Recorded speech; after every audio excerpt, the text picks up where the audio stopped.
welcome. You're watching India Market Close at NDTV Profit. I'm Mahima Vachajani. With me is Harsh Saita and Neeraj Shah. Well, let's take a quick look as to how the markets are doing. It's a quiet day for sure with respect to where markets are concerned. It's a flat day. The Nifty 50 trading around 0.04% higher.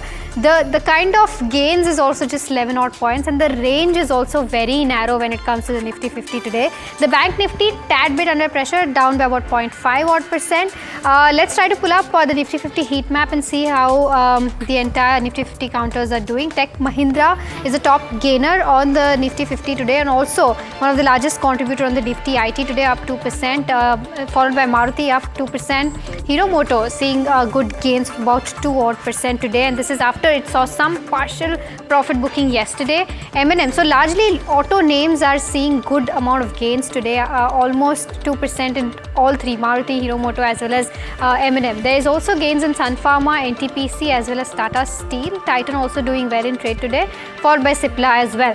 But some counters that are under pressure, HUL seeing profit booking down 1%, HDFC down 1% as well, Bajaj Finance down around 2 odd percent, Grasim also seeing some profit taking today, down by about 1 odd percent, and ICICI Bank also down by about 0.8%. Let's also try to pull up the sectoral heat map and then also see the advanced decline ratio. In terms of the sectors, well, Pharma and media leading the pack, followed by the Nifty Auto as well, all up by about 1 odd percent. Nifty Auto up by about 0.8 odd percent. Nifty IT also seeing good gains today, up by about 0.8 odd percent. Nifty Metal also doing well in trade today, but it's the Nifty Defense that's again in the red today, down by about 1 odd percent. Nifty Finance and Bank, the entire BFSI segment in the red, down by about 0.5 each, both private bank as well as the Nifty Bank. So that's the area of pressure today. But in terms of the overall broader market sense, that's also pretty much flat when it comes to the mid cap 150 at least. It is flat, 0.25% higher on the mid cap 150, but it's relatively better than what we're seeing on the index itself, and that's probably because of the contributors to a certain extent. And let me explain that. Let's pull up the Nifty 50 contributors, and what you'll see is roughly 50 odd points on the negative side contributed by just HDFC and ICICI. So those two pulling the index lower, purely the financials, which don't really pull as much weight on some of the broader market indices, of course. And let's pull those up, and that's what you're therefore seeing. The Nifty small cap index surely seeing some bit of more zinc versus even the mid cap or the Nifty 50. So 0.33% higher on the Nifty small cap. Sectorally as well, and we did look at the sectors as well, we did see a positive tilt even in terms of the way sectors are responding. Let's look at the BSE 500 top gainers, top losers. Those are just some names for you. A Sonata Software up 11, doing very well. Alchem Labs came out with numbers not so long ago. Saman Capital is also up 6.5 odd percent. SJVN came out with numbers yesterday. So some of those movers on the back of numbers, but you do have a CSB, for example, which is down 5, and Astral again on the back of numbers, a Praj on the back of numbers, a KNR Construction on the back of numbers. So a lot of those movers are on the back of earnings. So that earnings tilt is reflecting on your screen at this point. But not as bad a day, Neeraj, as one would ideally see it as, given the way the Nifty is reacting. Yeah, the thing to keep in mind with regards to the index is also how large brokerages are thinking about this as well. And I think if you just look at what the BOFA view is, it's a nice balanced approach to what the markets could show. So Amish Shah says that expect muted returns and be nimble and rotate amongst sectors for alpha. So I think that's the first part. He says that risks are skewed towards the downside for the Indian markets currently. Also has a view on FI flows. They of course say that see more downside risk if the tariff are at about 25 to 50% and that rate sustains, if you will. And the risk reward for FI, they say, is still unfavorable. Do not see a revival of FI flows. They believe mid caps and small caps are overvalued, but within that overvaluation, there are some pockets and opportunities. They have upgraded the IT sector from underweight to overweight, and IT has actually done remarkably well today. They have also upgraded utilities from underweight to neutral. So some green shoots, but otherwise slightly iffy from our markets perspective. Talking of markets, let's get in Kush Bora. to try and understand how he thinks about the markets currently from a trade perspective. Kush, good afternoon. Thanks for joining in. Are you taking a trade today on the indices? Hi, Neeraj. A very good afternoon.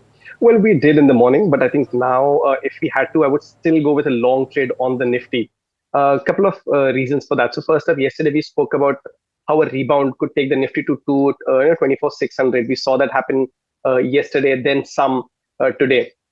But any further up move from here would require some sort of positive news flow, be it domestic or global, because FIIs haven't really covered their shorts, index shorts, at least in a meaningful way. So that is something still to watch out for. However, two things have happened which are technically positive. One, yesterday we saw a higher high, higher low formation on the index, on the Nifty on daily charts, which is a positive sign. And then second, today we saw a continuation of that. So from a technical standpoint, these are early signs. I wouldn't trade short because as we've discussed, the markets are heavily short. Any kind of further trigger would actually take Nifty to 24,800 and 25,000 levels. So yes, while the bias for the last 6 weeks has remained a little negative, this recovery that we are seeing yesterday and then some today, flattish kind of move today, I take that as a positive sign. So if I had to take any trade, I would take a long trade on the Nifty in the futures, or in if you go by spot levels, then 24,400. That's where you put your stop loss. And what about the bank Nifty, Kush? Hi, Mahima. I'm afraid Bank Nifty structure hasn't really improved as much, despite yesterday's move. In fact, yesterday also, if you see, it was more of an inside bar where Bank Nifty, despite the kind of positive news, wasn't able to take out the previous day's high. So, the strength very clearly missing. Also, I think I was listening to Neeraj Tamanna this morning where, they were speaking about this pair trade where you short IT and, go long on bank. Incidentally, that's something that we mentioned in our report as well, in our advisory, yesterday morning. So that seems to be playing out very clearly. However, I would not give a very big downside to the Bank Nifty, not below 54,500, 55,000. Maybe that zone is a support zone. And the reason is the constituents. If you see, HDFC Bank has a very decent support at 1950. ICICI Bank has a very strong support at 1400. So yes, these stocks are down, but now very close to their support zones. So I wouldn't go short on Bank Nifty, but if I did have a short position with today's day high, I would continue to hold it. Got it. Kush, your picks for this afternoon? Sure, Harsh. Going with both long trades, more of domestic facing. Thyrocare is one trade, that we've discussed a couple of times yesterday. Just because of the volatility, it saw the stop loss triggered, but then it gained quite a bit of ground yesterday, trading positive today. So Thyrocare continues as a positive trade. 1375, 1405 are your targets. 1315 is where you place the stop loss. The second one is delivery. It's had a good run. We all know that. Slightly muted today, but on the whole, the structure is very interesting for this one. Relative strength because of the kind of moves that it's made in the falling market. So 478, 487 are the targets. 456 is where you place the stop loss. Got it. Okay. Kush, stay on. It's a conversation that you might want to hear as well, because as much as people thought that quarter one would be hit, and naturally so, by a lot of weak traffic, maybe due to the geopolitical stress in the month of May or otherwise, I think hotel companies by and large have done reasonably well. Yes, we've had some issues for TFS on the airport traffic, etc.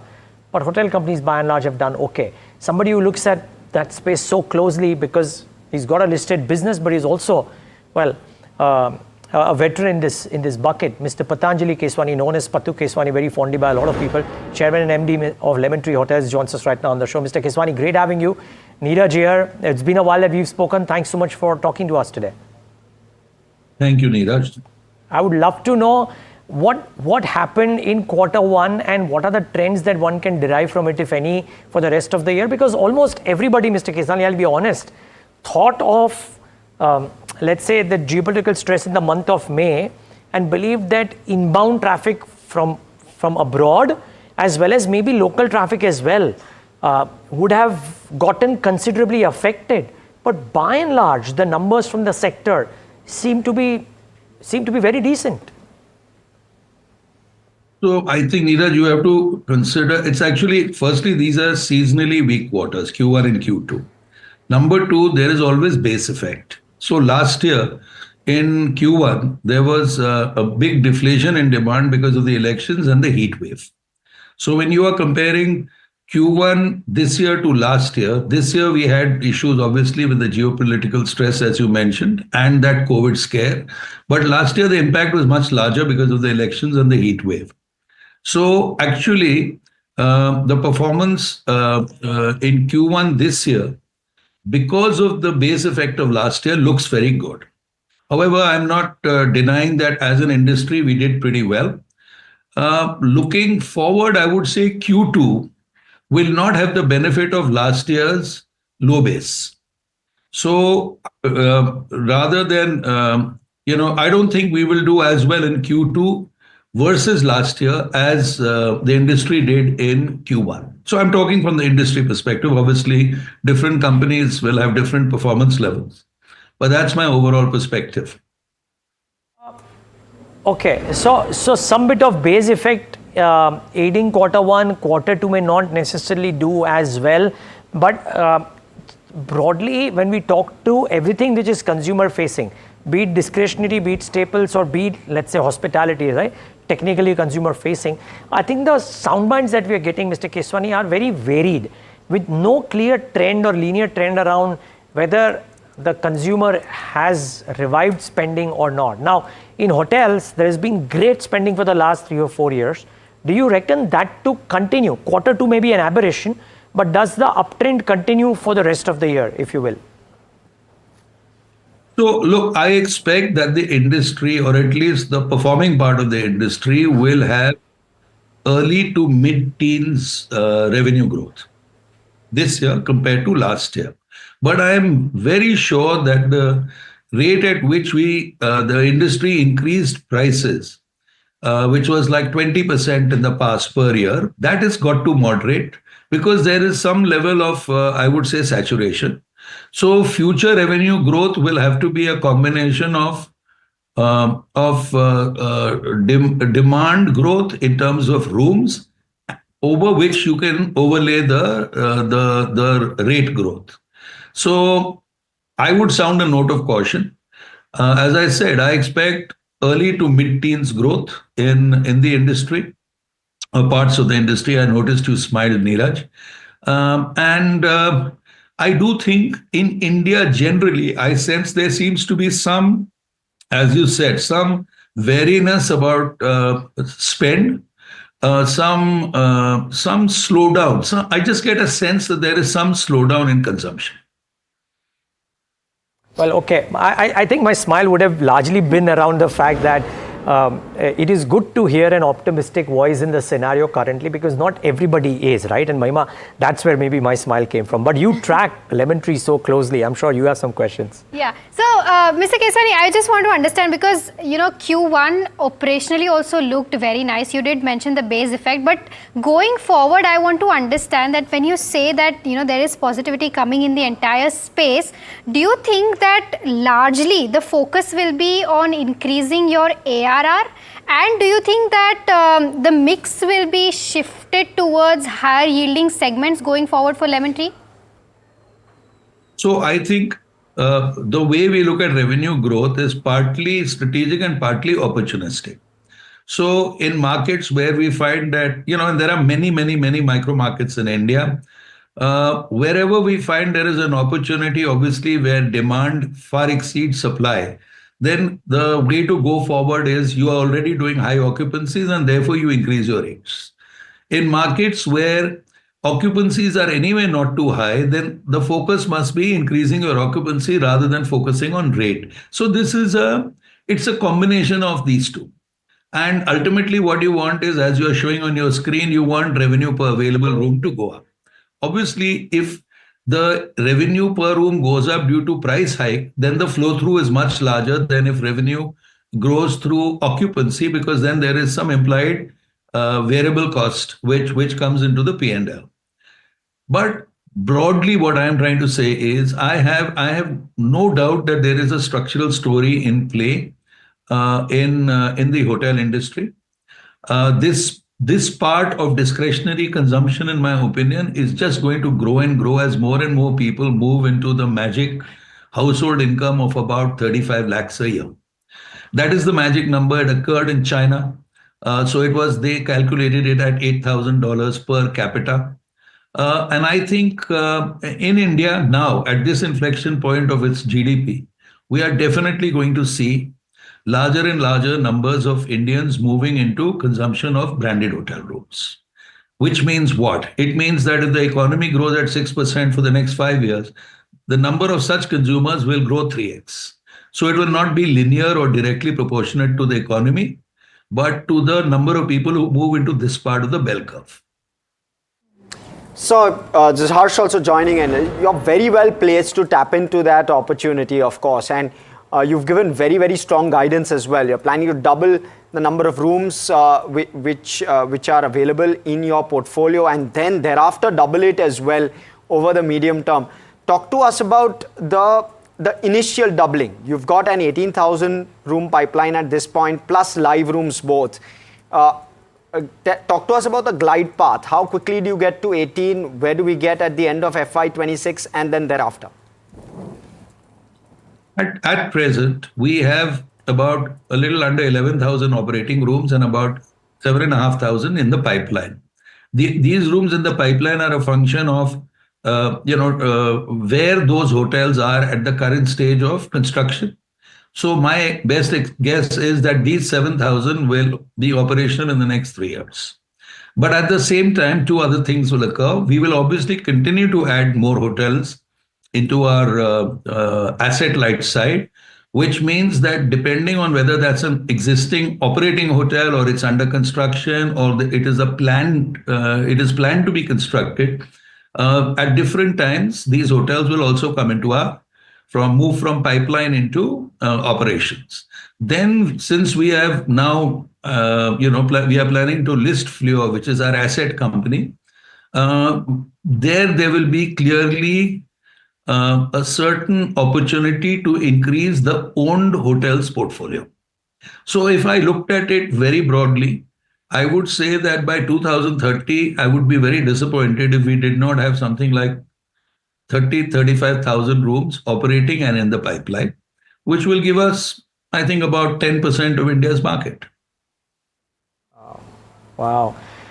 Mr. Keswani, would you like a lot of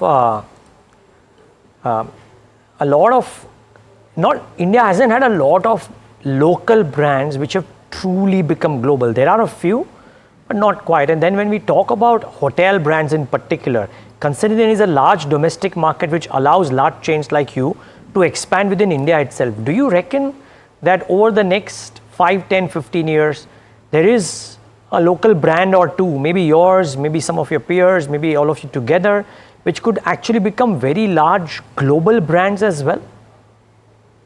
So let me start by talking as an Indian, and then I'll get to the hotel industry. I've always wondered why all the very large market cap companies, maybe it's partly due to the exchange rate, but why do all $1 trillion companies only originate from the United States? Why do $500 billion plus companies originate in Europe and in China? I actually was looking at this from the perspective of economic growth. And really, China's growth was 2006 to 2013-14, which is where, by the way, India is exactly where China was in 2006. So unless we commit multiple self-goals, I have no doubt that we are, as I mentioned earlier, in now part of a structural cyclical change in consumption, which will then flow down into the whole economy. When you look at those, those $1 trillion or $500 billion companies, they all started by saturating their market and then going global. How do I see the, say Marriott? Marriott actually started as one brand in America. I think original Mr. Marriott in the 1920s had a push cart. From there, he bought a hotel and then over time saturated the US, then expanded to wherever Americans went.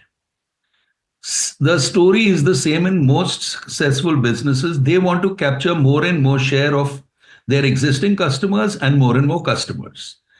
What do I see in India? I read a very interesting article the other day, which said that the foreigners arriving into India were only 10 million. but the Indians going out of India, this is 2024, were 30 million.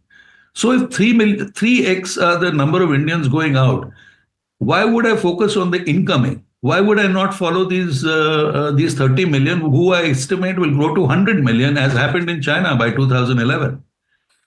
So yes, my view is that Indian companies in the hotel space specifically will go global. They will follow their Indian customers.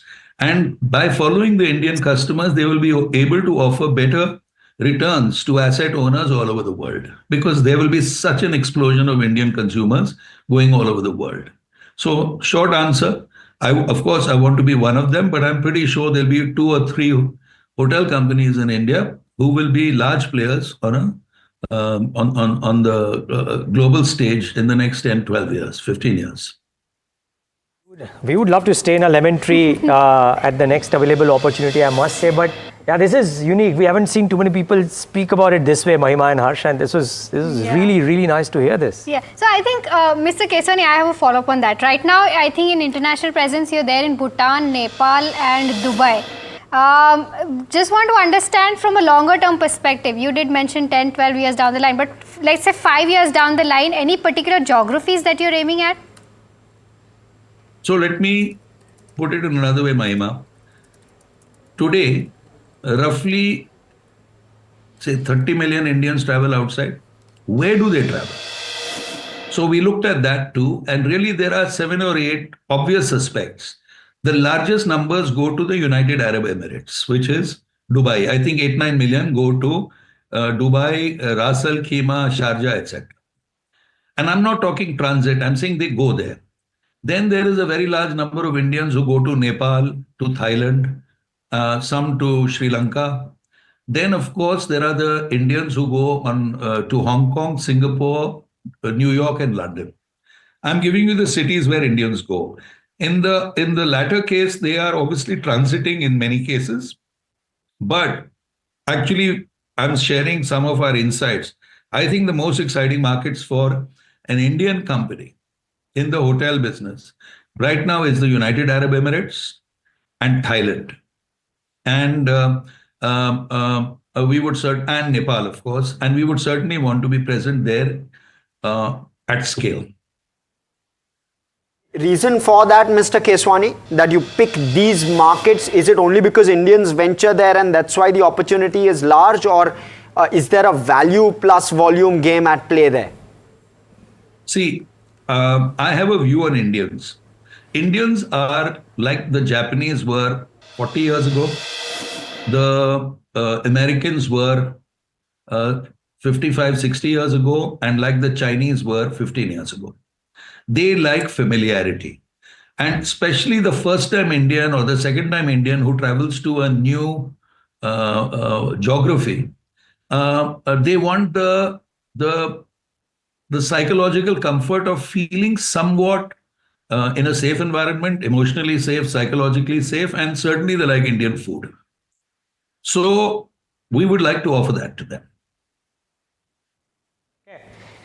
Okay, this turned out to be a far more interesting conversation than what we had thought when we thought about speaking to you with results, Mr. Keswani. But lovely talking to you, as always, I might add. Thank you so much for taking the time out. Thank you. Right, that's Lemon Tree, and a lot of insights. But as it's with live TV, while you ponder over what's happened, you also need to look at what's happening right now next. And Hindalco's numbers out on the screen, and the looks of it on almost all line items, they've beaten estimates. But for margins, which are looking weak, 12.3, despite the fact that margins are lower, the net profit is higher. Now I'm just looking or waiting for the sales numbers to be out just to see how much of a revenue beat has been. It's 64,232 versus 64,889 crores. Well, on a quarter basis, the numbers may be lower, but I believe versus estimates, the net profit, the top line numbers would have been high, because it is a beat. It is a beat, right? 59 odd was the expectation, and 64 is what we have. So that's where the beat has come from.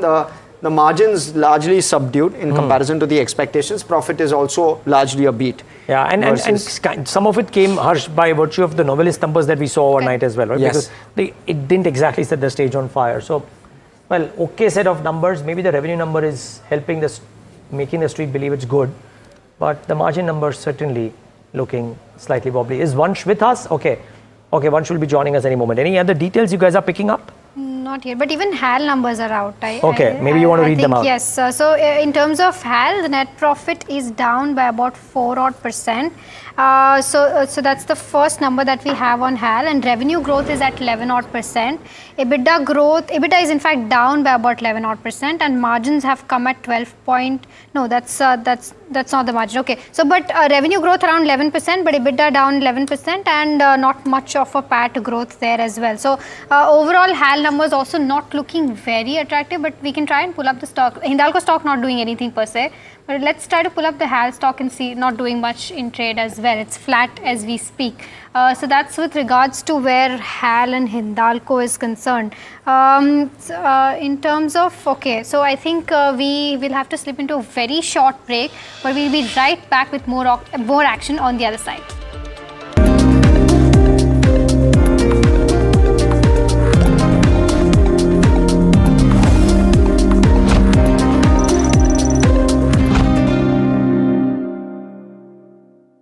जब मुंबई से वापस Kolhapur shift हुआ तो सबने कहा कि dream city को छोड़ रहा है। ड्रीम सिटी, तो मैंने कहा ड्रीम में तो यही गलियां आती हैं। तो जब ये रियलाइज हुआ कि कुछ बड़ा करने के लिए बड़े शहर में रहने की जरूरत नहीं है, तब लगा कि लाइफ में ग्रो किया। कशी ताई, ऐसे बॉय मिलते मुंबई में? चांस ही नहीं। SIP करो, इन्वेस्ट करो, लाइफ में ग्रो करो। प्रतिभूति बाजार में निवेश बाजार जोखिमों के अधीन है। निवेश करने से पहले सभी संबंधित दस्तावेजों को ध्यान से पढ़ें। जय जवान, जो मैंने शुरू किया था ये एक्चुअली, मैं दोबारा आया हूँ आप लोग से मिलने के लिए। मुझे बड़ी खुशी है आप देख रहे हैं यूट्यूब पे मेरी फिल्म। वाह क्या बात है, क्या बात है।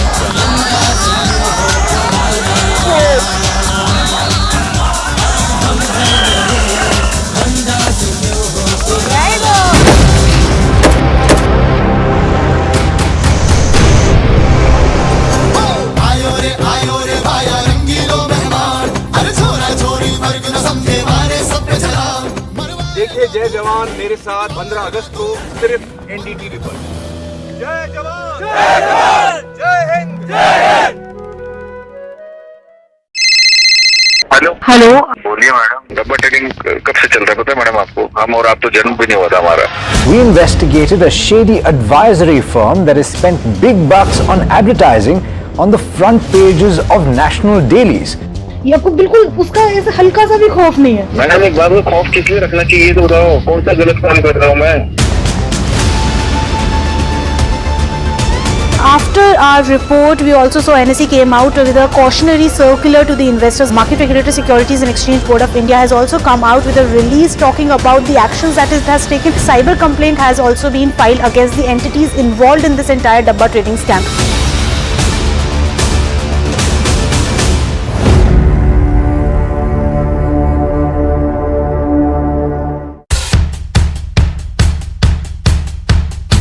The markets move fast. And so should your portfolio. Expert insights, real-time stock picks. Do I buy Ola? Should I hold CDSL for the long term? Buy, sell or hold. The answers you need, straight from the experts. Callers from India and across the world. Connect live, ask, decide and invest wisely. Your portfolio, your future. Ask Profit.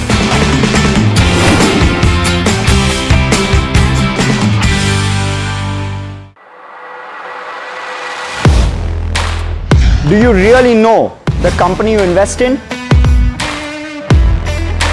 What is the real picture behind presentations and claims? Is the outlook as rosy as the company claims?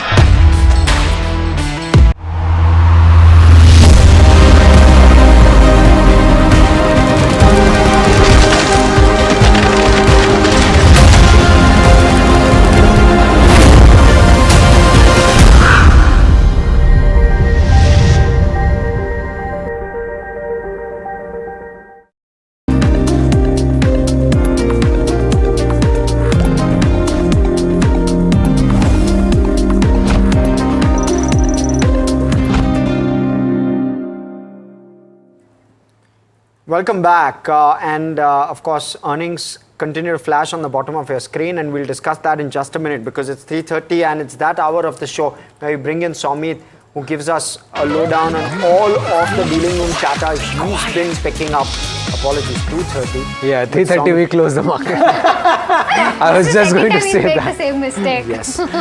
Maybe 3:30 is the time. Where's the party today? Maybe it's an attractive time for me, so no surprises why. Multiple stocks in focus, couple of pharma stocks specifically. Firstly, it's Biocon. The stock was under pressure for the last 1 month, but dealers are now indicating that the selling pressure on this counter is largely over, and there could be a positive announcement related to one of the bio molecules of Biocon.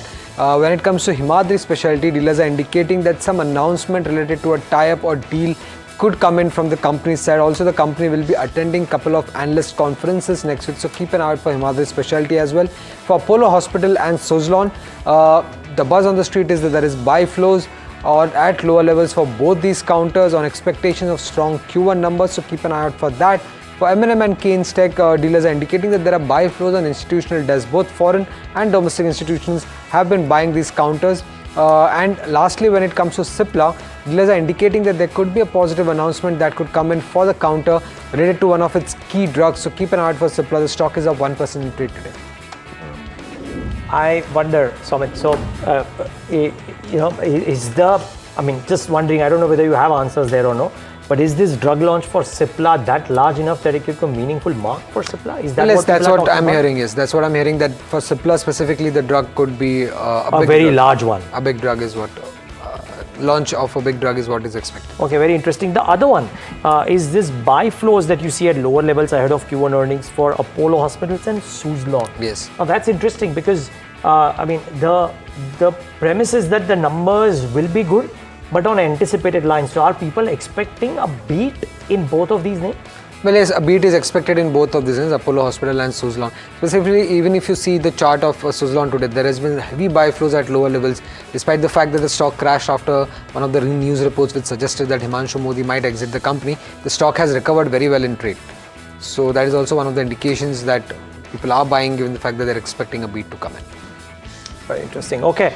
Somit, thanks for putting that into perspective. Really appreciate your time and the insights, more importantly. Kush Bora, Somit pointed out Suzlon and charts, and I'm inclined to ask you that, do you see the presence of some buying in Suzlon, in an Apollo Hospitals, or a Keynes Tech, or for that matter M&M, any one of these names, if you will? So Suzlon, not really, though I concur with Somit that yes, from lower levels of the day, the stock has seen buying. But if you'll recall, a couple of sessions ago, we did discuss that buying at lower levels will be ideal. Not sure if those lower levels are here yet. The 200-day moving average of 60, 61, that is the zone where you should look at accumulation on Suzlon. In fact, the counterpart for this, Inox Wind, that stock's actually hit oversold territories and might just see a spurt. But I do like Cipla, the kind of moves that it's made over the last 4 sessions, taking out some of the key resistance levels. I think this momentum could perhaps continue for some more time. So among the stocks mentioned, I think Cipla actually looks quite on a strong footing, and the price and the volume action do confirm that. Okay, we've Aditya Shah of Hercules Advisors also joining us now. Aditya, hi, good afternoon. Any first reading with regards to where Hindalco earnings are concerned, and then we'll also ask you about HAL. I think the results are really very good. I need to see the numbers properly. I have not been able to see the numbers, but on first glance, the numbers seem to be good. All right. We were talking about HAL, and since it's reported its earnings, Anushi has dissected them, and she's giving us more details on that. Anushi, what are you picking up? Well, thanks for that, Mahima. So what we are seeing is 11% of growth in terms of revenue for HAL. Now, this is in line with what the street expectation was concerned about. 4,900 crore or odds of was the expectation, and we've seen about a 4,800 crore. So that is what is in terms of revenue that we are seeing. Of course, execution playing a part in this as well. If you look at the order book, that stood at 1.84 lakh crore. This was at the end of FY25 that we'd seen. This was an uptick of 95%. Other than with that, it's a margins which is mainly a surprise. Now, if you look at the margins, they've expanded to 22.7% as against 19.3%, which is a 341 basis points of an improvement that we are looking at. Now, the expectation for margins was about flattish kind of a growth, so it's a beat on that front. However, we are looking at a dip in terms of where the net profit is concerned, with the net profit being down about 3.7%, and this is on account of impairment loss which has impacted the net profit growth. Along with that, higher tax expenses also. Last year there was a tax refund which took place, which resulted in a higher base as compared to this year. What would be the key monitorables? Of course, the order book positioning, that continues to be the key focus. Other than that, deliveries to Indian Air Force in terms of the Tejas Mk1A is something that we should be watching out for.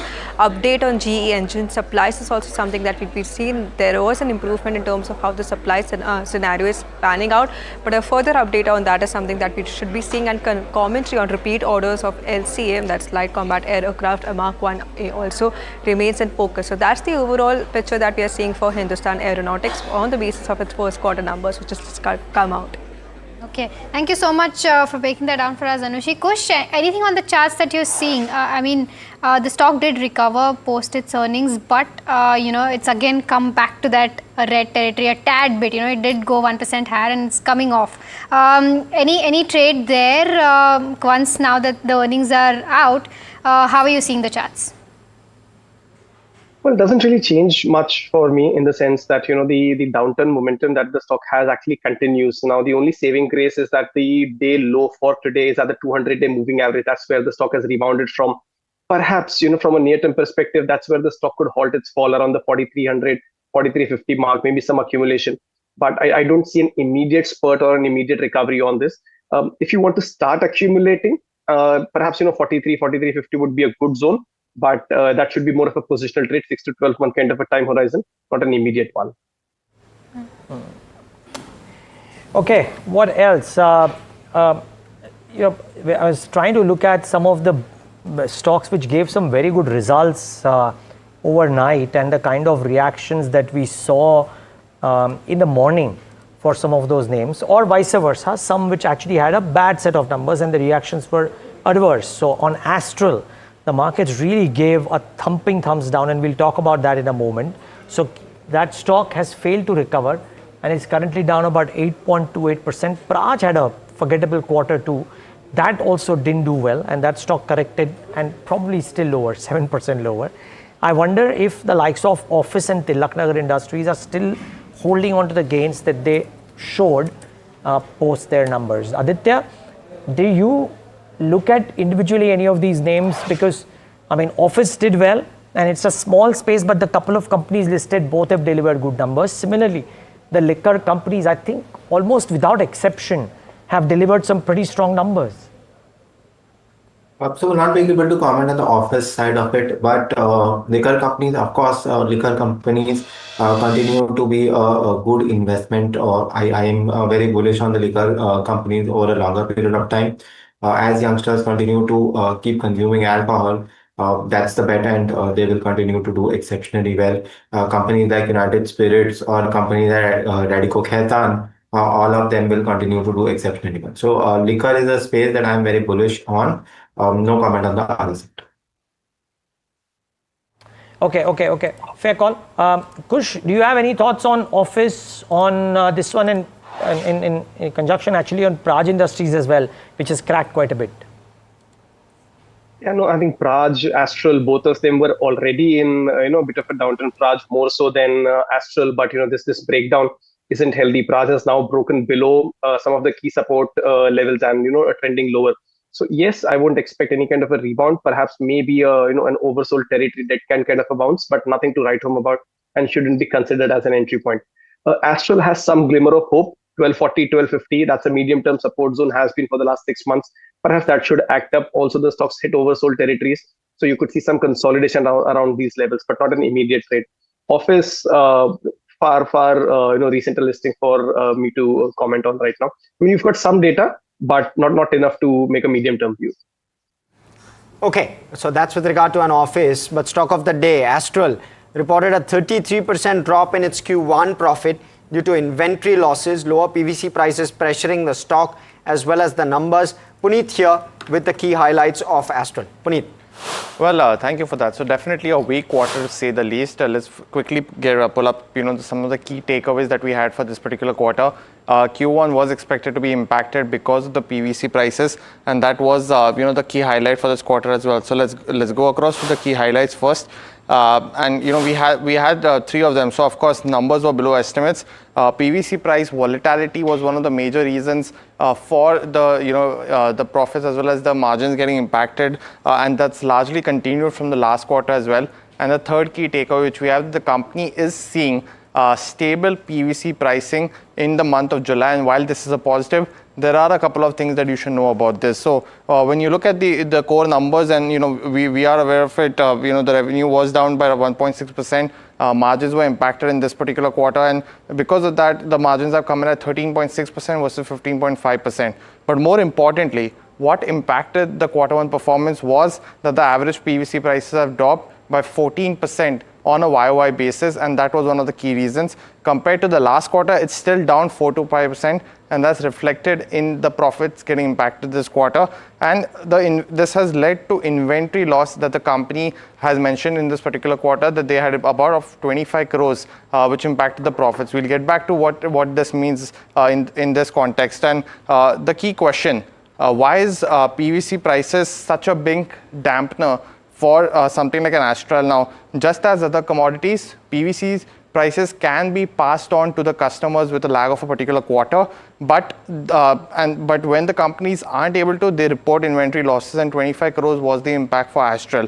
Now, the key aspect is that when there is sharp price movement of PVC within the quarter, for example, if it starts at 100 and then goes to 90 within the same quarter, the company is reporting inventory losses in that same quarter. And that's one of the key reasons what Astral has been highlighting over the last few quarters, that they have been impacted rather because of management conditions amongst other factors. So finally, what is the outlook? They're mentioning that beginning Q2, they've seen almost a 30% growth in the piping division specifically. That's a key positive. And BIS implementation will be one of the key positive to watch out for if it does get implemented by Q3, something that the management has highlighted.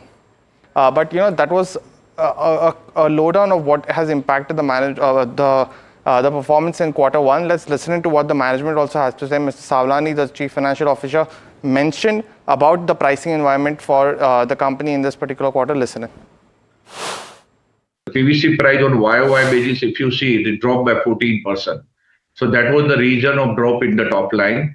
Otherwise, the volumes were flattish. Overall, the demand scenario in the industry was flat. So because of that, this situation is there. Otherwise, I think margin front, I can say that if you remove out that 25 crore rupees of inventory loss, I think margins are almost in the line with normally we are delivering in Q1. Normally, our Q1 is loaded with the PVC mix on the higher side because agriculture demand will be there. So because of that, if you historically see for last 7-8 years number, Q1 is always low with the margin because of the PVC mix is high. Our Q4 is always peak where the CPVC volumes are very high. Right, so that's of course the management of Astral as well. Excuse me. Aditya Shah, what's your take with regard to the numbers? And would you look beyond these numbers at the backward integration that Astral is doing and look at that as a possible inflection point and likely look at the stock more constructively now, given this correction that we've seen today? Look, Harsh, the stock still trades at about 70 times multiple. The numbers are really very poor. Let me give you an example. There's been trend. There's been a stock in the EMS space, which is really very hyped. PG Electroplast, the stock reported a massive slowdown in growth and the stock tanked by about 35%. Similar thing is happening to Astral.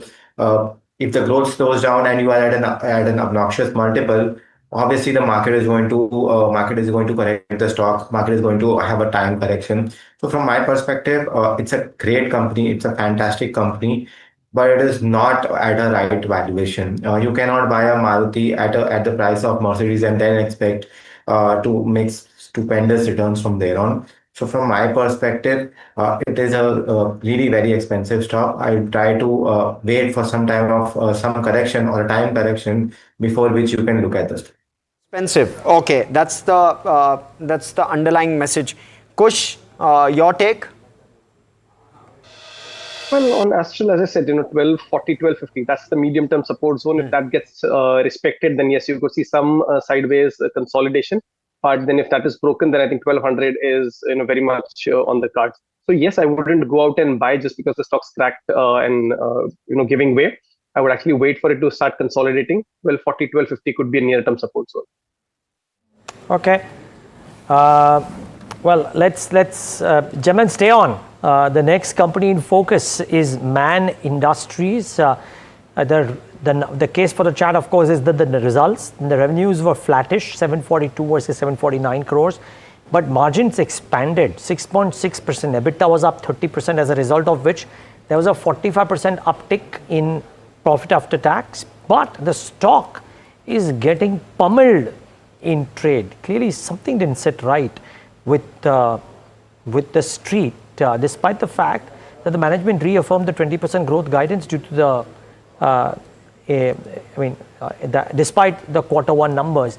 Nikhil Mansukhani, Managing Director of Man Industries, joins us right now on the show. Nikhil, thanks for joining in. I want to start off with, in case I've missed something, Nikhil, because I was looking at your numbers and the margins seem good. It is tough to pull off a margin beat in times like these, but the street seems to be disappointed with what you've given. There is a sharp downtick in the stock. Is there something that has changed between what you had earlier guided to what you've guided now? No, I think, Neeraj, we are pretty much in line with the guidance. I think the difference is that, Q1Q versus YOY, we have always indicated that we are working more towards raising the margins. The margins are much healthier, and even going forward will be even healthier. The only thing is, this is Q1. We obviously had a hit of around 150 crores of revenue because one of our export orders, the shipping got late because of the of the war of the last quarter. So, but which is obviously not incorporated when you do the results, and it will obviously show up in the next quarters coming forward. So I think it's a sentiment, but we are working towards. I think we are working towards the right direction to push the profit up. The revenues, as guided by us, of 20%.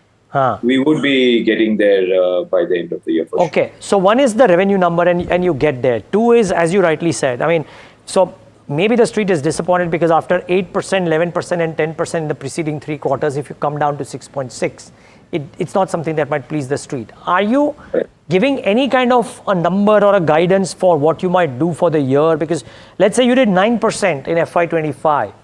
Would you be sub 7%, which is 6.6 or around there?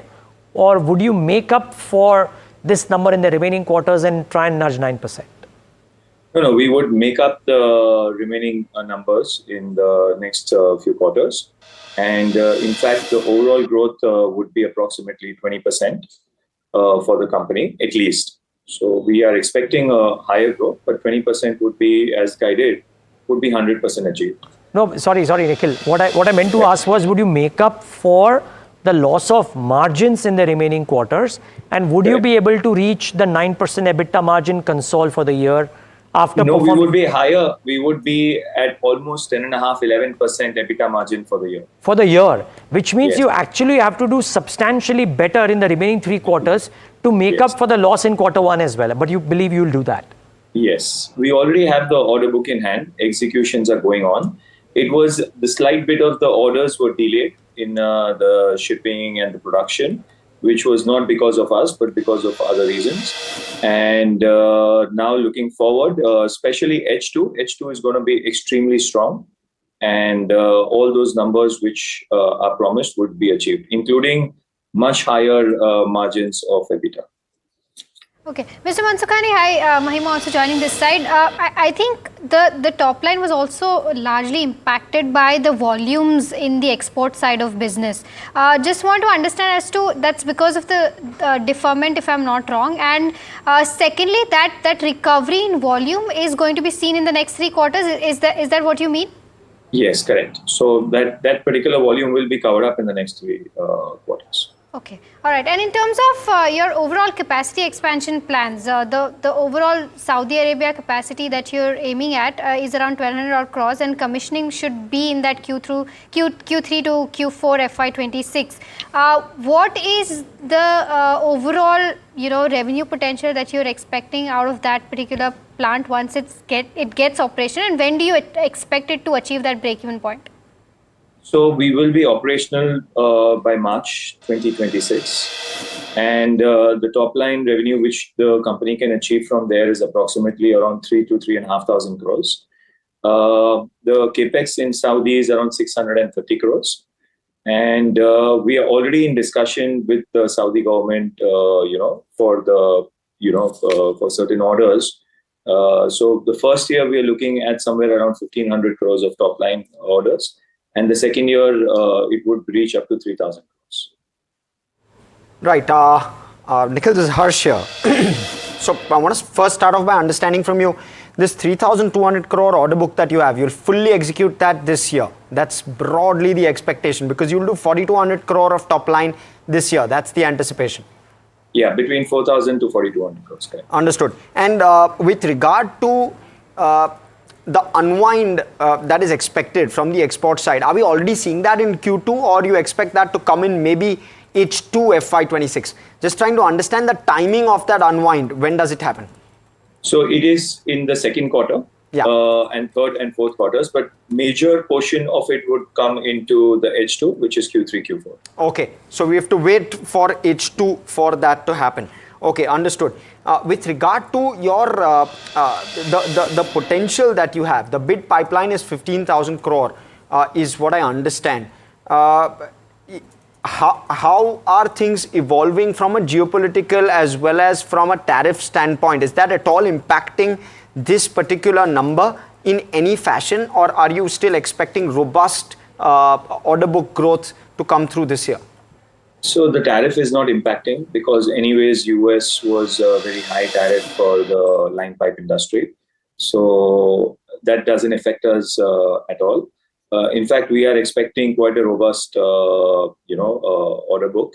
In fact, the bids which we are, quite a few we are H1 and like L1, and we should be expecting certain orders very soon. And we are seeing quite a bit of traction overall, whether it be Middle East, Far East.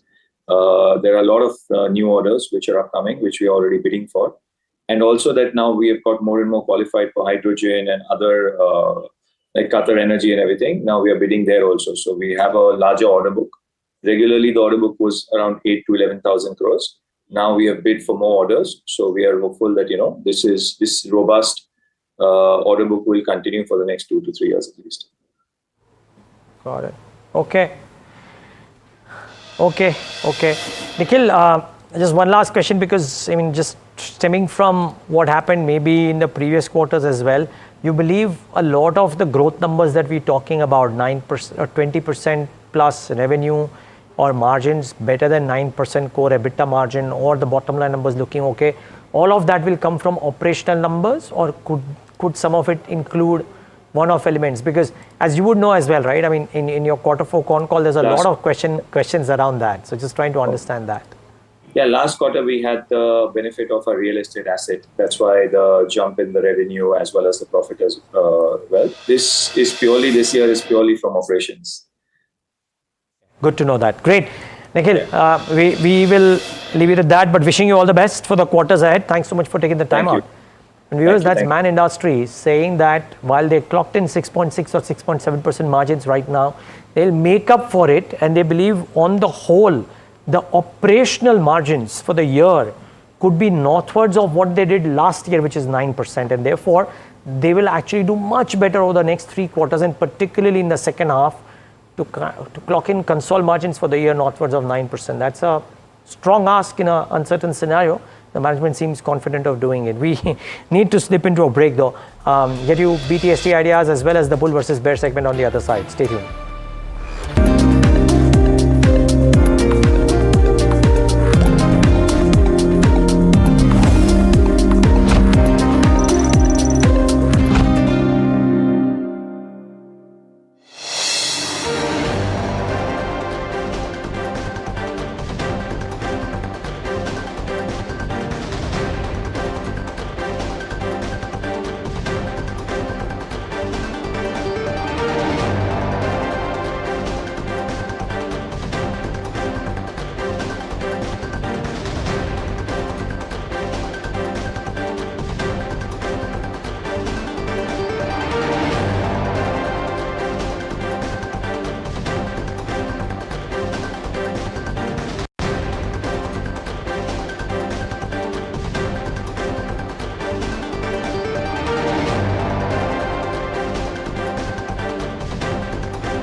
जय जवान जो मैंने शुरू किया था ये actually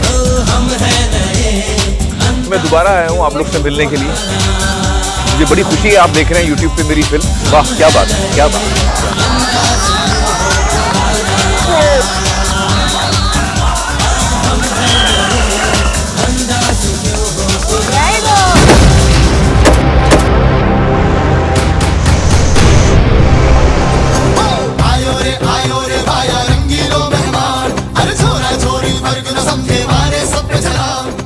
देखिए जय जवान मेरे साथ 15 अगस्त को सिर्फ NDTV पर जय जवान जय हिंद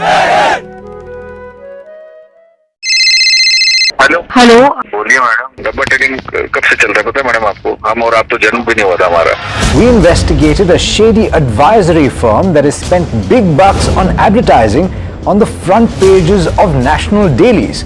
ये आपको बिल्कुल उसका ऐसे हल्का सा भी खौफ नहीं है मैडम एक बार में खौफ किस लिए रखना चाहिए तो बताओ कौन सा गलत काम कर रहा हूँ मैं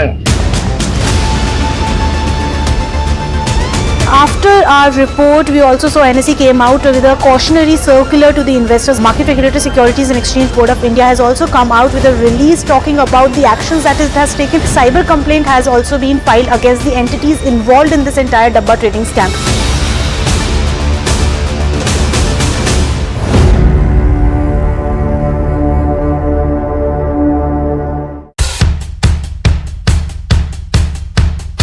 The markets move fast. And so should your portfolio. Expert insights, real-time stock picks. Do I buy Ola? Should I hold CDSL for the long term? Buy, sell or hold. The answers you need, straight from the experts. Callers from India and across the world. Connect live, ask, decide and invest wisely. Your portfolio, your future. Ask Profit.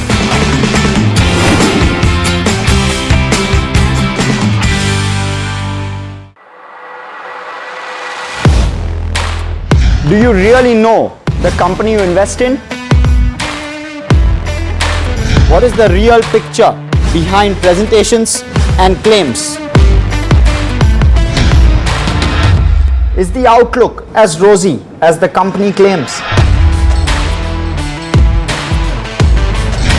Know Your Company, powered by NDTV Profit Research, shines a light on the biggest stock market movers.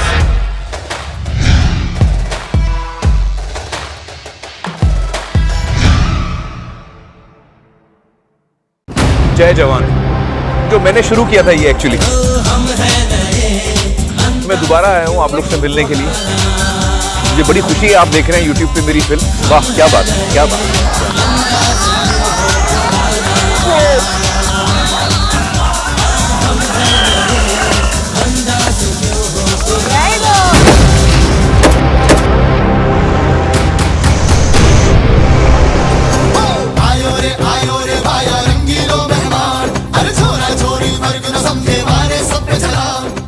देखिए जय जवान मेरे साथ 15 अगस्त को सिर्फ NDTV पर जय जवान जय Hind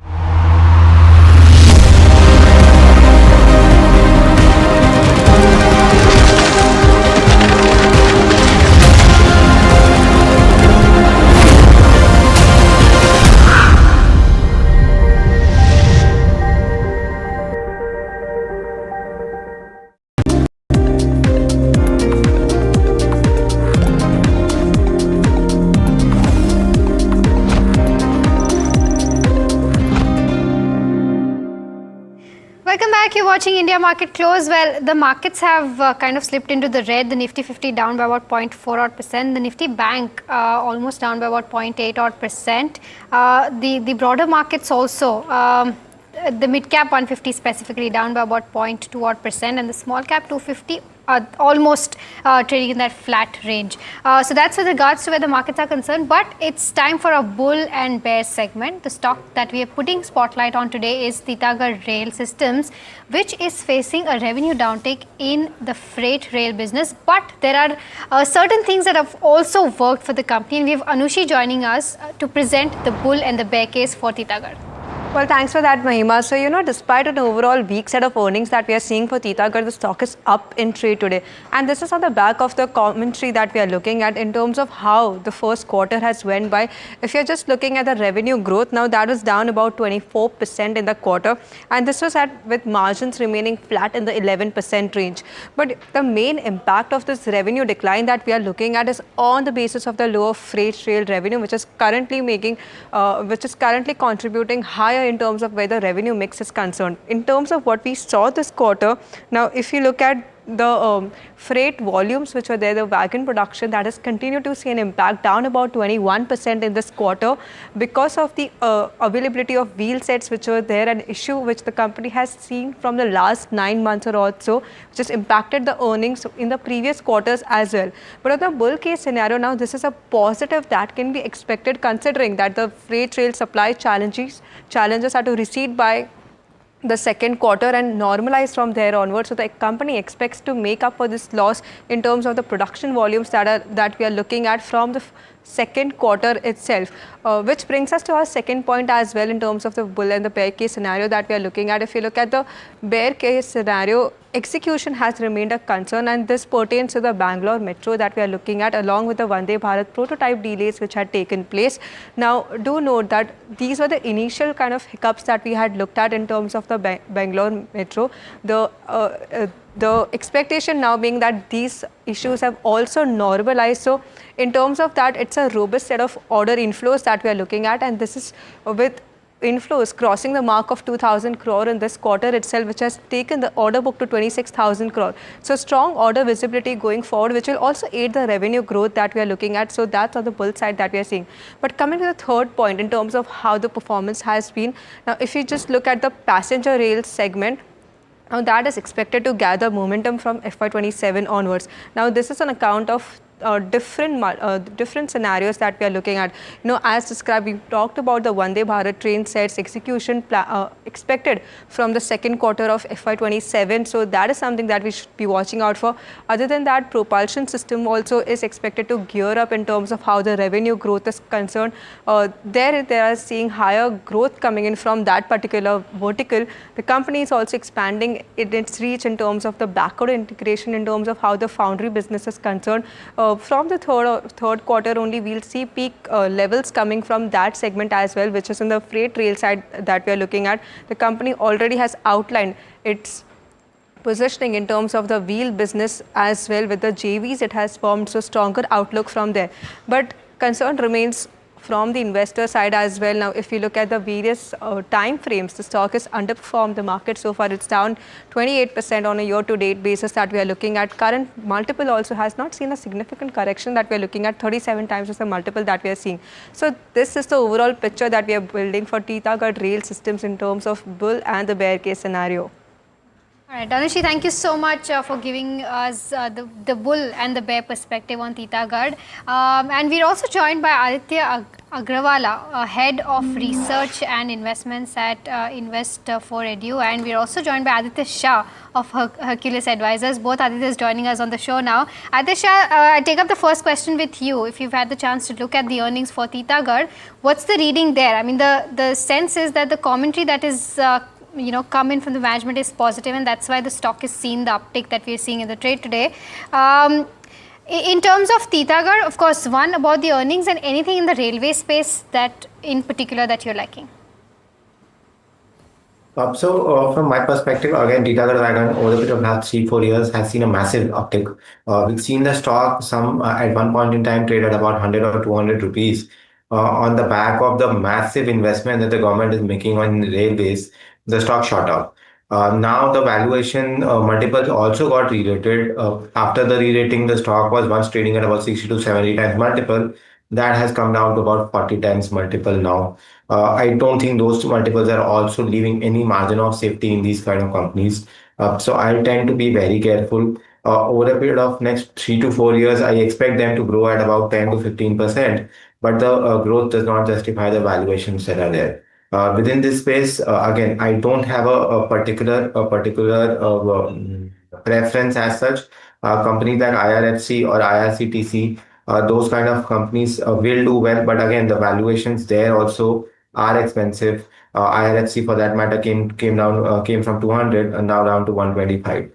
So from my perspective, I'd be really careful on the railway pack. The government is making massive infrastructure investment within the railway space, but a lot of these stocks have already priced in the next 2 to 3 years of growth. So if somebody is investing here, they would be ready for some time correction, post which these stocks will leave. For a time correction, Aditya Shah, you say. So where within the infra space do you feel that valuations as well as growth prospects are well poised and well balanced? So from my perspective, you look at some of the road builders, let's say for example, in Ahluwalia Contracts, those kind of companies are trading at about 15 to 20 times multiple. A contra bet could be someone like a PSP Projects where they've been taken over by Adani and the valuation continues to remain extremely cheap.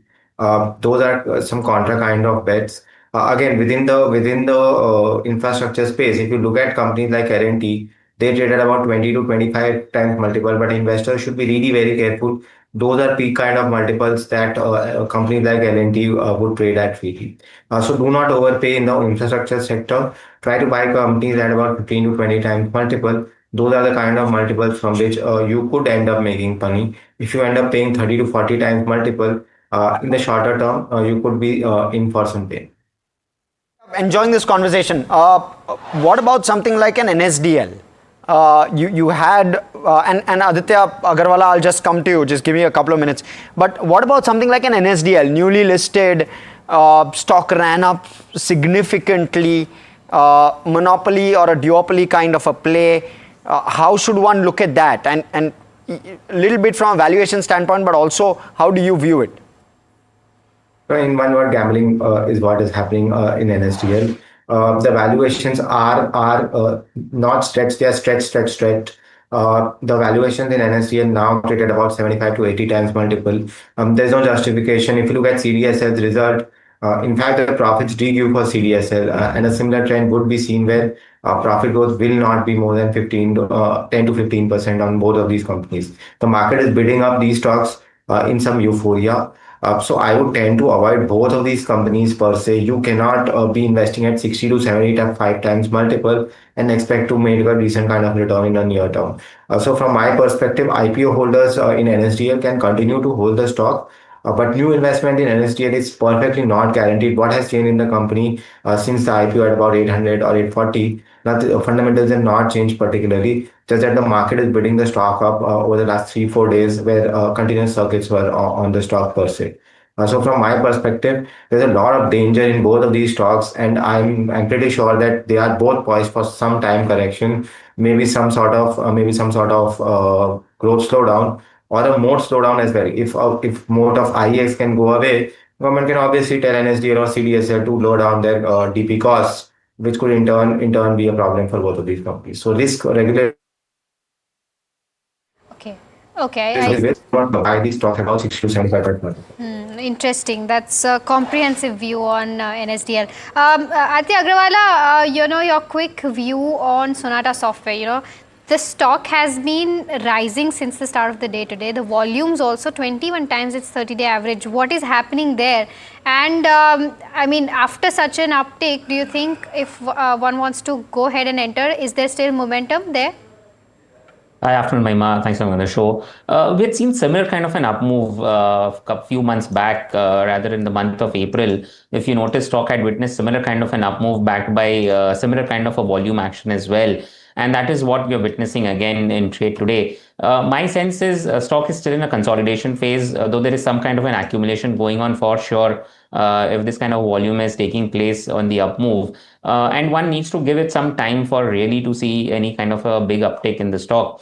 So if one is looking to accumulate the stock at current levels and not look for immediate gains, yes, it makes sense to latch onto the stock even after a 14.5% kind of an up move. If you are looking from purely a trading perspective, I would give it still time and maybe look for opportunities on declines to buy close to about 360 on the downside with the stop loss at 340 and look for a target of 460 to about 480 on the upside. Overall, my sense is stock is trying to form a base and eventually should see higher levels closer to about 450, 460 in the medium to longer term time frame.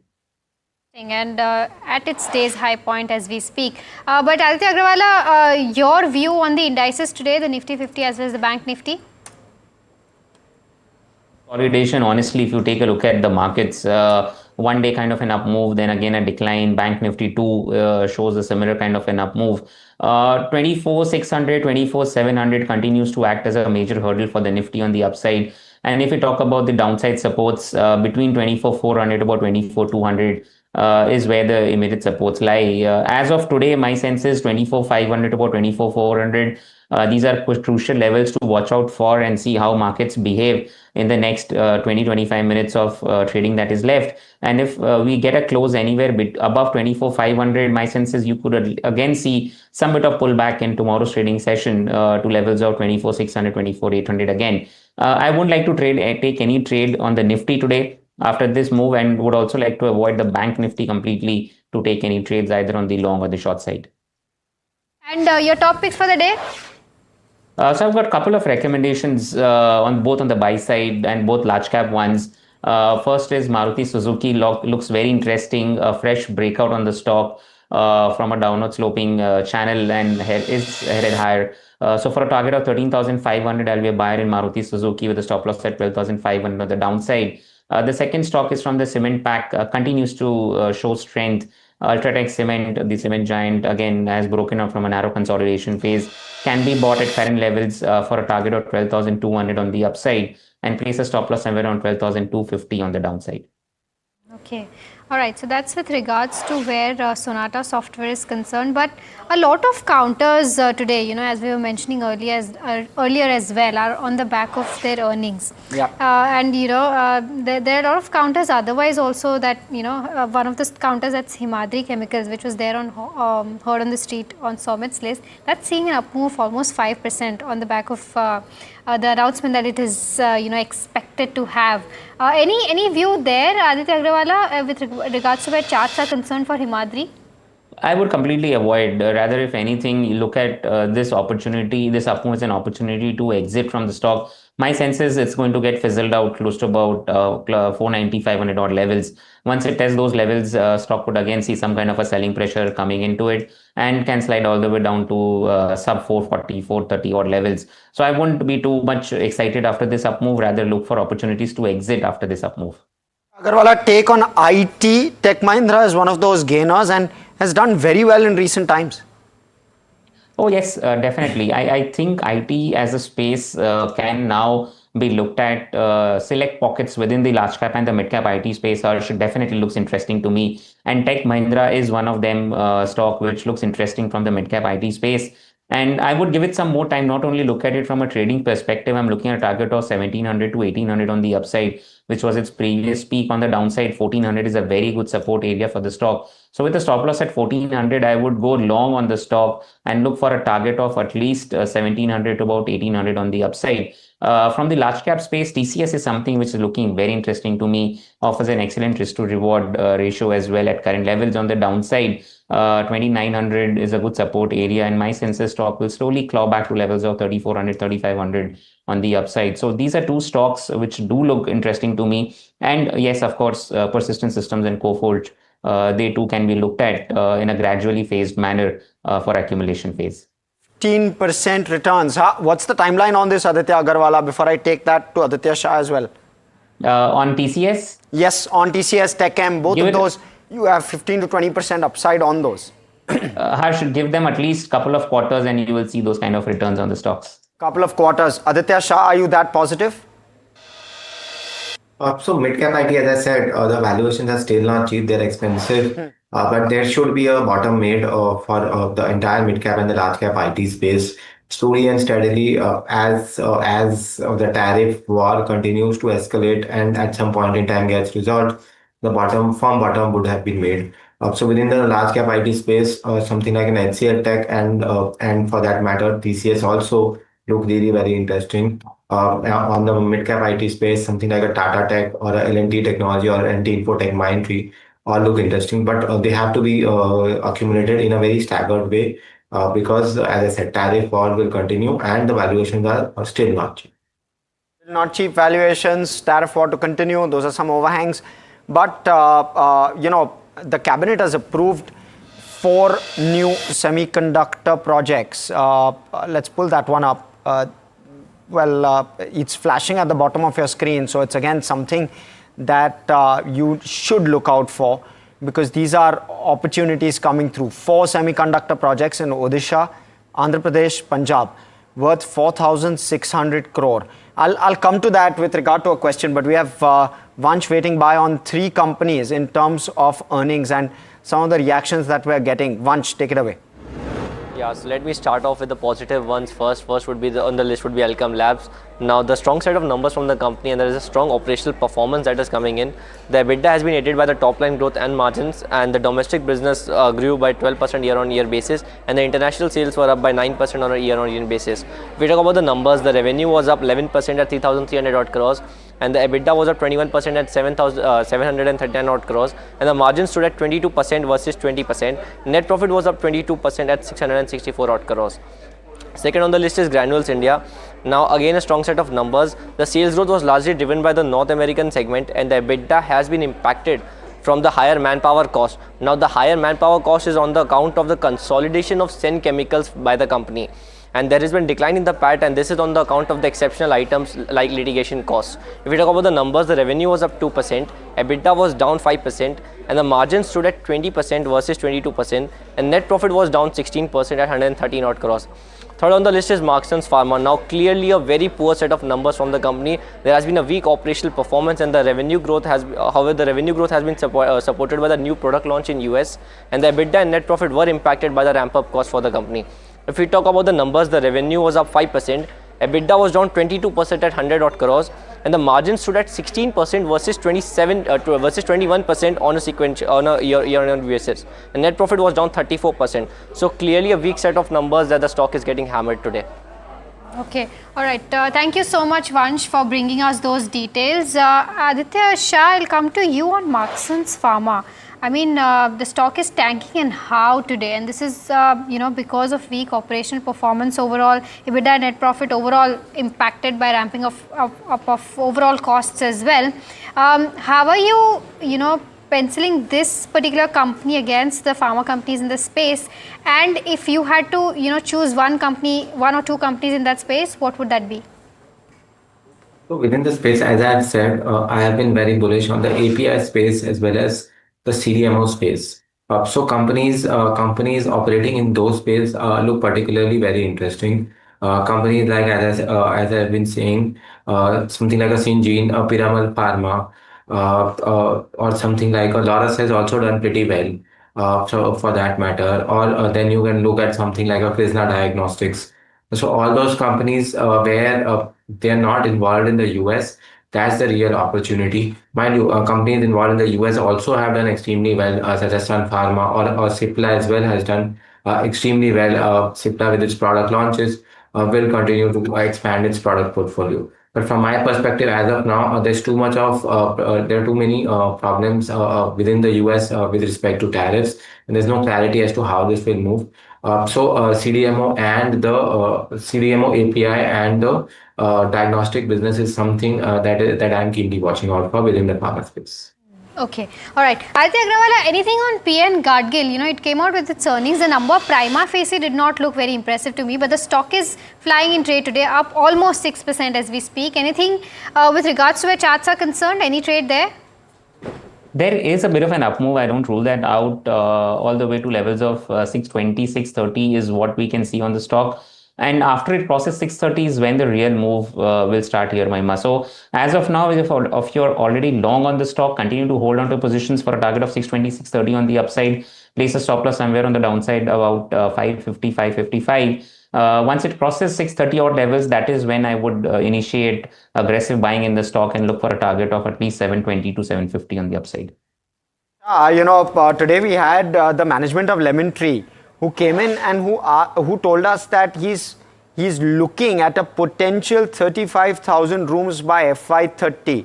He said this is roughly 10% or taking up 10% of India's market share in hotels, and the stock is available for 11,000 crore.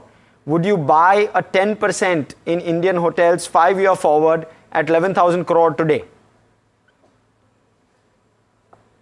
Who was that question for? Aditya Shah. Yeah.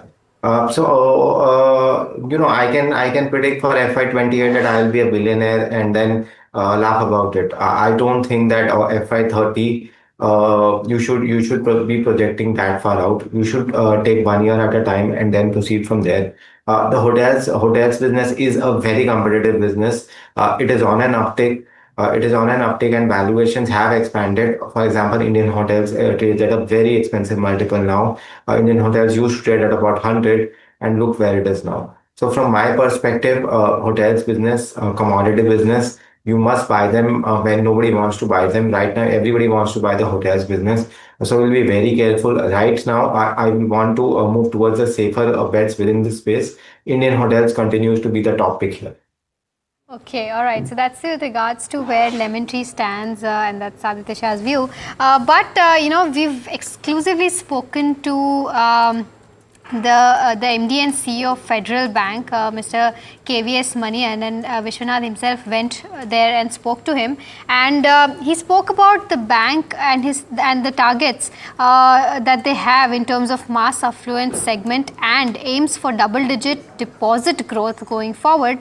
Listening to an overall excerpt of the entire conversation.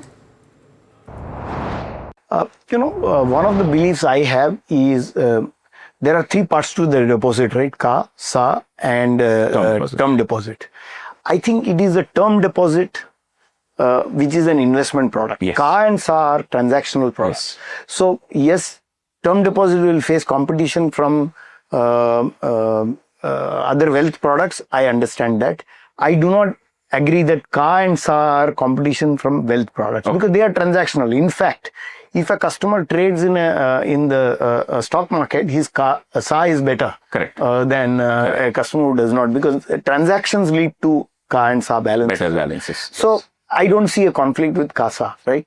So term deposit, yes, but there my view is that if India story has to play out in the next 10, 20, 30 years, then our $2,000 per capita hopefully has to go towards $10,000. So deposit will remain a product, and there is it is early the person who first buys financial products. Early introduction. It's an early introductory product, right? So as people rise from this 2,000 to 10,000, I think there is a humongous opportunity, and a small percentage of that 10,000, a smaller percentage of 10,000 will be bigger than a bigger percentage of the. Okay, so plenty to unpack there, and I'll come to that in just a minute. But we are at 323. So Aditya Agarwala, top BTST picks. A couple of them, Harsh. The first one is MCX. It looks very interesting after correction. Looks like it's on the way up for a target of 8,600 with a stop loss at 7,950. I'll recommend going long on MCX. And the second one is Varun Beverage. Again, a very interesting chart setup after a correction, good consolidation, and now a breakout and an up move, follow through up move. So Varun Beverage is also a buy for a target of 545 with a stop loss at 495 on the downside. Interesting. Aditya Shah, do you like a Varun Beverages? Not particularly at that kind of a valuation. Okay, point taken. Federal Bank. Now, I'm not sure if you had a chance to listen into that conversation that Vishy was having with Mr. Manian, but all bets currently with regard to a Federal Bank is concerned, Aditya Shah, as you well know, is with regard to Mr. Manian turning it around in a significant fashion. Believe that's doable? Yes. So Federal Bank is one of the smaller private sector banks which is doing pretty well. They are steady, they are small and consistent, and they are moving towards, they're very aggressive on the gold loan side of the book. So that is something that I like. A secured product is always, a combination of secured and unsecured product is always something interesting. And they do not go for aggressive growth as someone like an IDFC First Bank does. They go for slow and steady growth. So from my perspective, although the valuation is not cheap, over a perspective of 5 to 7 years, if they remain steady and consistent, I think both the business and the stock price will continue to do exceptionally well as the business expands and the NPAs are in control for the bank. Aditya Agarwala, any view on Star Cement? Strong volumes coming in there, almost 17 times 30-day average. Stock also up almost 10% as we speak. Anything on the charts that you're observing there, and any support and resistance?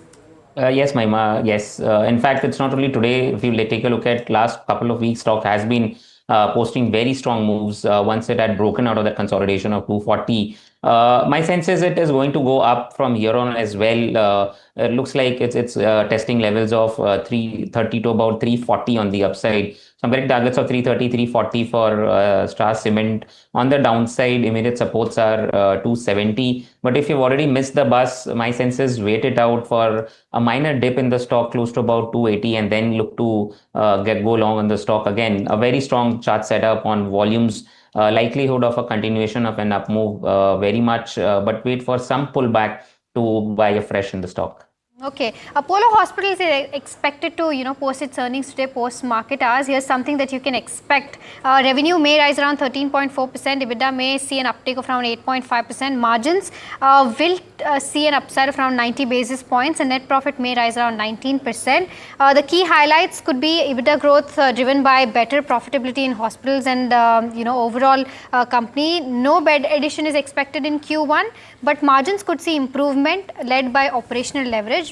Occupancy is expected to, the moderation in occupancy is expected to offset by improved overall average revenue per operating bed, and that metric, average revenue per operating bed, is expected to be at 8%. And lastly, in terms of addition in stores, that is expected to drive growth in digital health as well as the pharmacy business. So that's something to keep your eye out on, a big earning in the Nifty 50 post market hours today. So that's with regards to where Apollo Hospitals stand. But with that, Aditya Agrawal and Aditya Shah, thank you so much for being here today and giving us all those insights and taking out the time. But Harsh, take it away. Markets are about to close. Well, yes, thank you for that. Let's pull up the Nifty and let's see how the day has been. It's been a choppy sort of a day. Even though we've traded in a decently narrow band, we're closing in at probably the lower end of the day, maybe 100 odd points lower on the Nifty 50. We're below the 24,500 mark, so that's the crucial level as well that we look out for. And the Bank Nifty is what's dragging the Nifty lower, and that's what's really playing out. Let's pull up the intraday on the Nifty and we'll likely see exactly that at the day's low as we speak. And let's pull up the contributors on the Nifty as well. Likely candidates, HDFC, ICICI, there you go, around 70 odd points by the two of them. And then you have a Bajaj Finance also, which is dragging the index by another 15 odd points. So clear pressure from some of these pockets. Let's look at the heat map and try and get a sense on the breadth of the Nifty. So it's obviously weakened from the best part of the day, but nonetheless there is some bit of resilience seen, and that's within auto and IT, especially a Tech Mahindra continues to be 2% higher, unperturbed by everything that's happening in the rest of the market. There's also Maruti, Hero, M&M within the auto pack. Pharma also surprisingly doing well. A Cipla, a Sun Pharma doing decently okay in trade. HCL Tech is up around 0.5% thereabouts. The candidates at the bottom, of course, we've spoken about some of them, but some consumption names out there. Trent, HUL, Eternal, Nestle, Tata Consumer, outside of the financials. So those are some of the stocks which are dragging the index. Now let me talk a little bit also about sectors, and you'll likely see the same color play out on the sectors as well. Pharma doing well, not surprisingly. The Nifty Auto is up 0.5% and the Nifty IT also up nearly 0.5%. So those sectors continue to do decently well for the day. The defense index, at the first hint of pressure that we've seen in recent times, we've seen the defense index take a better part of that squeeze. So we're seeing that play out. But the Nifty Bank, and within the banking index, the private banking index is taking a bit of a knock. The Nifty Realty Index within the broader markets. The markets have closed. Let's look at the advanced decline, and that'll also give us a sense on how the broader markets have done. Even Steven, in fact, the tilt has shifted towards the declines versus the advances as we speak. And what we'll see is also on the Nifty mid cap and small cap, we will see that reaction come through near the day's low on the Nifty mid cap. The Nifty small cap also very, very similar in its texture in terms of chart, near off the day's low, except if I were to exclude that initial blip that we saw. So broadly, that's the trend, that's the theme playing out. The BSE 500 top gainers, top losers will give us a sense on some of the gainers and losers. Sonata Software still out there, the top gainer on a tough day. You're seeing Alchem Labs as well on the back of numbers. SJVN's numbers came in yesterday. That one too perked up. Samman Capital 4%. Some reports with regard to a top management rejig probably coming through. Astral is down 8.5%, again on the back of numbers, disappointing. Praj, CSB Bank down 6, really no news there, but still down 6. RVNL is down 5.5, again on the back of numbers. So lots of those on earnings reactions coming through.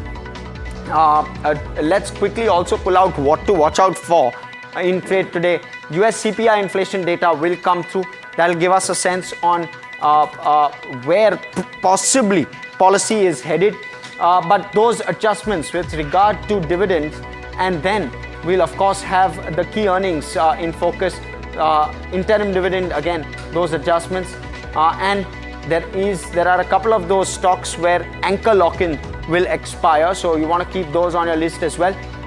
This is earnings post market. A lot of these will come out, and Ashiana Housing within the real estate space, Jupiter Wagons too, fast growing, NSDL first set of earnings after listing, Karnataka Bank, Awas Financiers, and you'll also have Balrampur, I believe, is out, so that number is already out.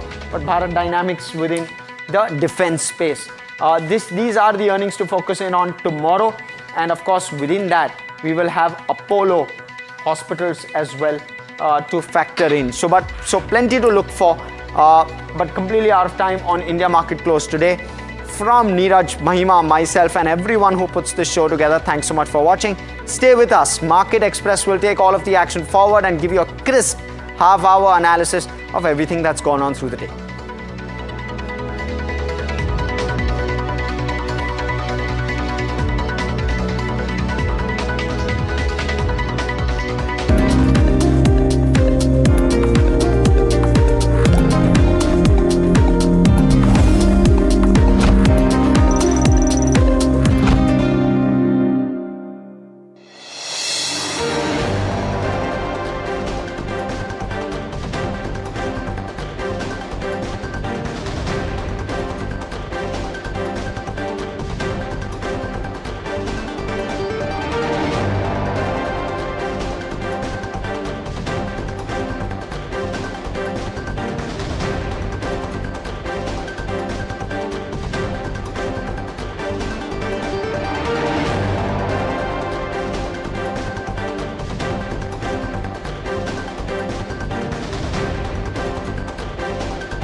जय जवान, जो मैंने शुरू किया था ये actually, मैं दोबारा आया हूँ आप लोग से मिलने के लिए। मुझे बड़ी खुशी है आप देख रहे हैं YouTube पे मेरी फिल्म। वाह क्या बात है, क्या बात है।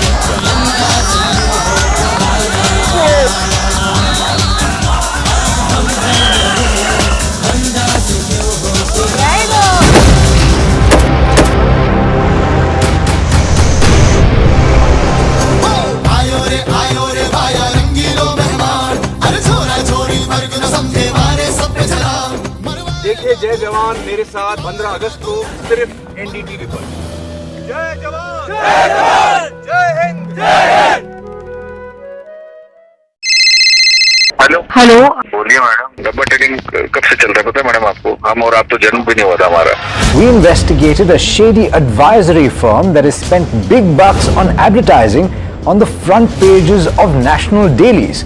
ये आपको बिल्कुल उसका ऐसा हल्का सा भी खौफ नहीं है। मैडम एक बात को खौफ किस लिए रखना चाहिए तो बताओ, कौन सा गलत काम कर रहा हूँ मैं? After our report, we also saw NSE came out with a cautionary circular to the investors. Market Regulator Securities and Exchange Board of India has also come out with a release talking about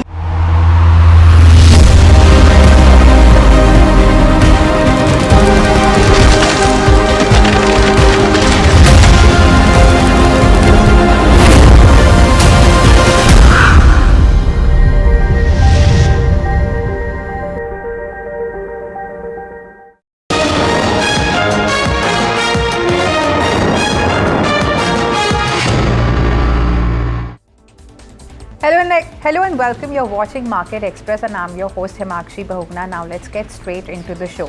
So viewers, it was a choppy trade on the Lal Street today. The Nifty shut shop well below its intraday high at 24,500 levels. The 30-pack Sensex also lost over 300 points. Bank heavyweights such as HDFC and ICICI Bank dragged the frontline indices, while auto players like the M&M and Maruti uplifted the benchmarks. Most sectors ended the day in red. Finance, bank and defense lead the losses, while pharma, media and auto remained resilient. So the market breadth ended skewed in the favor of the declines. Hindustan Aeronautics reported a 4% YOY decline in the Q1 of FY26. Consolidated net profit to 1,383 crore rupees, which has missed the estimates of 1,400 crore rupees. Now, this is due to a 150 crore impairment loss and higher tax expenses. Revenue also rose 11%, which is in line with the 4,800 crore expectations. And this is driven by aircraft and helicopter deliveries. EBITDA surged 30%, with margins expanding 341 basis points. Now, this is beating the flat growth forecast. Key monitorables include Tejas Mk1A deliveries, GE engine supply updates, and repeat LCA Mk1A orders. Astral missed estimates in Q1. The numbers were dragged by volatility in the PVC prices. The revenue declined 1.6%, while the EBITDA declined 14%. The profit also declined 33%. Management told our channel that the margins are seasonally weaker in the first quarter. Time Technoplast reported a 20% year-on-year surge in the Q1 of FY26 consolidated net profit to 95 crore rupees. Now, this is beating the estimates of 90 crore rupees, and this was driven by strong polymer and composite product demand. Revenue also grew 10% to 1,353 crore rupees, which is in line with 1,350 crore rupees of expectations. EBITDA rose slightly 12% to 195 crore rupees, with margins slightly up at 14%.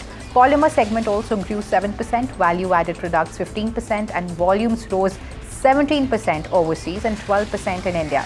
The composite products margins expanded to 15%. The board also approved a 1:1 bonus share issue and a 1,000 crore rupees of QIP. Ashoka Buildcon reported a 45% year-on-year surge in the Q1 of FY26, consolidated net profit to 217 crore rupees, beating the estimates of 200 crore rupees. This is despite a 23% revenue decline to 1,887 crore rupees, which has missed the 2,000 crore forecast. EBITDA remained flat at 599 crore rupees, with margins expanding sharply to 32% from 24%. Now, this is driven by actually better cost management, and also 17% drop was seen in the construction expenses and 60% lower depreciation. The order book stood at 15,886 crore rupees, with road EPC at 49%. Bought toll collection also rose 13% to 362 crore rupees. Novelis Hindalco's US-based subsidiary reported a challenging Q1 of FY26, with consolidated net profit dropping 67% quarter-on-quarter to $96 million. Now, this has missed the estimates of $120 million, and this is actually due to the soaring scrap costs and US tariff impact. So, revenue has risen 3%, driven by a 1% increase in the roll product shipments to 963 kilotons. Adjusted EBITDA has also fallen 30%, with margins contracting to 7% from 11%. Strong beverage packaging demand was offset by weak automotive and specialty shipments. Management expects a $60 million quarterly tariff hit, but anticipates a recovery by Q4 of FY26. Hindalco Industries reported an inline Q1 of FY26, with consolidated net profit down 24% quarter-on-quarter to 4,004 crore rupees. Now, this is missing the 4,250 crore of estimate. This is due to higher raw material cost and 330 crore of exceptional loss, which has been incurred by the company. Now, revenue has dipped 1% quarter-on-quarter, beating the 63,500 crore of forecast, driven by strong aluminium upstream performance. EBITDA has fallen 10% to 7,906 crore rupees, with margins contracting to 12%, which is impacted by a 14% year-on-year rise in the raw material cost. Now, Novelis has faced tariff and scrap cost pressures. Alchem Laboratories stock jumped 6% today after a stellar Q1 of FY26 with revenue up 11.2% to 3,371 crore rupees.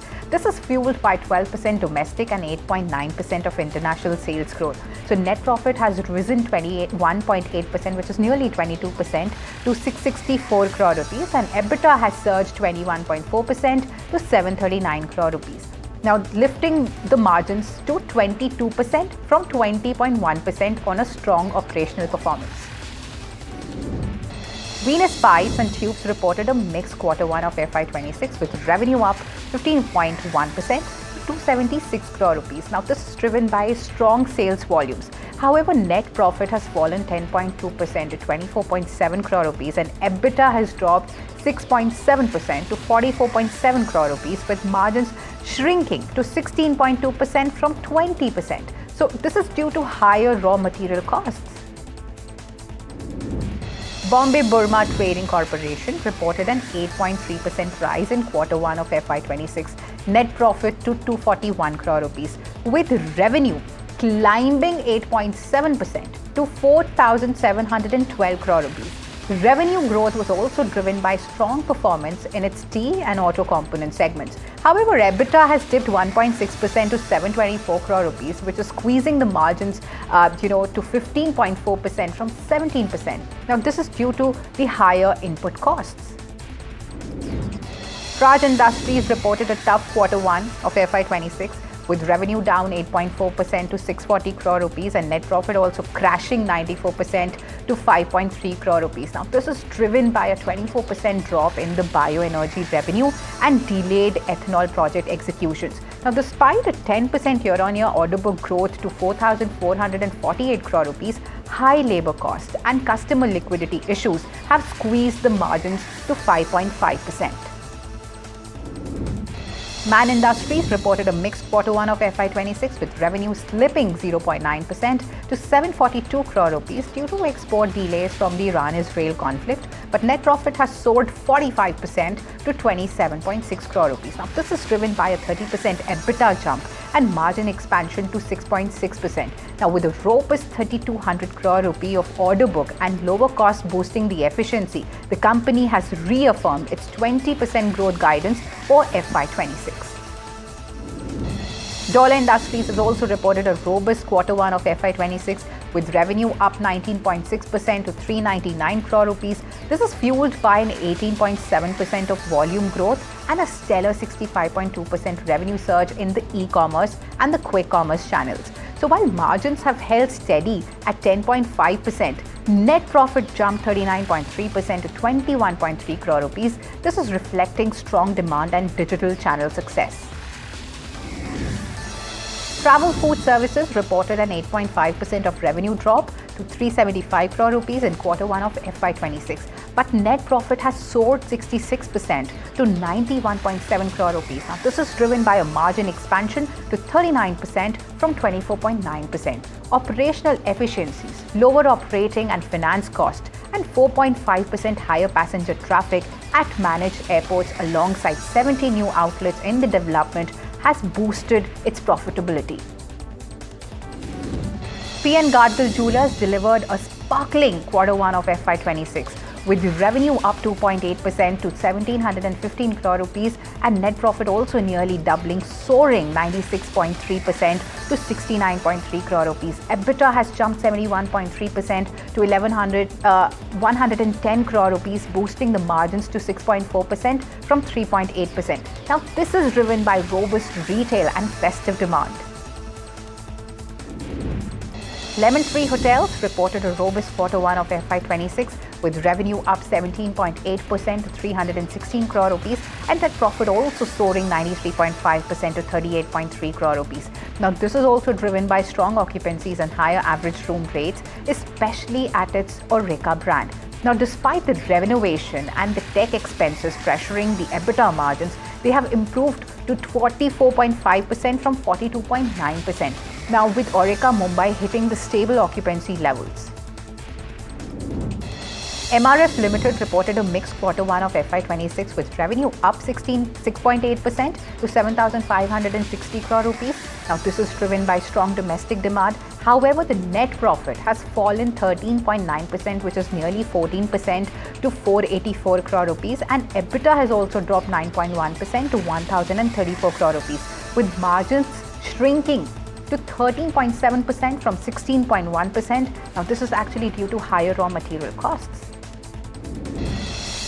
Stallion India Fluorochemicals signed an MOU with Rajasthan to build a 120 crore rupees of R32 refrigerant gas plant in Bhilwara, also producing R410A and other advanced gases, with production set for 2026. So the land acquisition has begun, supported by RECO for approvals. Now, Q1 of FY26 saw a 51% revenue surge to 110 crore rupees and a 23% net profit rise to 10.4 crore rupees. This despite of margin pressure being faced from the border conflicts and also early monsoons. So the company forecast a 30 to 35% of revenue CAGR and a 3 to 4% of profit margin growth through the premium offerings. Balrampur Chini has reported a weak set of numbers in the first quarter. The profit was down over 26%, while the EBITDA also declined more than 19%. Margins are also contracted on a year-on-year basis. MRF Limited has reported mixed results, in the Q1 of FY26, with revenue up 6.8% to 7,560 crore rupees. Now, this is driven by domestic demand. However, the net profit has fallen 13.9%, which is nearly 14% to 484 crore rupees, and EBITDA has dropped 9.1% to 1,034 crore rupees, with margins actually shrinking to 13.7% from 6.1% due to higher raw material costs.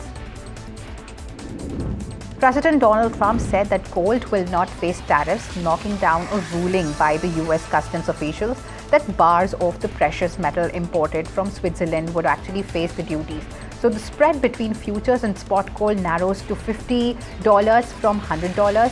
Now, federal ruling last week had dictated that 1 kg and 100 ounce of gold bars will be subject to duties. US consumer prices likely increased moderately in July, though rising costs for goods like household furniture and apparel because of import tariffs probably resulted in a measure of underlying inflation posting its largest gain in 6 months. So the Consumer Price Index report from the Labour Department's Bureau of Labour Statistics will be published amid the mounting concerns over the quality of inflation unemployment reports following the budget and staffing cuts. Ford is recalling more than 103,000 F-150 pickup trucks in the US over axle bolts that may break and result in the vehicle rollways or a loss of drive power, the US National Highway Traffic Safety Administration said. Now, a broken axle bolt can actually damage axle hubs, splines, components that actually transfer power from the axle to the wheels and help them rotate. In a major development, the Supreme Court ordered that all stray dogs in Delhi NCR, must be shifted away from the residential localities to the shelters. Now, the SC has directed that the government of Delhi, civic bodies and authorities of Noida, Gurgaon and Ghaziabad to shift the stray dogs to dedicated shelters within 8 weeks. The Supreme Court is hearing a batch of petitions challenging the Election Commission of India's order to conduct a special intensive revision, that is the SIR, of electoral rolls in the poll-bound Bihar. Now, in the previous hearing, a bench of Justices Suryakant and Joymala Bagchi cautioned the poll body that the court would not hesitate to act if the revised list reflected mass exclusions. The petitioners have criticized the SIR process as a form of citizenship screening. Lok Sabha Speaker Om Birla announced a 3-member panel to probe allegations against High Court Judge Justice Yashwant Verma, at whose residence a large sum of burned and partially burned cash was found after firefighters fought a blaze in March this year. A speech by Tamil lyricist and poet Veramuthu on Lord Ram at a literary program has sparked political controversy. Now, with the Bharatiya Janata Party accusing him of hurting Hindu sentiments, speaking at an event where he received an award named after medieval Tamil poet Kambar, who authored the Tamil version of the epic Ramayana, Veramuthu said that Lord Ram lost his mind after separating from his wife, goddess Sita. Gujarat experienced widespread rainfall with 50 talukas reporting precipitation as clouds moved steadily towards the central and northern parts of the state. According to data from the State Emergency Operations Centre in Gandhinagar, the heaviest rainfall in the past 24 hours was recorded in Sinor, Vadodara. US President Donald Trump extended a trade truce with China, stabilizing economic ties between the two superpowers for another 90 days. Now, Trump has signed an executive order just hours before tariffs on Beijing was set to jump back to sky-high levels. Now, during the trade talks last month, negotiators failed to resolve broader sticking points on the issues like rare earths and technology export controls. US President Donald Trump said that he was deploying 800 National Guard troops to Washington, D.C. and temporarily taking over the city's police department, an extraordinary assertion of presidential power in the nation's capital. Now, Trump's move, which bypassed the city's elected leaders, was emblematic of his second-term approach, which has seen him wield executive authority in ways with little precedent in the modern US history and in defiance of the political norms. Firefighters battled multiple wildfires across Turkey, with a large blaze in the northwestern province of Çanakkale burning for a second day after hundreds of residents were evacuated in precaution. Now, both Çanakkale Airport and the Dardanelles Strait, which connects the Aegean Sea to the Sea of Marmara, were temporarily shut due to the wildfires. The Philippines released a dramatic footage of a Chinese warship colliding with a vessel from its own Coast Guard while chasing a Philippine patrol boat in the South China Sea. According to the authorities, the incident occurred near the contested Scarborough Shoal as the Philippine Coast Guard escorted boats distributing aid to fishermen in the area. Now, more than 60% of global maritime trade passes through the disputed waterway. Brazilian President Luiz Inácio Lula da Silva and Chinese President Xi Jinping have discussed the role of the BRICS group of states and bilateral business over phone call, according to Lula's office and Chinese state media. Now, the leaders have spoken for an hour on Monday. Now, they've agreed on the role of the G20 and BRICS in defending multilateralism, and Brazil's presidency said in a statement. La Liga is set to make history as the Spanish Football Federation greenlit Villarreal's home match against Barcelona at Miami's Hard Rock Stadium, home of Inter Miami. So the move, part of La Liga's push to expand its global brand, awaits UEFA and FIFA approval. Now, previous attempts to stage US matches failed due to opposition from the players, fans and clubs. Now, the decision aligns with the 2026 FIFA World Cup in the US, aiming to grow soccer's American fan base. Japan's boxing authorities are enforcing stricter safety measures after the tragic deaths of super featherweight Shigetoshi Kotari and lightweight Hiromasa Urakawa, who suffered brain hemorrhages post-bouts at Tokyo's Korakuen Hall. Now, the Japan Boxing Commission convened an emergency meeting proposing 10-round title fights instead of 12, mandatory hydration tests, and pre-fight and weigh-ins to prevent this extreme weight cutting. Now, the boxing community, reeling from the losses, is pushing for urgent reforms to protect the fighters, with calls for enhanced medical protocols and monitoring. Paris Saint-Germain is making waves in the transfer market, securing 2 blockbuster signings. The League One champions have welcomed French goalkeeper Lucas Chevalier from Lille for £40 million and Bournemouth's star defender Ilya Zabarnil in a £63 million deal. Now, both the players have signed 5-year contracts, signaling PSG's intent to dominate both domestically and in Europe. Soccer superstar Cristiano Ronaldo is officially engaged to longtime partner Georgina Rodriguez. The couple, together since 2016, shared the news on Instagram, with Rodriguez flaunting a massive diamond ring. After 8 years and 5 children, the Al Nassr star and his fiancée are set to tie the knot. The Duke and Duchess of Sussex have extended their Netflix partnership with a multi-year first-look deal for Arkwell Productions. giving Netflix priority on their film and TV proposals, unlike their $100 million 2020 deal. Now, this arrangement is less restrictive but quashes the rumors of a split. So, Meghan emphasized creating globally resonant content. We'd love Meghan's second season. A lifestyle series arrives soon alongside a Christmas special. Despite the first season's modest 5.3 million views, Netflix praises the Sussex's storytelling, citing Harry and Meghan's 23.4 million views. Well, with that, viewers, it's a wrap on this edition of Market Express, but please don't go anywhere and stay tuned to NDTV Profit.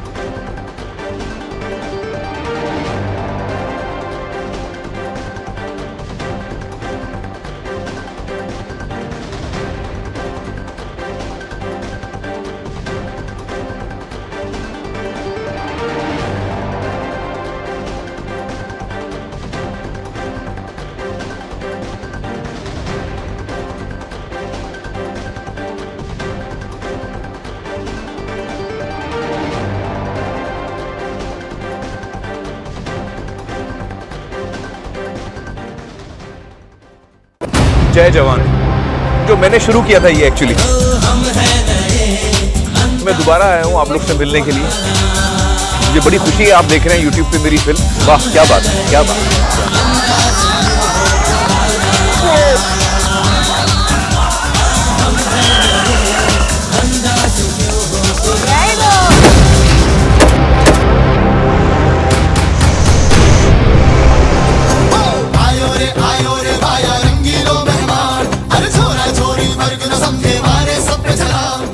देखिए जय जवान मेरे साथ 15 अगस्त को सिर्फ NDTV पर जय जवान जय जवान जय हिंद जय Hind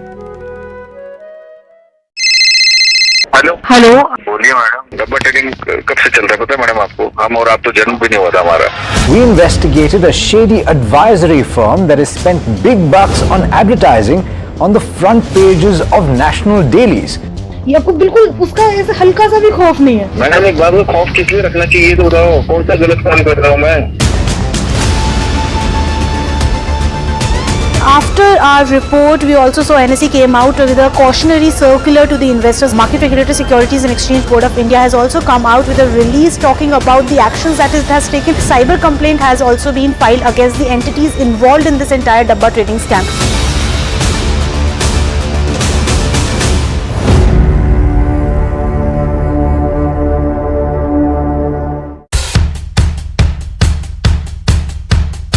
The markets move fast. And so should your portfolio. Expert insights, real-time stock picks. Do I buy Ola? Should I hold CDSL for the long term? Buy, sell or hold. The answers you need, straight from the experts. Callers from India and across the world. Connect live, ask, decide and invest wisely. Your portfolio, your future. Ask Profit.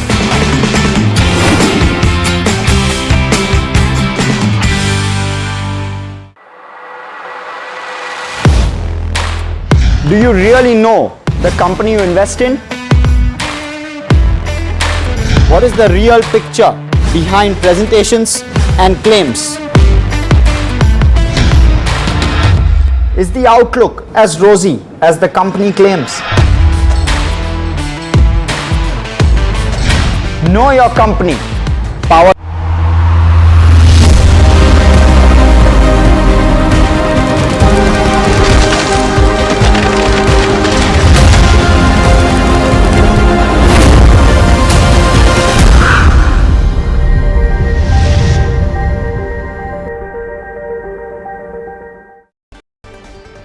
The markets end lower after seesaw trade. Nifty closes below 24,500, while the Sensex finishes over 300 points lower. All sectoral indices end mixed. The mid and small cap indices underperform the benchmarks. India ramps up the semiconductor manufacturing amid global trade tensions. The cabinet approves 4 semiconductor projects in Odisha, Punjab and Andhra Pradesh with an investment of over 4,500 crore rupees, adding to the 6 existing projects under Semicon India. Direct tax revenue from the 1st of April to the 11th of August slips with net collections falling by 4% compared to last year, representing 26% of the FY26 budget estimates. In an attempt to cushion the hit from US tariff, India plans to expand export market target to 50 countries from the current 20. Sources say Commerce Ministry is targeting regions such as Middle East and Africa that account for 90% of India's exports. The Adani family tops Hurun India's most valuable family businesses list for the second year in a row with a combined valuation of 14 lakh crore rupees from Adani Enterprises, Adani Ports and other group companies. The opposition criticizes the Supreme Court's order on stray dogs in Delhi. Congress MP Rahul Gandhi says it's a step back from decades of humane science-backed policy, while TMC Saket Gokhale calls it cruel and inhumane. Lok Sabha Speaker announces a 3-member panel to probe allegations against High Court Judge Justice Yashwant Verma, also accepting an impeachment motion signed by 146 MPs.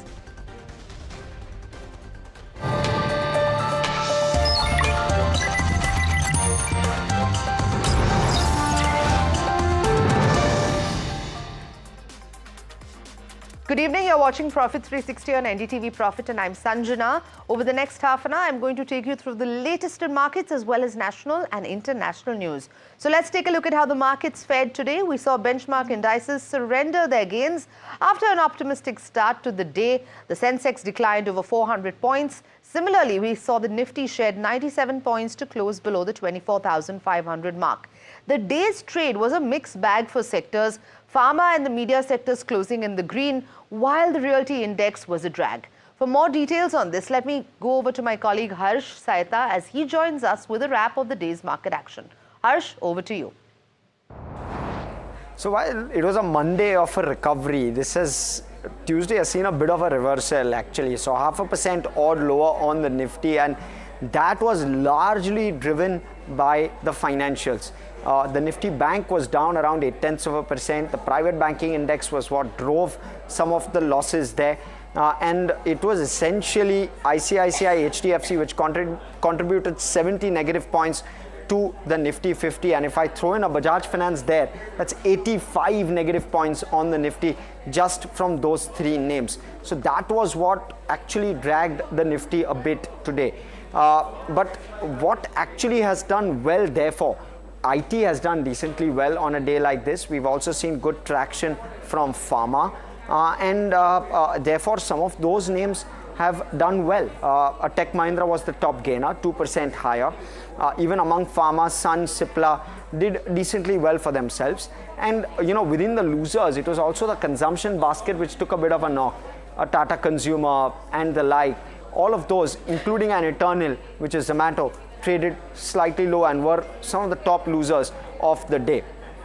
Now, outside of that pack, we also saw broader markets reverse quite sharply towards the fag end of the day.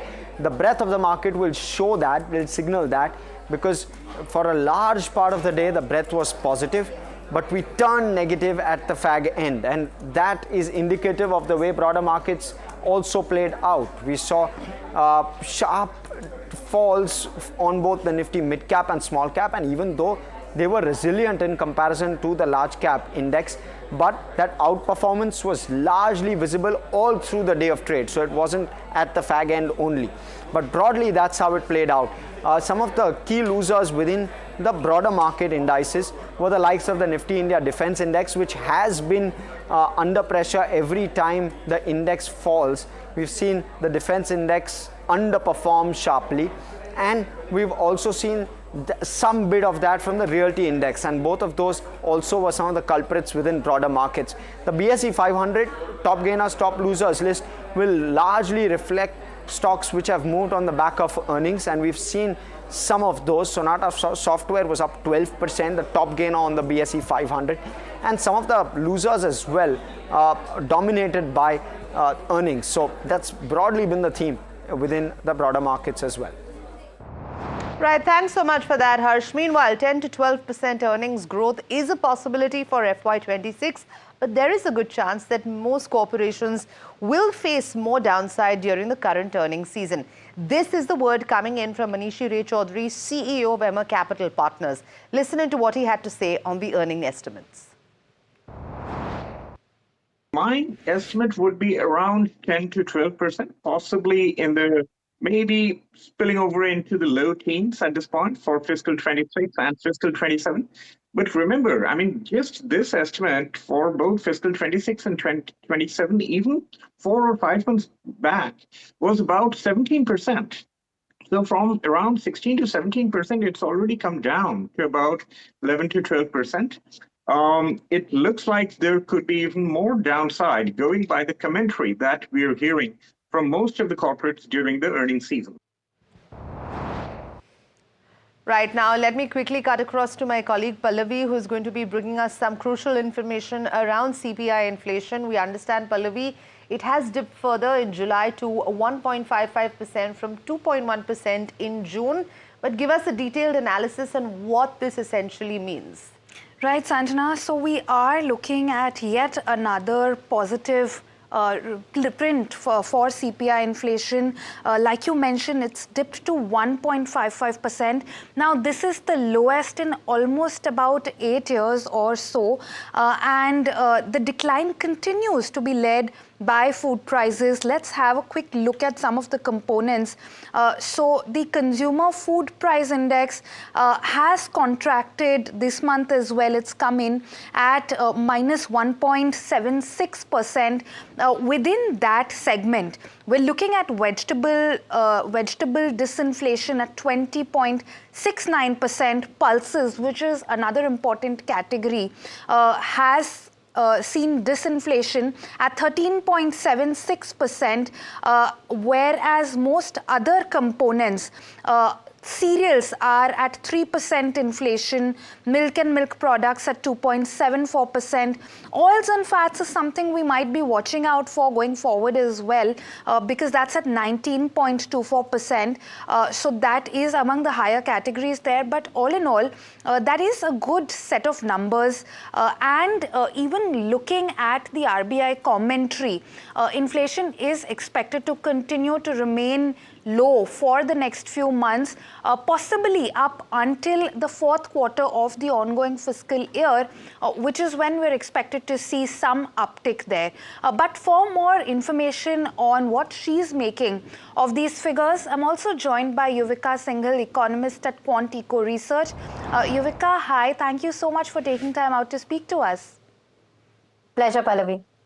So, first up, the inflation reading for today is not entirely on unexpected lines, right? It is broadly close to economist estimates. What are you making of these figures? I think it's good news. So another month of lower than expected, or in line with expectations CPI. Though we were expecting the number to be slightly lower, but I think 1.55 also gives a lot of comfort. This could be close to a record low. Probably we have seen one more time inflation in this on this series of CPI inflation dip below 1.5. But this is probably the second lowest print that we have seen on this CPI series. So it's all good news. And in large part, as we all know, this has been driven by the comfort on food that has been in place since the winter months, right from the months of November, December.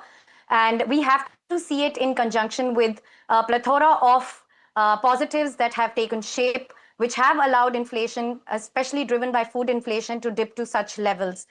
So it was the Kharif output, which was good last year, followed by a bumper Rabi crop this year, followed by a timely onset of southwest monsoon, which has progressed fairly well in the season. So I think the food inflation story continues to offer a lot of comfort to us as analysts for the entire trajectory of the year, like you pointed out, and also to RBI. Right. So, Yuvika, given that this trajectory is expected to continue going forward, what are you looking at in terms of next month's print? And the reason I'm asking is, like you mentioned, this is already the second lowest we're seeing in the current series. Can we expect further deacceleration here onwards, or do you think we can now expect inflation to remain low but similar to today's figures? So possibly, I think, Pallavi, this will be the trough of the inflation that we are seeing. So this is probably as best as it gets. Here on, we have already seen price pressures build in. So if you look at the reading for the month of July as well, the sequential momentum in food is positive and fairly pretty much in line with seasonality, I could say. So a large part of this benign reading that we are seeing is also driven by a very favorable base from last year. So going forward, this favorable base is going to wane, and as sequentially price pressures move up, we are likely to see readings inching higher than where we are at this point in time in July. So I do not see inflation running up, so no alarming readings. Probably we are likely to see readings sub 3% up till the end of the calendar year, and probably move up closer to in the range of 4 to 4.5% by the time we end the fiscal year. That is the very fag end, the last quarter of the fiscal year. So in terms of trajectory, I think there's still more comfort that can be drawn, at least over the course of the next 5-6 months. And for the full year, we are looking at inflation averaging at 3%. And mind you, this will be the lowest level of annual inflation that India has seen probably on history. So it's a number that needs rejoicing. Like I said, a lot of factors have come together to enable inflation, headline inflation driven by food to come this low this year.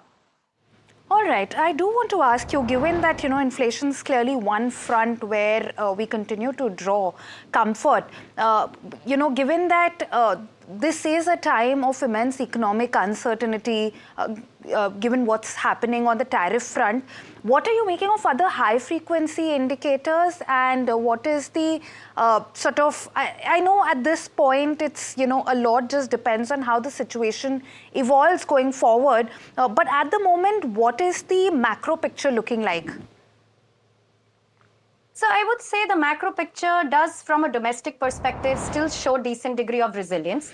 While we did see, when we started the fiscal year, the months of April and May, we did notice some nascent signs of stabilization coming in as far as urban consumption is concerned, though that has turned somewhat mixed in the month of June and July. So we have yet again seen certain high frequency indicators, whether it's credit growth or within which personal loans category or passenger vehicle sales, which have seen some tentative degree of weakness creep in. But having said, I think broadly domestic pillars of strength remain in place, emerging from the rural economy, which is yet again being backed by an above normal monsoon this year.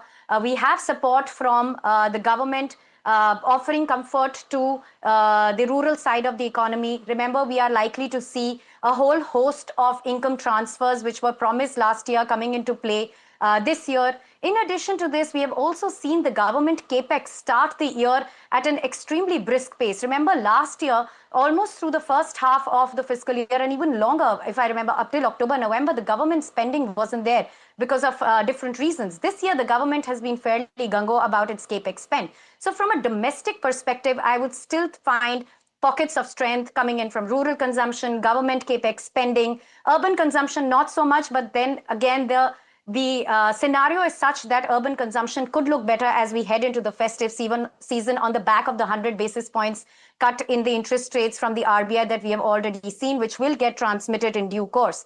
So from a domestic perspective, I think we are fairly okay. As far as the global economy is concerned, yes, there is too much of uncertainty at this point in time. And the initial news bites and especially the trade and the tariff related announcements that have come in do not augur well for India's perspective. Having said so, we will still wait for the dust to settle. We know that tariff negotiations are still ongoing. They are still very much on the table. The penalty is yet to kick in. We have just seen one round of tariffs at 25%. The penalty of 25 is still being waited out for to be implemented later. And we have time in hand to see where eventually the situation settles. And that to us will help us going back to the drawing board and say that, okay, this is the impact that the global uncertainty or the tariff will have an impact in terms of whether it's our current account, whether it's growth or some bit of impact coming in on inflation. So we'll have to wait and see eventually how the global situation pans out. But like I said, the domestic economy offers comfort, and that augurs well for us. Okay, I do have one last quick question before we can let you go, Yuvika. So, given that we are stepping on to the festive season, do you think that this festive season is expected to be better for the domestic economy compared to an year ago? And added to that, how much of an additional comfort will the income tax concessions announced in the budget offer this time round? We're yet to see any discernible impact by the looks of it. You did touch upon it when you were talking about the broader economy, but is that impact going to be more discernible going into the festive season? I would hope so, Pallavi, largely because at the beginning of the year, when the income tax reduction announcements came in, we were pretty sure that they would have a kick-in impact on urban consumption, where a windfall gain such as a reduction in income tax tends to push households to consume more, and more of discretionary spending is what is typically, when we go back in history and see similar kind of windfall gains, how do they tend to pan out? It's largely discretionary consumption which gets a kick. So we were somewhere more, positive on this. Like you said, we have not seen a discernible turnaround in urban consumption. But like I said, there are a plethora of factors that could provide this comfort coming in. The low food inflation and the low headline inflation. We have seen RBI effect 100 basis points of reduction in rates, which will eventually see greater transmission. The CRR cut is also likely to come in September onwards, so there should be ample liquidity in the system. And I think all these factors put together will probably augur well for the festive season, giving the much needed push to consumption from the urban side. And remember, we'll also be at the end of a good monsoon season, which should continue to support rural consumption as well. So as a bag, I would say both urban and rural could look somewhat better, maybe a couple of months later. And also remember, the festive season kicks in much more early this time around. We have Ganesh Chaturthi kicking in towards the end of August, which would mark the onset of the festive season, probably a couple of weeks earlier this year. So we'll have to bear in mind that all the inventory buildup and the production buildup is likely to happen now in the months of July, August, early September, for it to actually have or to be able to cater to the consumption pickup that is likely to happen September, October. Right, all right, Yuvika, thank you so much for taking time out to speak to us. Always a pleasure speaking to you. My pleasure. Thank you, Pallavi. So, Sanjana, yet another good set of figures on the inflation front. On the headline, we're looking at a print of 1.55%, and that is the lowest after June 2017. On food inflation, it's the lowest print after January 2019. And, like Yuvika was saying, while this may be the trough, we still are expected to continue to draw comfort on the inflation front for the next few months. Absolutely. And also, I think a very reassuring statement coming in from her regarding even the uncertainty around tariffs as well. So that's comforting to listen to. And thanks so much, Pallavi, for that very comprehensive update. Let's move on, because in a move to boost profitability, the Managing Director and CEO of BSE, Sundara Raman Ramamurthy, has highlighted the exchange's focus on a diversified product mix.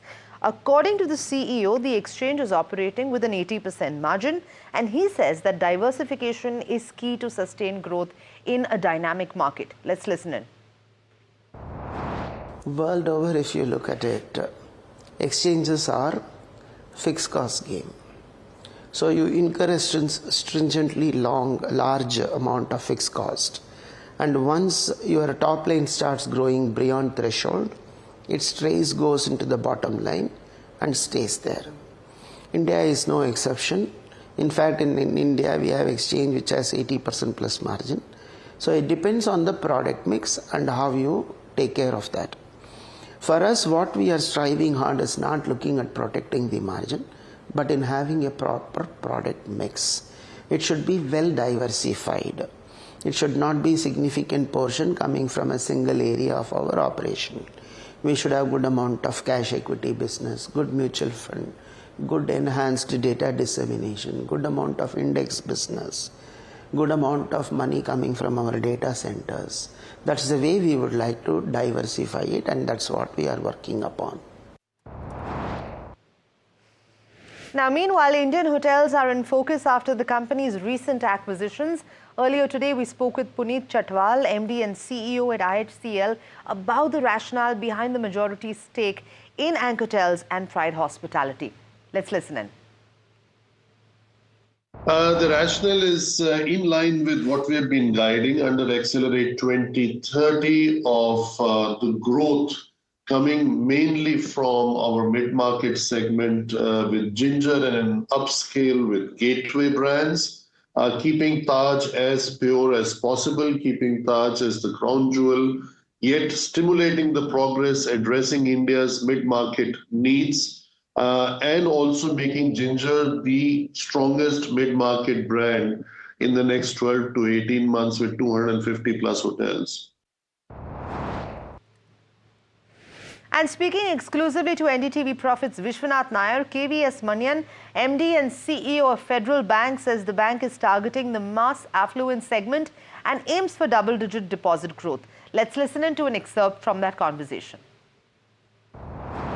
One of the beliefs I have is there are three parts to the deposit, right? CA, SA and term deposit. I think it is a term deposit which is an investment product. Yes. CA and SA are transactional products. Yes. So yes, term deposit will face competition from other wealth products. I understand that.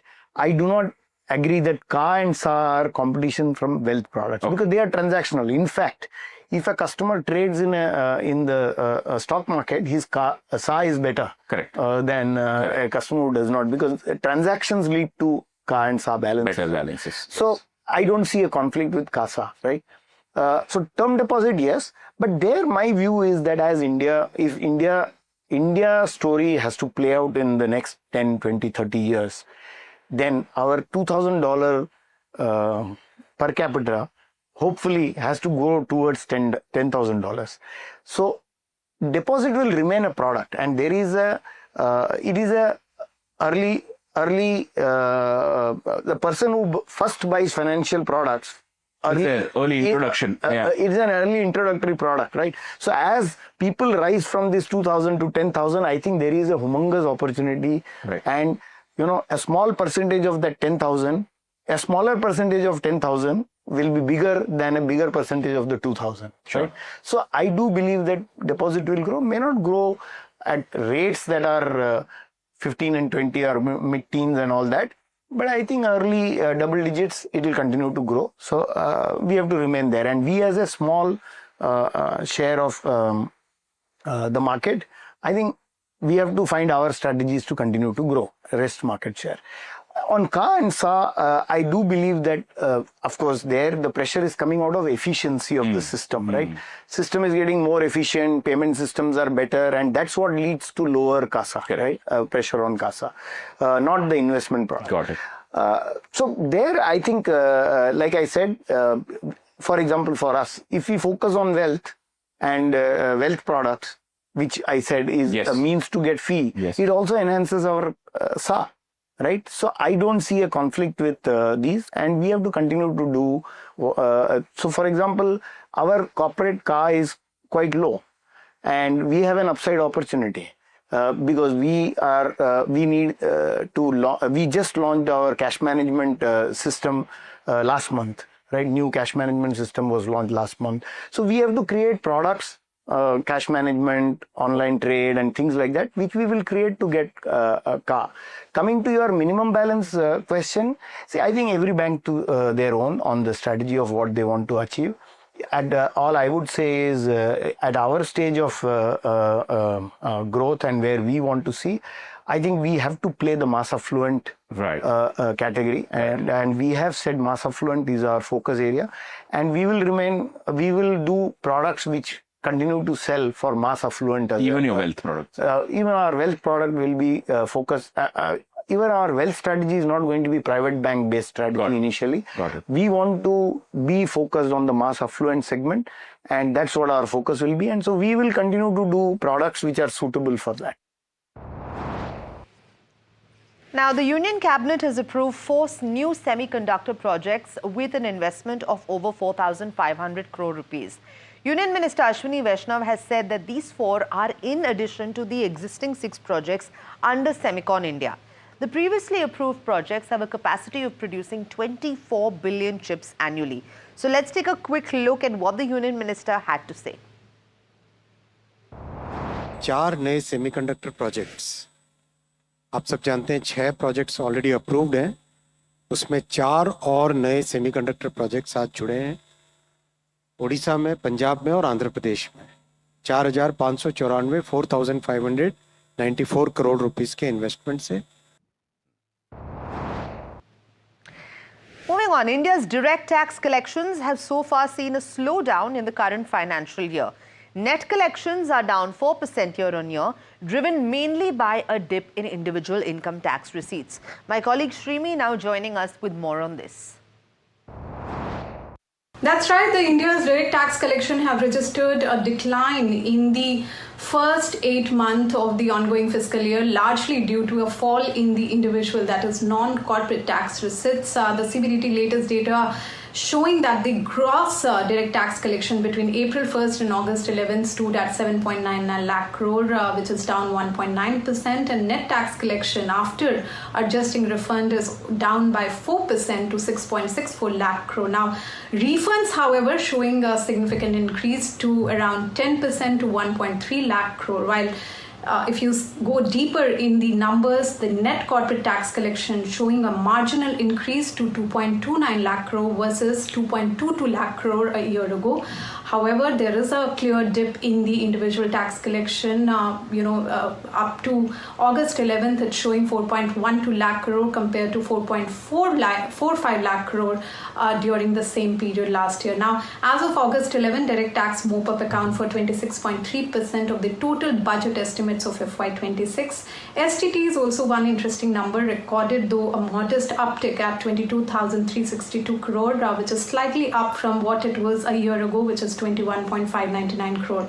Now, experts attributing the slowdown to the higher refunds. However, even gross collection receipts, that is just before adjusting refunds, also showing clear strain in the direct tax kitty. Shrimi, thanks so much for that update. And that's all the time we had on this edition of Profit 360. Stay tuned to NDTV Profit for more news and updates.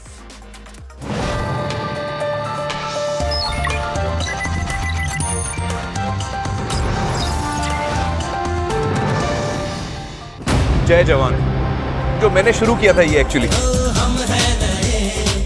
मैं दोबारा आया हूँ आप लोग से मिलने के लिए। मुझे बड़ी खुशी है आप देख रहे हैं YouTube पे मेरी फिल्म। वाह, क्या बात है, क्या बात है।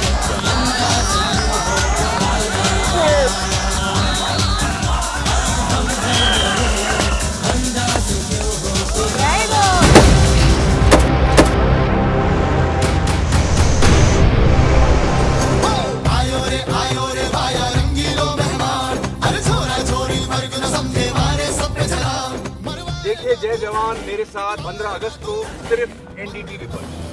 जय जवान, जय जवान, जय हिंद, जय हिंद। हेलो, बोलिए मैडम, डब्बा ट्रेडिंग कब से चल रहा है पता है मैडम आपको? हम और आप तो जन्म भी नहीं हुआ था हमारा। We investigated a shady advisory firm that has spent big bucks on advertising on the front pages of national dailies. ये आपको बिल्कुल उसका ऐसा हल्का सा भी खौफ नहीं है। मैडम, एक बात को खौफ किस लिए रखना चाहिए तो बताओ, कौन सा गलत काम कर रहा हूँ मैं? After our report, we also saw NSE came out with a cautionary circular to the investors. Market Regulator Securities and Exchange Board of India has also come out with a release talking about the actions that it has taken. Cyber complaint has also been filed against the entities involved in this entire Dabba trading scam.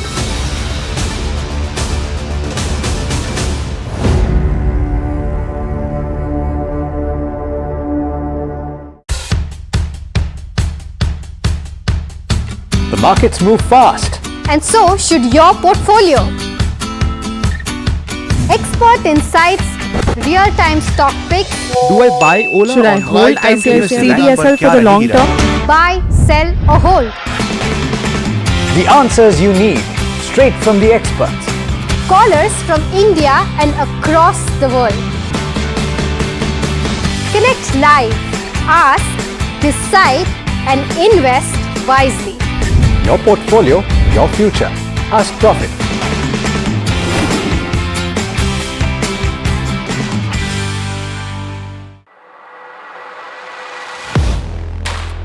Do you really know the company you invest in? What is the real picture behind presentations and claims?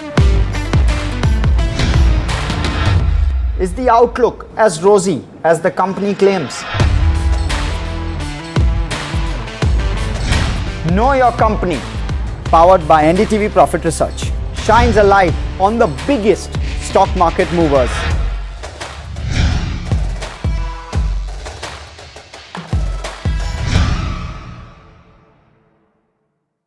जय जवान, जो मैंने शुरू किया था ये actually, मैं दोबारा आया हूँ आप लोग से मिलने के लिए। मुझे बड़ी खुशी है आप देख रहे हैं YouTube पे मेरी फिल्म। वाह क्या बात है, क्या बात है।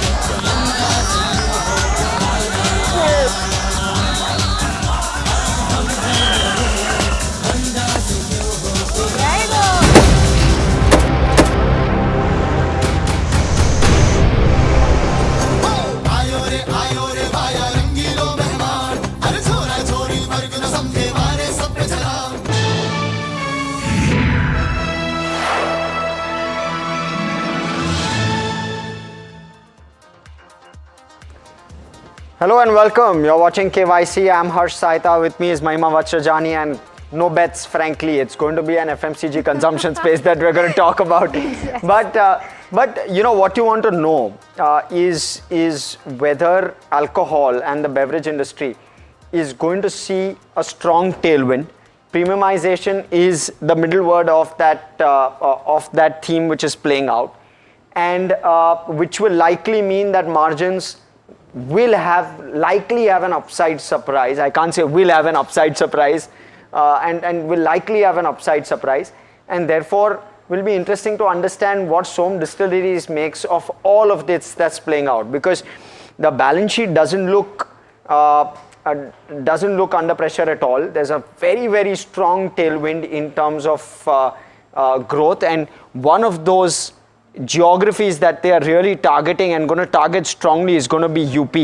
And what impact does UP have on their top line is what I'd want to first understand.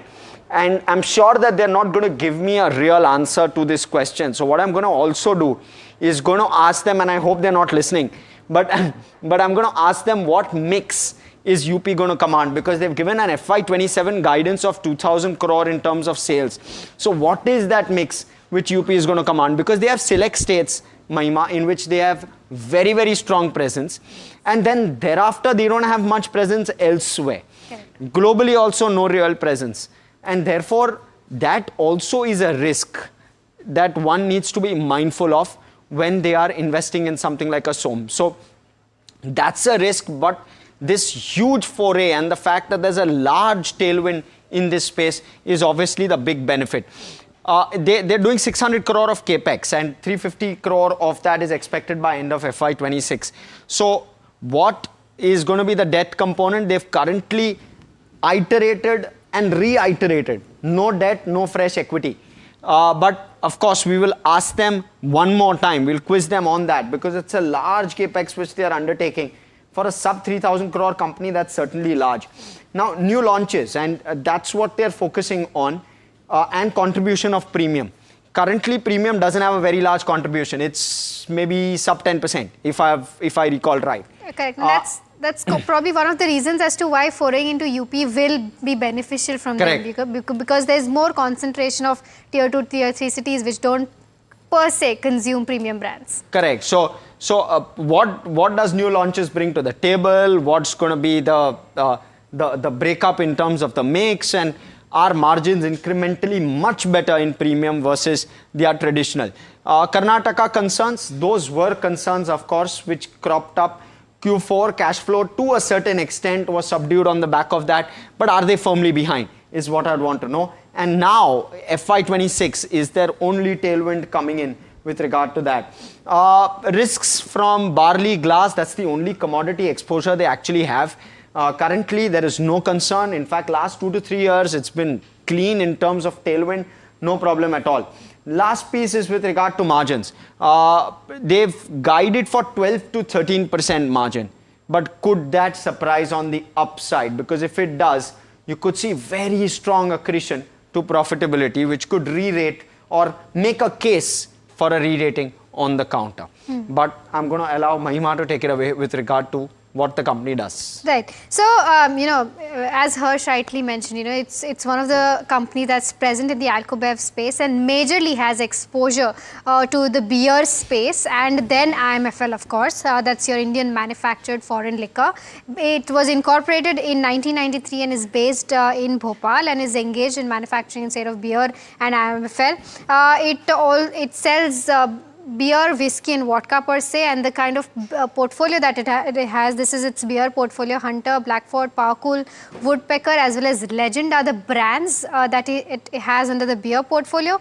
In the whiskey portfolio, it's got brands like Mahawat, this is the recent one, and a slightly premium side of whiskey that the premium side of IMFL that they have, and of course whiskey. The other one is Blackford, Sunny, Gypsy and Fox, which are the others in the entire portfolio. Rum and vodka is a very small, very small portion of their portfolio, but they also have ready to drink and mixers in terms of cocktails in their portfolio as well. In terms of where the manufacturing facility stands, they've got 3 manufacturing facilities in India. The total capacity as of their latest presentation, well, this is the breakup in terms of the Hassan plant, the Odisha plant as well as the Bhopal plant. So when you try to sum this entire thing up, overall beer is 38.9 million capacity and IMFL is roughly 4 million cases in terms of where the capacity stands, and they're also expanding, as Harsh mentioned earlier, in the UP, and that allows them a capex of around 600 odd crores. In terms of the raw material exposures, again, as Harsh said, barley and glass are the 2 main raw materials for the counter, and the fluctuation in the prices is something that will impact their margins overall. And it's difficult, in this kind of cutthroat competition to pass on the kind of inflation that takes place in barley as well as glass as a raw material. Lastly, in terms of the breakup of overall sales, as you rightly, as I mentioned earlier, this is the second largest beer manufacturer in India. So beer is around 95.5% of their overall volumes, and 4.5% right now is IMFL. Beer was earlier higher as a percentage, but that's now come down to 95.5. So the other question here also is whether they're actually planning to give more exposure going forward to the IMFL side of things or not. So that's with regards to where the entire whole and soul of the company stands. Well, yes, one piece, Mahima, is the fact that 99% of their sales are focused on Madhya Pradesh, Karnataka, Odisha and Jharkhand, just 4 states, and therefore UP could be that huge foray, just given the population size scale that UP commands. Largely margins are stable across geographies, so a hint into what UP will command on an existing mix. If the mix does not change substantially, you will likely see margins remain as is. Taxation, MRP caps can impact profitability state-wise, but broadly that's the theme. So that just kind of caps off whatever Mahima, of course, had to start it off with. Let me start off also with now the metrics, and the metrics that we look at is income statement, balance sheet, cash flow, return ratios, shareholding, street cred, there's no street coverage, there's outlook, and thereafter there's valuations. And I'll allow Mahima to start with the income statement. Right. So, I'll start with the income statement first from a broader perspective, from FY22 to FY25, and then see how they've done this quarter. In terms of where the overall revenue stands, the 3-year CAGR has been a whooping 58%. EBITDA CAGR has been around 108%, and the company has gone from a loss of 10 crores in FY22 to profits of around 100 plus crores in FY25. Margins have also significantly improved from that 5% mark in FY22, but has remained in that range of 12 to 13% mark in the past 2 odd years. So that's with regards to where margin trajectory is into picture. So the question really here is that whether in FY26 they'll be able to do better margins, because the guidance range is slightly higher, and they've always done at the lower end of what they've guided for. That's with regards to where the overall income statement is concerned. But in terms of where the Q1 performance stands, Q1 FY26 overall revenue saw growth of around 3% YOY basis, but good growth sequentially. EBITDA saw a growth of 9%, and majorly this particular quarter beer companies were impacted because of short summers, so that's also an important aspect to keep in mind. And overall net profit saw a growth of around 2%, but the numbers did not seem that bad considering the other player in the industry also did post similar set of earnings. So overall this quarter is not a festive season, plus early monsoons has impacted beer sales overall, and that's with regards to where Q1 stands. But the overall picture in terms of where the CAGR is concerned when it comes to their revenue, their EBITDA as well as their PAT growth, it's been a good considerable growth, and that's why we've given it a thumbs up when it comes to the income statement. Perfect. Yes, the 3-year growth, very, very impressive, no doubt about that. Let me now talk about the balance sheet. And when you're looking at the equity shareholders funds overall, which kind of gets you that book value of 747 crore, it's currently trading at roughly 4 times book. And the borrowing number also doesn't look too substantial at 171 crore. In fact, the borrowing number has come down, and has come down materially.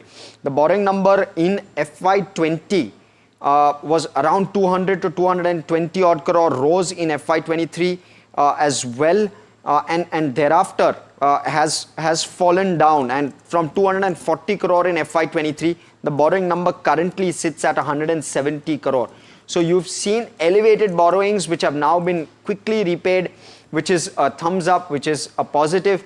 Plus you're seeing very strong tailwind with regard to the numbers itself. So the EBITDA is now well in line to cover that borrowing number, so no concern there. Cash balance of 20 crore is all right, and broadly we've given this a thumbs up because the balance sheet clearly improving and the top line growing very, very quickly, and without taking on considerable leverage. So all of those are positives. Mahima, cash flow. Right. So when we take a look at the entire cash flow picture, the cash flow from operations, as compared to FY24 and FY25, it has come down. But with regards to where the overall growth is concerned, it's been a considerable growth. But the ratio that we always talk about here is the cash flow to EBITDA part, the operating cash flow to EBITDA part, and that's been declining, which is why we've taken a conservative approach here and given it a neutral rating. The net cash flow position, however, has improved from a 3 crore in FY23 to a 6.57 crore in FY25. But considering everything in place, the kind of capex that they're doing right now that's in place, plus considering how they'll be funding that capex, we'll have to see as to how that plays out on the cash flow side of things, and that's why we've given it a neutral rating as of now. How that plays on cash flow, how that plays on return ratios. Return ratios, and correct. Let's talk about that. And return ratios have improved significantly.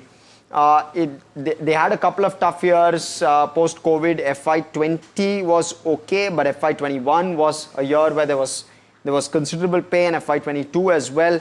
But FY23, 24, 25, we've seen mid to high teens in terms of ROCs, which is very healthy. So really, we'll give this one a thumbs up as well. Hopefully, it's sustainable. That's really the question one will have to ask management as well.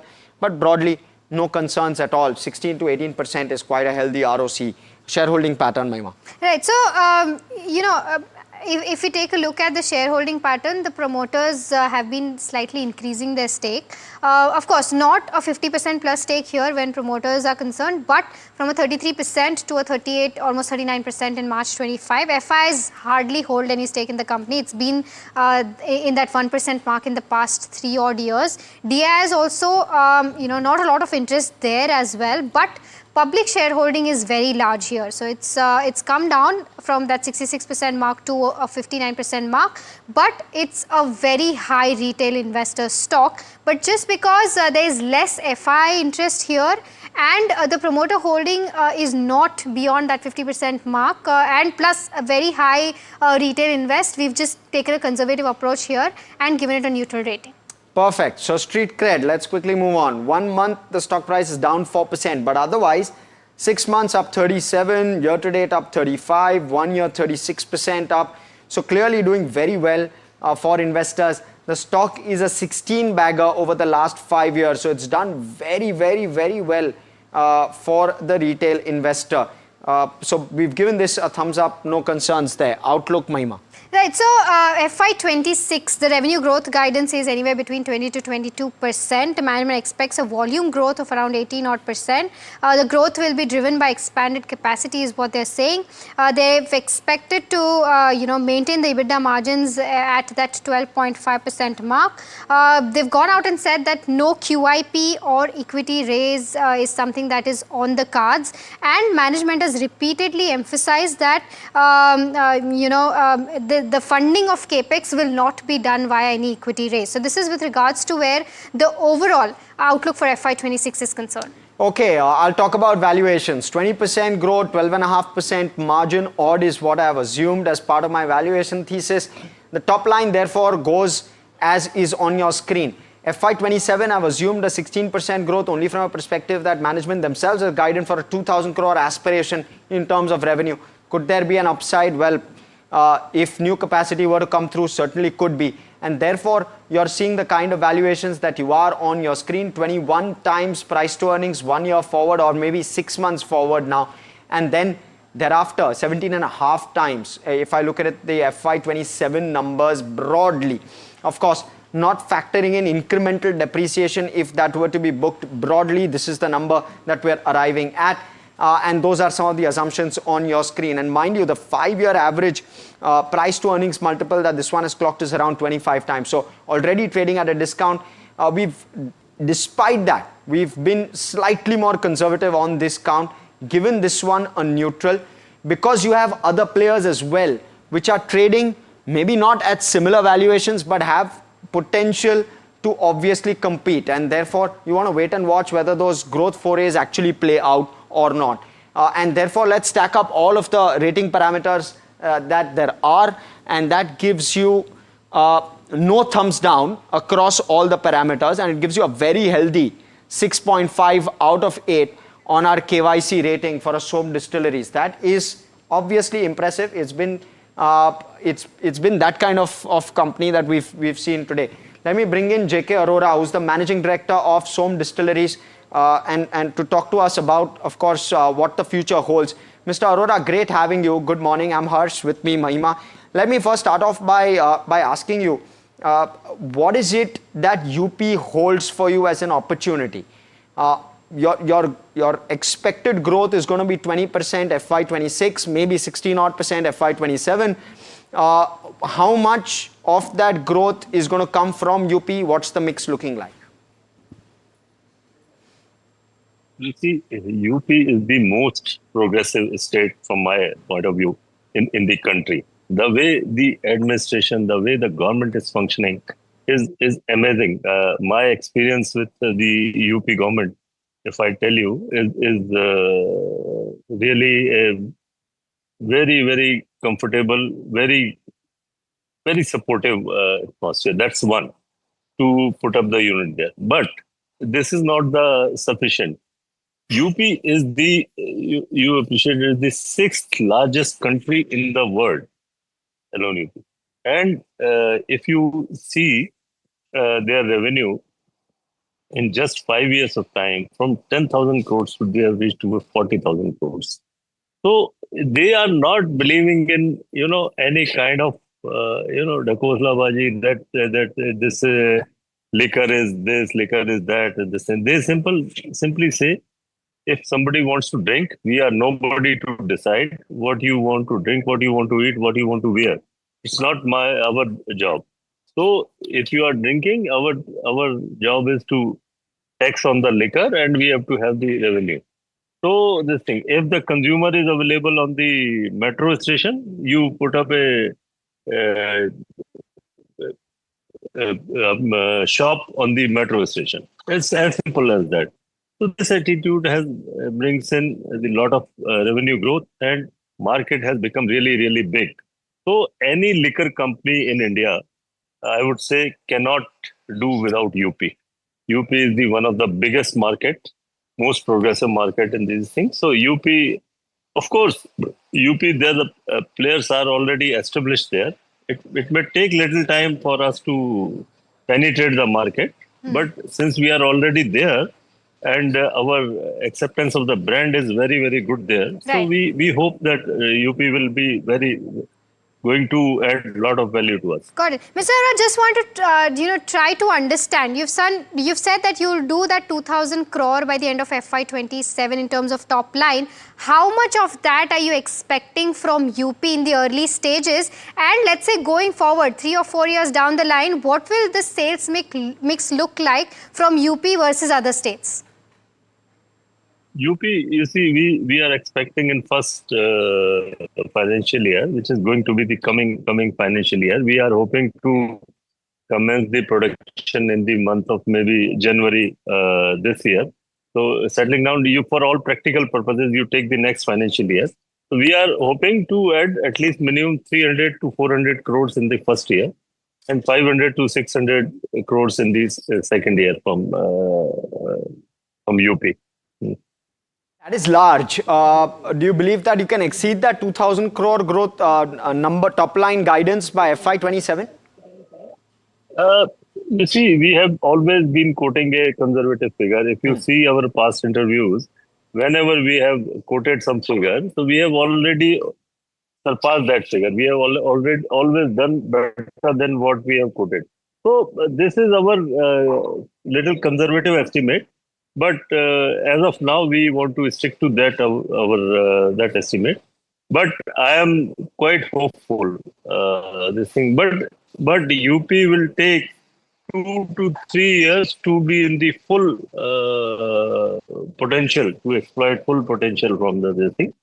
But UP is going to be definitely one of the most profitable and most progressive market for us. That I am sure. Sarah, then I want to understand that how does your mix change in terms of premium versus your popular segment? Because the trend right now in the Alcobev space is that premium products are picking up and they are aiding the margins as well. So do you think that the premium contribution will go up? If yes, what will the mix be like? And then how will the margins going forward look like, let's say 3 years down the line? You see, you have put in a very, very relevant question. This is the most burning topic as of now, this thing. You see, when I started career, on that time, this liquor is called Indian-made foreign liquor.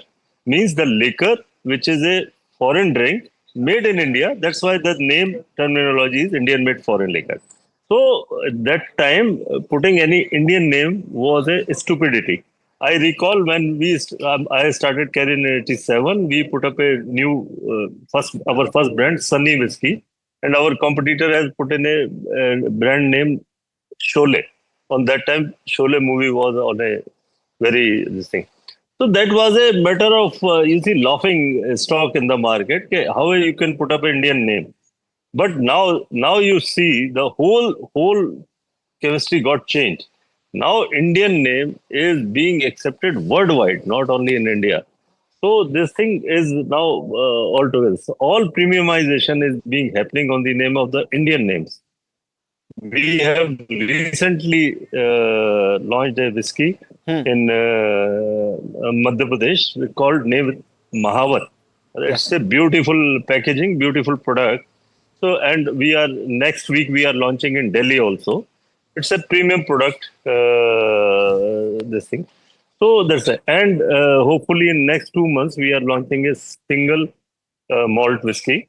That's name is Bhimbetka. That Bhimbetka is a place which has got a 10,000 old civilization, which is a wall paintings exist there. Bhimbetka is a tourist place in Madhya Pradesh. Right. So that's what it is. So we are on to premiumization on the IMFL. Right. You see, we are the only company who are available in beer and liquor both. Understood. You see, last three years, there was a huge growth in the beer. So we have tapped that potential. Right. Now, since looking to that potential, all governments have started putting a lot of taxes. So beer growth is now a little slow. So we are on to now IMFL, which is doing full well. So we are the only company which is playing in both liquor and beer. Understood. So that is the advantage with us. Yes. Understood. So sorry for interjecting, but we just have a couple of minutes left with you. So I want to make the most of that time. In terms of the mix itself, currently you're sub 10% on Indian-made foreign liquor. Where does that go to when you do 2,000 crore of top line in FY27? Give us that number broadly. I understand you may not have a hard number there. 20%. Excellent. Yes. Excellent. And so therefore, what does that do to your margins? Because tough to believe that margins will remain 12 to 13%. The margins in liquor is always better than beer. Yes. So there is no doubt about it. So margins are going to be better. It's not no way going so to how reduce. Much better? So would you inch towards 15%? Not exactly 15%, but it is definitely better. If you see this quarter, our margins are better than the previous quarter. Yes. In our last quarter, March quarter it's about 23 crores profit. This is more than 40 crores profit. Got it. So this thing it is showing this thing. Our IMFL volume in the last quarter is IMFL sale is just double what we have sold in the same quarter last year. This in the same quarter, IMFL is the double. Understood. So you can clearly feel where the focus is now. Understood. Thank you so much, sir, for coming and speaking with us. That was very insightful. Viewers, I believe we've got enough on our plate in terms of the guidance that Mr. Arora has given. Very clean, very clear. 400 crore in terms of the sales from UP in FY27, 400 crore in terms of IMFL, which will be 20% immediately off the bat by FY27 itself, and therefore margins likely on their way up. You might want to tweak those valuation numbers a little bit. Completely out of time on this edition of KYC. From Mahima, myself, everyone who puts the show together, thanks so much for watching.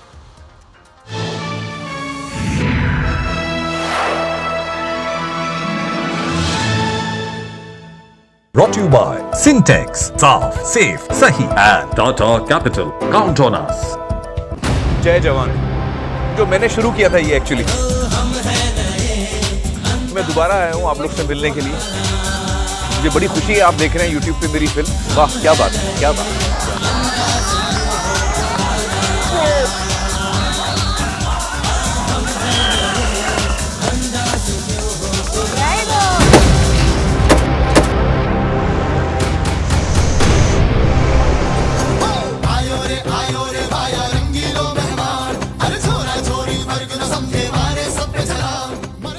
जय जवान मेरे साथ 15 अगस्त को सिर्फ NDTV पर जय जवान जय जवान जय हिंद जय हिंद हेलो बोलिए मैडम डब्बा ट्रेडिंग कब से चल रहा है पता है मैडम आपको हम और आप तो जन्म भी नहीं हुआ था हमारा We investigated a shady advisory firm that has spent big bucks on advertising on the front pages of national dailies. ये आपको बिल्कुल उसका ऐसे हल्का सा भी खौफ नहीं है मैडम एक बात को खौफ किस लिए रखना चाहिए तो बताओ कौन सा गलत काम कर रहा हूँ मैं After our report, we also saw NSE came out with a cautionary circular to the investors. Market Regulator Securities and Exchange Board of India has also come out with a release talking about the actions that it has taken. Cyber complaint has also been filed against the entities involved in this entire Dabba trading scam.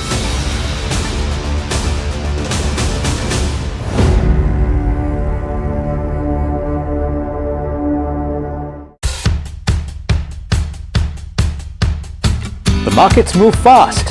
And so should your portfolio. Expert insights, real-time stock picks. Do I buy Ola? Should I hold CDSL for the long term?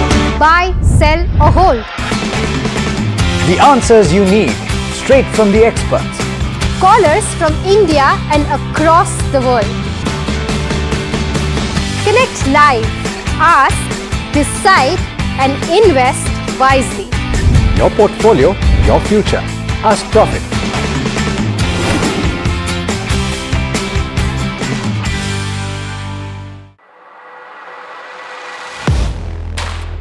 Do you really know the company you invest in? What is the real picture behind presentations and claims? Is the outlook as rosy as the company claims?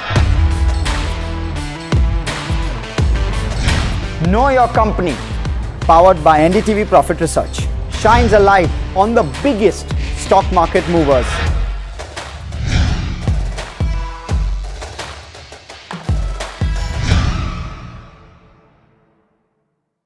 जय जवान, जो मैंने शुरू किया था ये actually, मैं दोबारा आया हूँ आप लोग से मिलने के लिए। मुझे बड़ी खुशी है आप देख रहे हैं YouTube पे मेरी फिल्म। वाह क्या बात है, क्या बात है।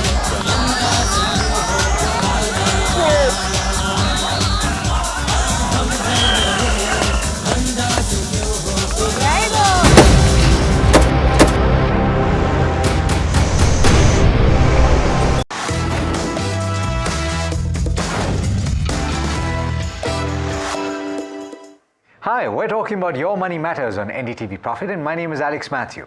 Let me lay out a scenario for you. On the one hand, you have the choice to go to a Diljit Dosanjh concert, and on the same day, you have the option to go to Kerala to enjoy the backwaters and everything that entails. If you choose one over the other, you're going to have to sacrifice something, and that is opportunity cost.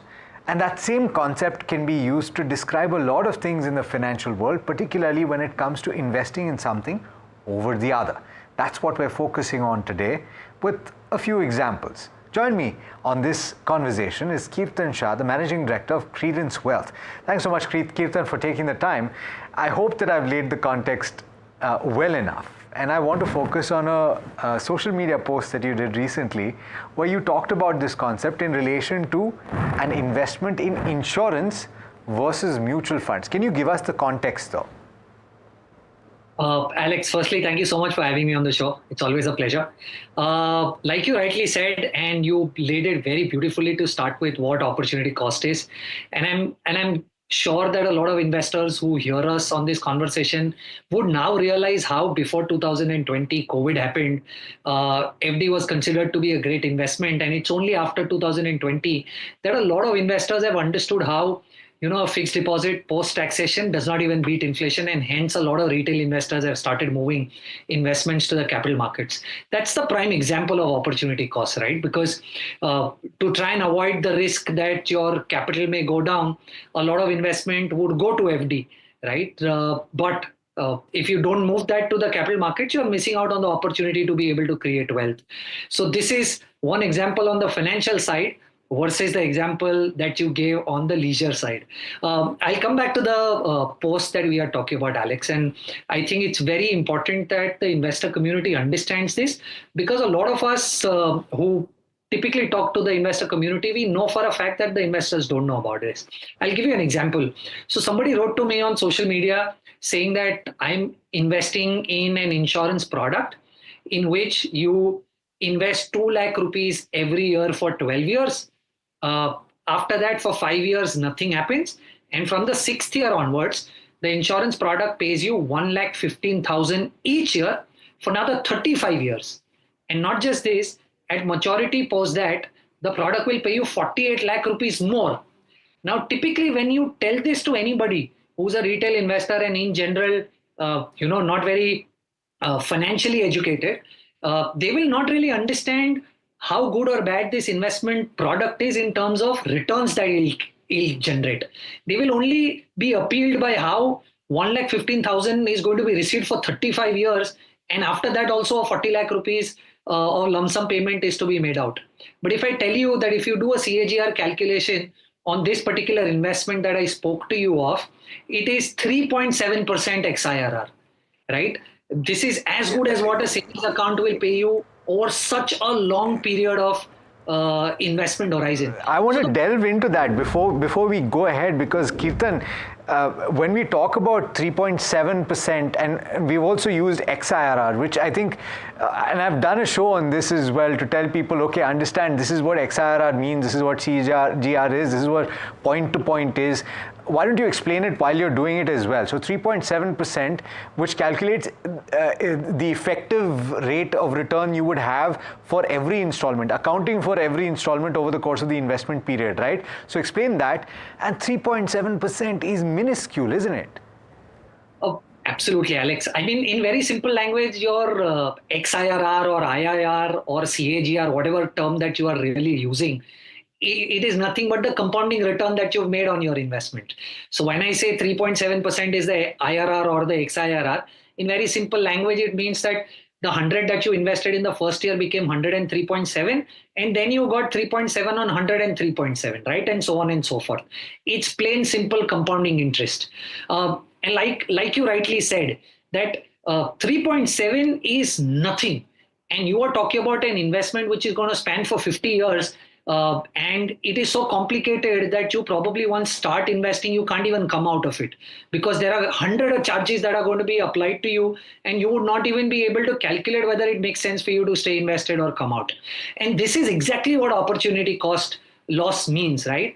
That if you've invested in a particular product which is so long, right, and it does not allow you to get out of the product very easily, you are actually losing out on generational wealth creating opportunity, because versus this, had I even done a small term insurance and invested the rest of the money in PPF, which is probably an apple to apple comparison because PPF is also fixed income and it gives you the same tax advantage, I would have still made easily 6.5-7% there. Or probably, let's say, if there is somebody who really understands that the product is only going to make 3.5 or 4%, those guys would have not done that and done probably a term insurance or a mutual fund SIP. The output would have been significantly higher. Of course, I understand mutual fund and term insurance is not an apple to apple, but I'm saying that if investors understand opportunity cost and how much are they letting go of, probably they'll be able to make much more prudent decisions. But unfortunately, in the insurance business, they don't talk about XIRR, or it's not even spoken about in any documents which are presented. Yeah, that's a very important point. And also in this example, we're talking about the product that is being quoted. You're talking about 12 years where you're seeing nothing, right? No, actually, not just 12 years. You're investing for 12 years, 2 lakhs every year, and then you have to see nothing for 5 years after that. So 17 years where you're seeing absolutely not a naya paisa of what you've put in. And then after that, you get 1 lakh. So you're signing away quite a few years of not receiving anything.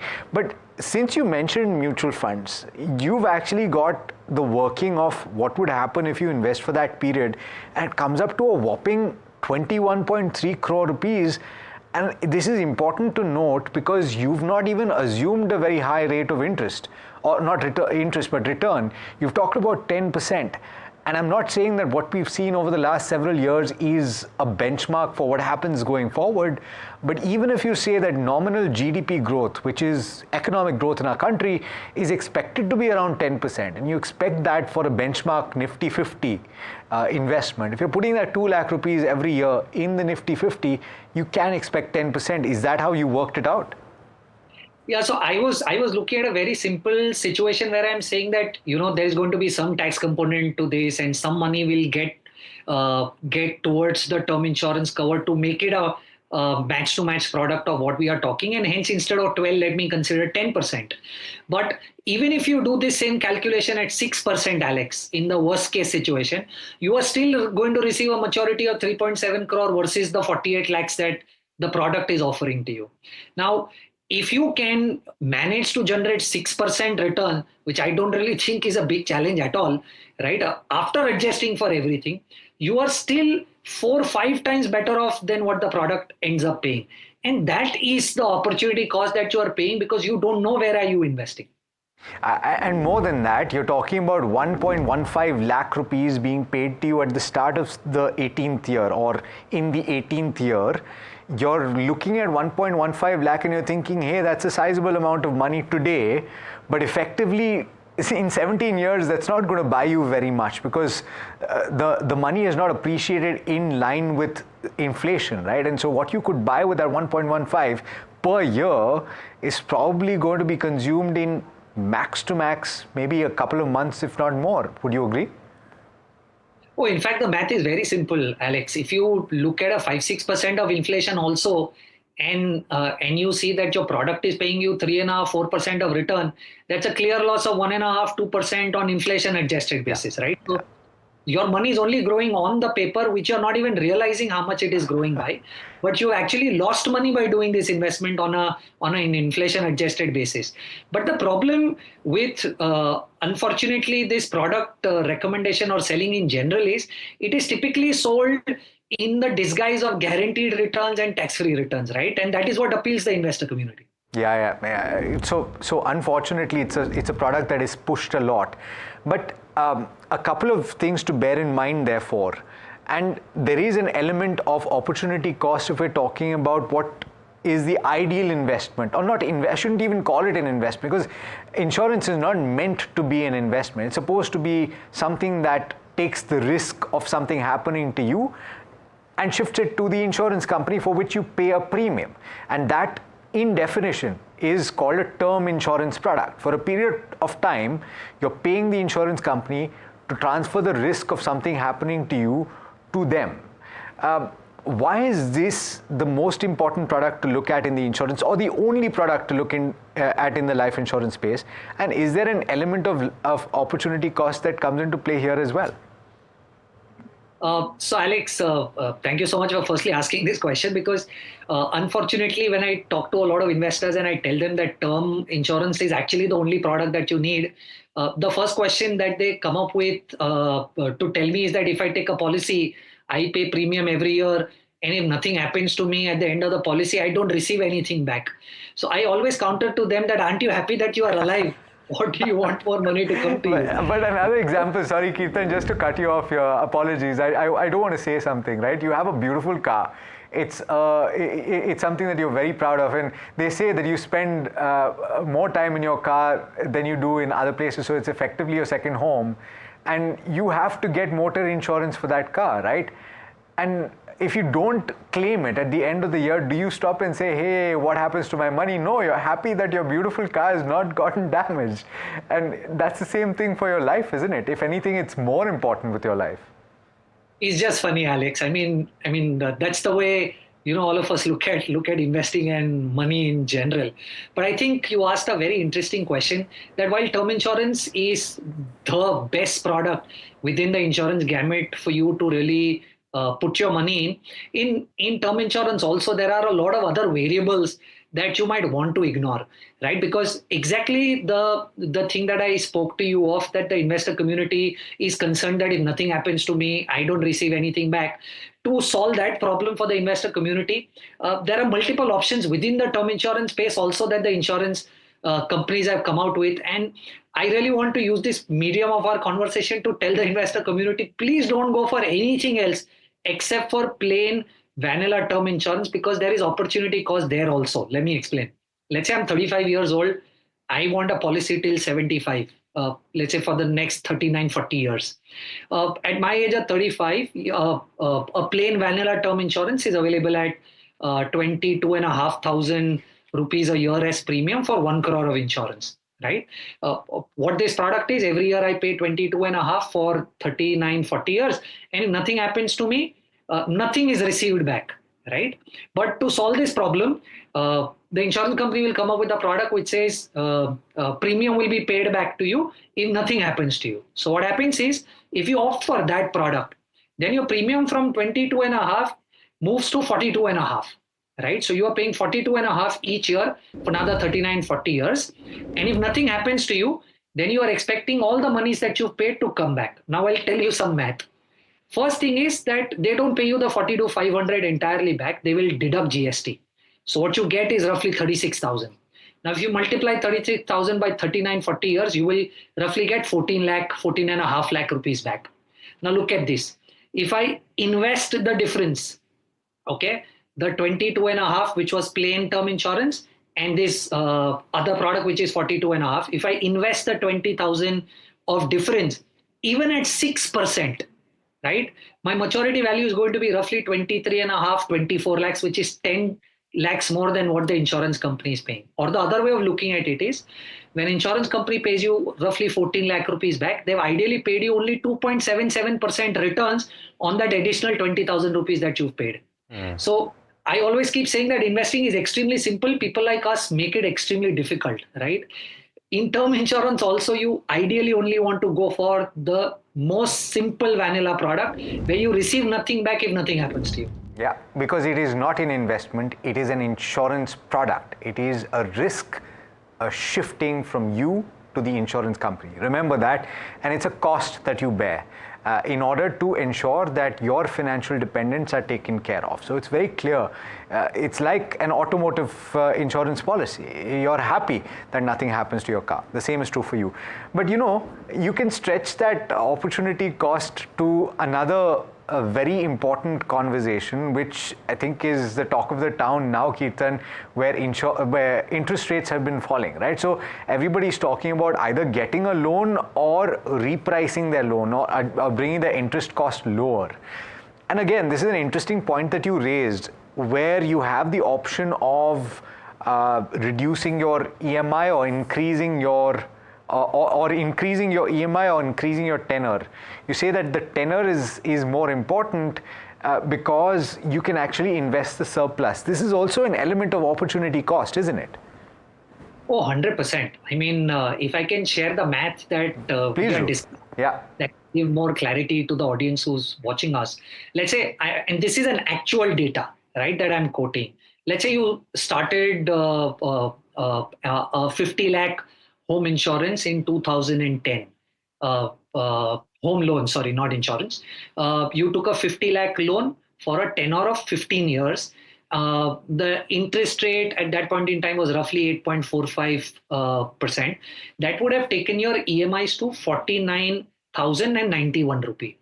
So if it's a 15-year loan, 180 months into 49,991 will roughly be 88 lakhs 36,000 that you will pay to the bank at the end of the 15-year tenure. So if you've taken a 50 lakh rupee loan and you pay back 88 lakhs, you've typically paid 38 lakhs as interest more, right? Now versus this, if you actually, instead of a 15-year loan, take a 20-year loan, right? What will happen is, because your tenor has gone up, your EMI will come down. So now your EMI, instead of 49,000, will become roughly 43,233. And if you invest the difference of 5,857 every month as SIP, mind you, we are not asking anybody to invest new money. We are saying your original EMI was 49, now it's become 43, so you invest the remaining 6. This is not new investment. Now, if you invest this new, this remaining 6,000 rupees, then the math so beautifully works out in your favor, because at the end of the 15th year, you paid the bank roughly 78 lakhs, right? Which means you pay 28 lakhs of interest versus 38 lakhs that you had paid in case 1 that we were discussing. So your interest outflow went lower. What you have to pay to the bank, which is outstanding because it's a 20-year loan and we are talking at the 15th year, is roughly 21 lakhs. But the 6,000 SIP that you did in the last 15 years, actual data point has actually become roughly 33 lakhs. So from that 33 lakhs, even after paying some taxes, if I pay back the 21 lakhs that I owe to the bank and close the loan, I will still have 11 lakh rupees roughly left with me. My loan is also closed.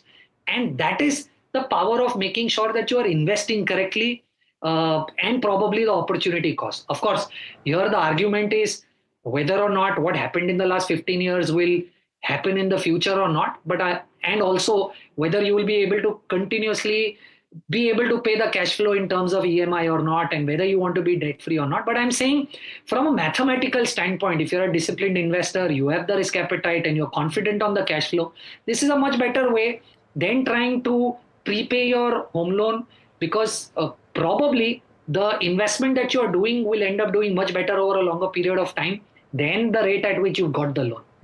So, I love the way that you illustrated this, Kirtan, because the numbers do bear out. I just want to ask, when you've talked about this SIP on a monthly basis, 5,857, you've looked at the Nifty total return index. So therefore, the returns would be roughly what, between 12 and 13% over that period, roughly? Yeah, so it's an actual Nifty 50 PRI number of the SIP started in 2010 up to 2025, and the actual number is 13.91%. That's an actual number for the past 15 years. Right. Okay. So, and we're not talking about very large figures here. We're simply talking about a 6,000 rupee SIP. And as you said, this is not new money. This is what you might have paid anyway if you were taking a 15-year loan. And effectively, both of those loans are closing in 15 years. So there are a few nuances, though, to this that I want to discuss with you, Kirtan. I'm not finding fault. I'm just discussing possibilities. And these are things that people talk about, right? So when we're talking about a 15-year or a 20-year loan or a home loan, because these are the large loans that we're talking about, effectively what you're saying is that the way that these are constructed is that you're paying your interest at the start, and over the course of the loan period your principal gets repaid, right? And most of the principal payment is concentrated towards the end of it, which is why people say that even if you pay one extra EMI every year, that is going towards principal repayment and you're dramatically reducing your interest cost. Does this improve the odds even on that kind of a calculation? So I'll give you another interesting data point that might help the viewers understand. Let's say if you've taken a 1 crore rupee loan for the current interest rate that prevails in the market over a 25-year loan, your EMI will roughly turn out to be 80,000 rupees a month, right? Now in the first year, when you pay the bank 80,000 into 12, which is 9,60,000, close to 8.5 lakhs of 9,60,000 that you are actually paying is going towards interest, right? Now, if let's say you are extremely disciplined and you keep paying this EMI for the next 15 years continuously without missing anything, right? You've still paid back the bank only 35% principal. And in spite of paying your EMIs for 15 years, you still have a 65% principal repayment yet to be done, which is happening in the last 10 years. Another thing that you have to understand, let's say I talk about the last year, 25th year. In 25th year, when you pay 80,000 into 12, which is 9,60,000, the interest on that 9,60,000 is only 50,000 rupees. Now, what am I trying to tell you? In a 25-year home loan period, if you are in the first 15 years, you might as well want to pay as much as you can back to the bank, because that is the time where you are actually paying most of your principal. But if you are in the last 10 years of the 25-year home loan, please understand when you are returning money, it is not making a lot of difference because your EMI is only paying the principal. Yes. The interest that you are paying is very little. Yes. And that's exactly the point that I was making. So it depends on where you are and here in the context of what we're seeing right now. So assuming, Kirtan, that you took a loan maybe 2 years back or 3 years back, maybe 2 years back. You're in a situation now where the interest cost is significantly lower in the system and you're within the first 5 years of your repayment cycle. So you have the option of reducing your either reducing your EMI or reducing the tenor. So the question that I have for you in this situation is that between the two, generally they say don't reduce your tenor if at all possible, because your interest cost goes up. But what you're suggesting is that if you reduce your EMI, the amount that you can invest on an ongoing basis goes up, and you can take advantage of that to bolster your saving over a period of time and use that lump sum that you can at some point of time in the next 5, 7, 10 years to knock off a good chunk of your loan. This is effectively the concept that you're talking about, isn't it? 100%. So there are two things. I mean, to sum this up, either if you are somebody who believes that, I want to live debt free, right? Then my suggestion is that if interest rates are going down, do not try and increase your tenor, right? Keep the tenor same and try and pay the same EMI so that your loan gets done very quickly. So don't reduce your EMI, keep the EMI same so that your tenor reduces, right? But if you're somebody who's going to invest, then definitely this is a great opportunity, like the example that I gave you the last time, that you might just want to increase the tenor, reduce your EMI and invest the difference, which is going to be far better off at the end of the 15th or the 20th year than just trying to continue to prepay your EMIs. Okay. And we haven't even talked about incremental increases in earning potential, because this is something, Kirtan, that a lot of people experience when they do take home loans. They stretch a little bit in the first couple of years and then it becomes more comfortable. It's like maybe new shoes that you buy. Once you start using it a little bit, you get more comfortable. I don't know if that's the best example, but effectively you have more money to pay, and so therefore you can contribute more rather than prepaying your loan. You say invest more, and I know that it's not a blanket way to approach this, but if you are to invest that surplus or that difference, what is the way to do it? Because people often gravitate to the most risky investments, which is, in this case, you're talking about small caps or you're talking about thematic sectoral funds. Is a simple index strategy the best approach here? Oh, 100%. I mean, look, the basic funda here is very simple, right? That if you're paying 8.5% on your loans, then you might want to invest it at a place which is going to make you more than 8.5 after taxes, right? So if you're not going to prepay but invest that money in an FD, you might as well prepay. So the only objective way of doing this is, if you're not going to prepay, right, you might as well want to invest this in the equities market. And the best way to go about it is to do a large cap, flexi cap, or an index, unless you are extremely confident that your cash flow is not going to become a problem over a period of time to be able to make the EMI payments, and you can take risk on this investment and want to generate higher returns, right? If that's not the case, so flexi cap or an index or a large cap fund will really solve the problem. The last question that I had is, we've spoken about mortgages or home loans, but people often go for car loans, 6-year, 7-year, or whatever, 5-year car loans, right? Is this valid on something like that as well, or would you knock off these loans very quickly if you have the option? See, actually here what will happen is, because the tenor is so small, the compound is not really kicking, right? So whatever we are trying to discuss, it looks beautiful because it actually has the tenor where the investment gets the opportunity to compound, which may not happen in a car loan. Yeah, that's a fair point and an important clarification. Kirtan, as always, absolute pleasure having you on the program. Thanks so much for joining in. Thank you so much for having me.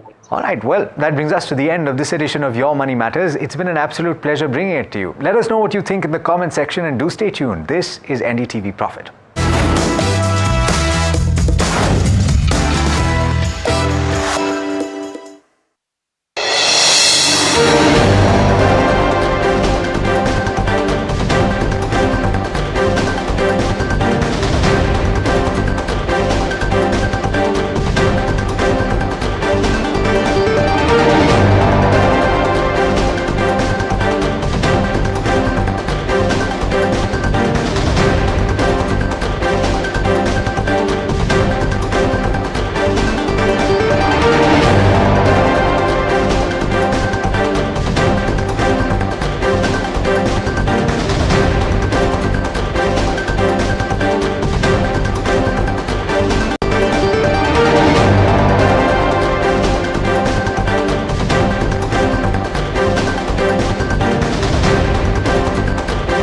जय जवान, जो मैंने शुरू किया था ये actually,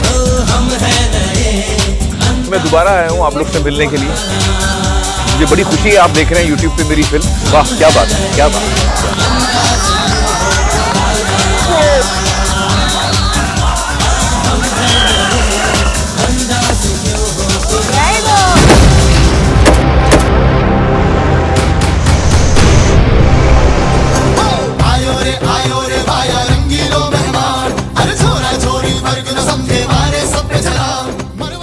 जय जवान मेरे साथ 15 अगस्त को सिर्फ NDTV पर। जय जवान, जय जवान, जय हिंद, जय हिंद। हेलो, बोलिए मैडम। डब्बा ट्रेडिंग कब से चल रहा है पता है मैडम आपको? हम और आप तो जन्म भी नहीं हुआ था हमारा। We investigated a shady advisory firm that has spent big bucks on advertising on the front pages of national dailies. ये आपको बिल्कुल उसका ऐसे हल्का सा भी खौफ नहीं है। मैडम एक बात को खौफ किस लिए रखना चाहिए तो बताओ, कौन सा गलत काम कर रहा हूँ मैं? After our our report, we also saw NSE came out with a cautionary circular to the investors. Market Regulator Securities and Exchange Board of India has also come out with a release talking about the actions that it has taken. Cyber complaint has also been filed against the entities involved in this entire Dabba trading scam.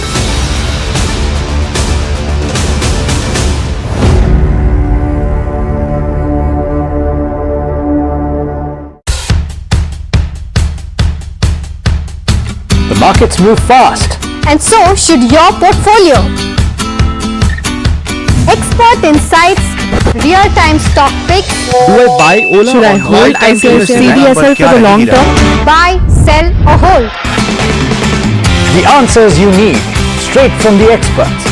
Callers from India and across the world.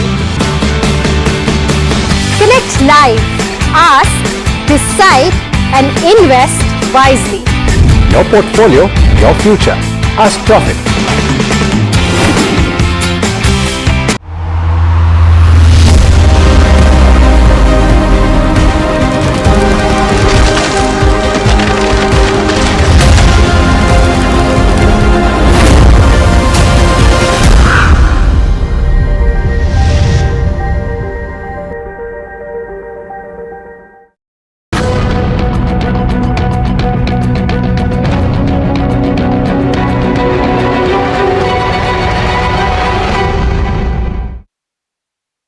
Hello and welcome to NDTV Profit. I'm here actually in Alua, which is very close to Kochi, right next to the airport actually. And we are here at Federal Bank's head office. And I have with me the pleasure of talking to Mr. KVS Manian, the MD and CEO of Federal Bank. I wanted to call you a newly minted, but then I realized from your team that it's been a year. Almost. I not quite realized that it's been a year now.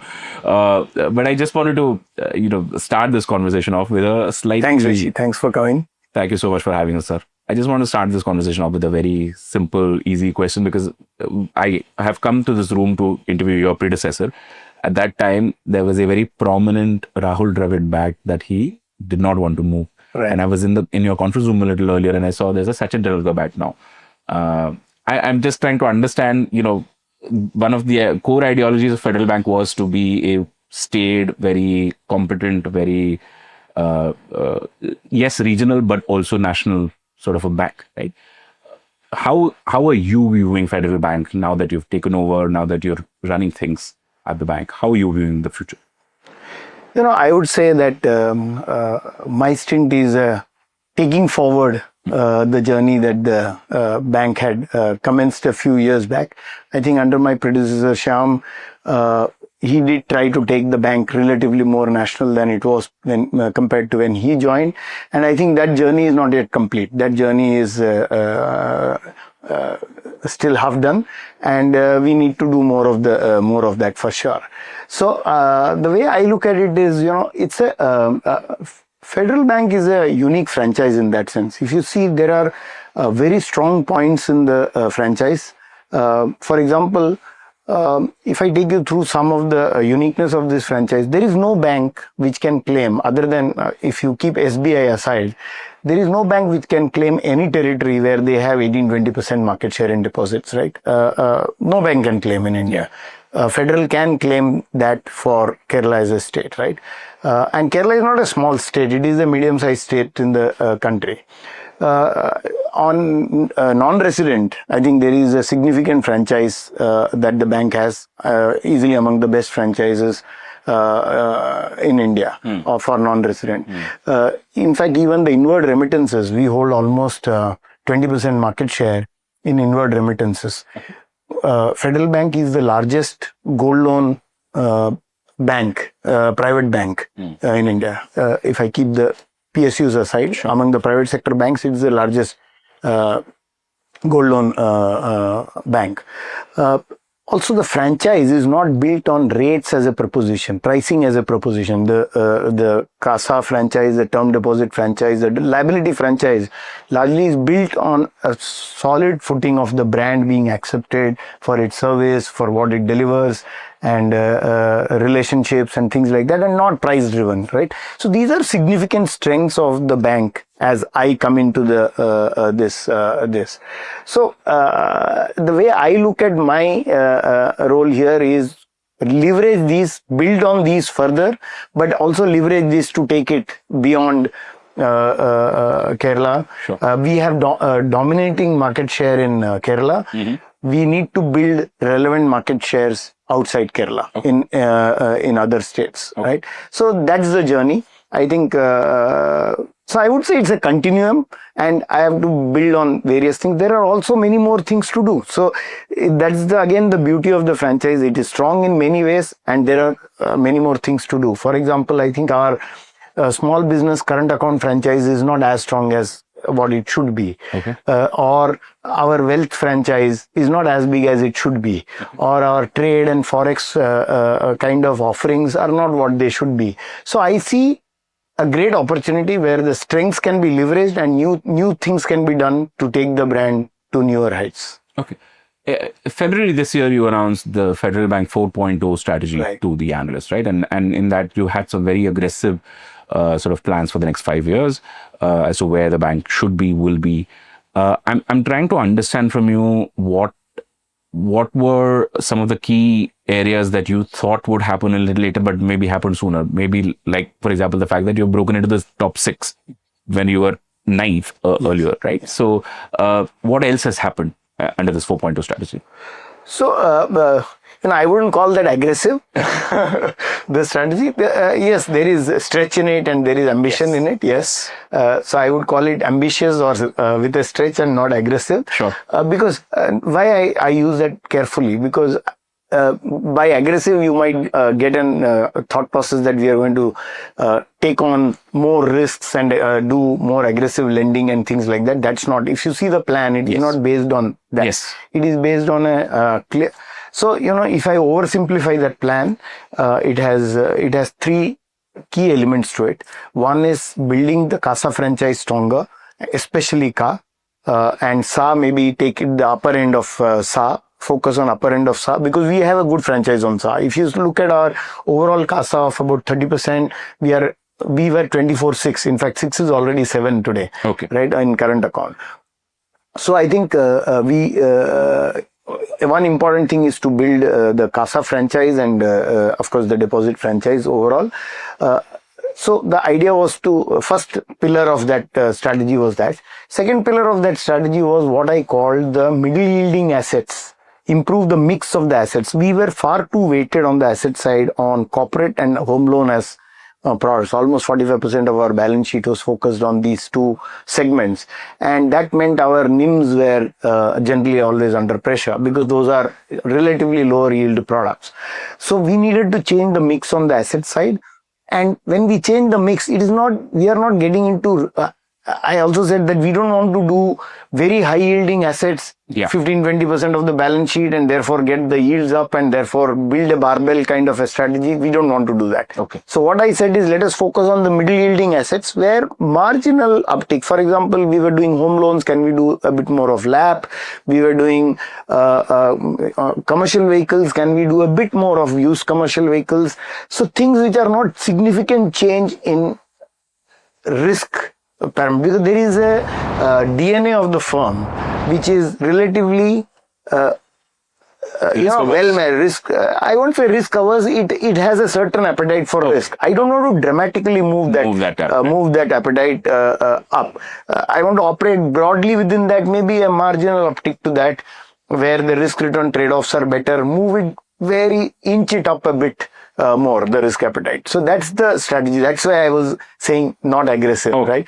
So on the asset side, marginal improvement in the mix will also give us some important uptick in the performance of the bank. That is the second. And third key pillar of that strategy was how to enhance our fee to assets ratio. And fee broadly, we are focused on cards as a business is a fee oriented business, and therefore we want to grow our card business. I mentioned a while back about the wealth proposition. Our wealth proposition has relatively been not exploited that much. Just to give you a sense, on NR, we have 90,000 crores of banking AUM of NRs, right? Their CASA and term deposits with us. Yes. But we have very little of their wealth AUM. We do not have a strong enough offering on that side. So I see that as a big upside. And then, of course, we also said that we want to focus the bank into small businesses, and therefore products like cash management, trade, forex, these are important. So build fees through these. So these are the three key pillars of the strategy, the February strategy that we are making good progress on all of them. If you look at the last 2 quarters, our CA has progressed. Our CA from 6 has already moved to 7. I had said we want to be at 10 in the medium term. So we are making good progress on CA. On the mix of the assets, there is clearly visible. Our documents that we publish give you clear indication that our mix is beginning to change, and our fee performance has been quite strong in the last quarter. Again, if you look at our fee performance, it has been quite strong. So there is visible impact of some of these initiatives that is showing. Of course, we have just begun the journey. It's a medium term journey. It's not a so we want to position the bank to a place in the next 3 to 5 years, at a place where it can be top 5 in many parameters. Of course, like you said, we are 6th in the size of business now, asset liability together. Sure. 6th to 5th is still a long journey, but more importantly, I think it's not about the number 5th or 6th. It is about how we can improve the quality of earnings, how we can improve the presence, how we can improve the brand presence across the country, make it relatively more nationally acceptable brand. All those qualitative things go into that journey. When we say 5th is just a kind of a pole there to watch out for. Yes. I wanted to ask you a bit about what the future course of business looks like. When you're talking about cost optimization, that was something that was core to your plan.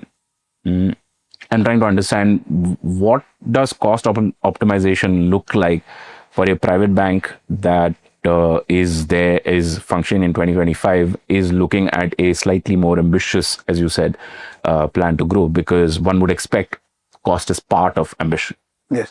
So, it's interesting you call out cost optimization. The way we have looked at it is, yes, we need cost optimization, but I have not built in any benefits out of cost to income over the next 3 years. That is not my key criteria to grow. While we'll optimize costs, we will reinvest during this period and probably keep the cost to income around the levels that we have today. There is a reason for that, because my belief is that there are enough revenue levers that we can pull, which can improve the cost to income, and therefore we will do that. And as we grow the franchise in, let's say, metro cities, for example, our metro penetration is lower than what I would like it to be. So if we add metro network, it's costly, right? But I have to therefore add costs. So the way I am looking at it, we'll have to play a very calibrated game where we build upsides in revenues and therefore build costs according to that, so that we can overall keep the cost to income where it is broadly, give or take, but broadly at the same place. If benefit comes, it is bonus. But right now I have not baked in benefits out of cost to income ratio, while we will cost optimize. Now, coming to cost optimization, there are multiple ways we can do that.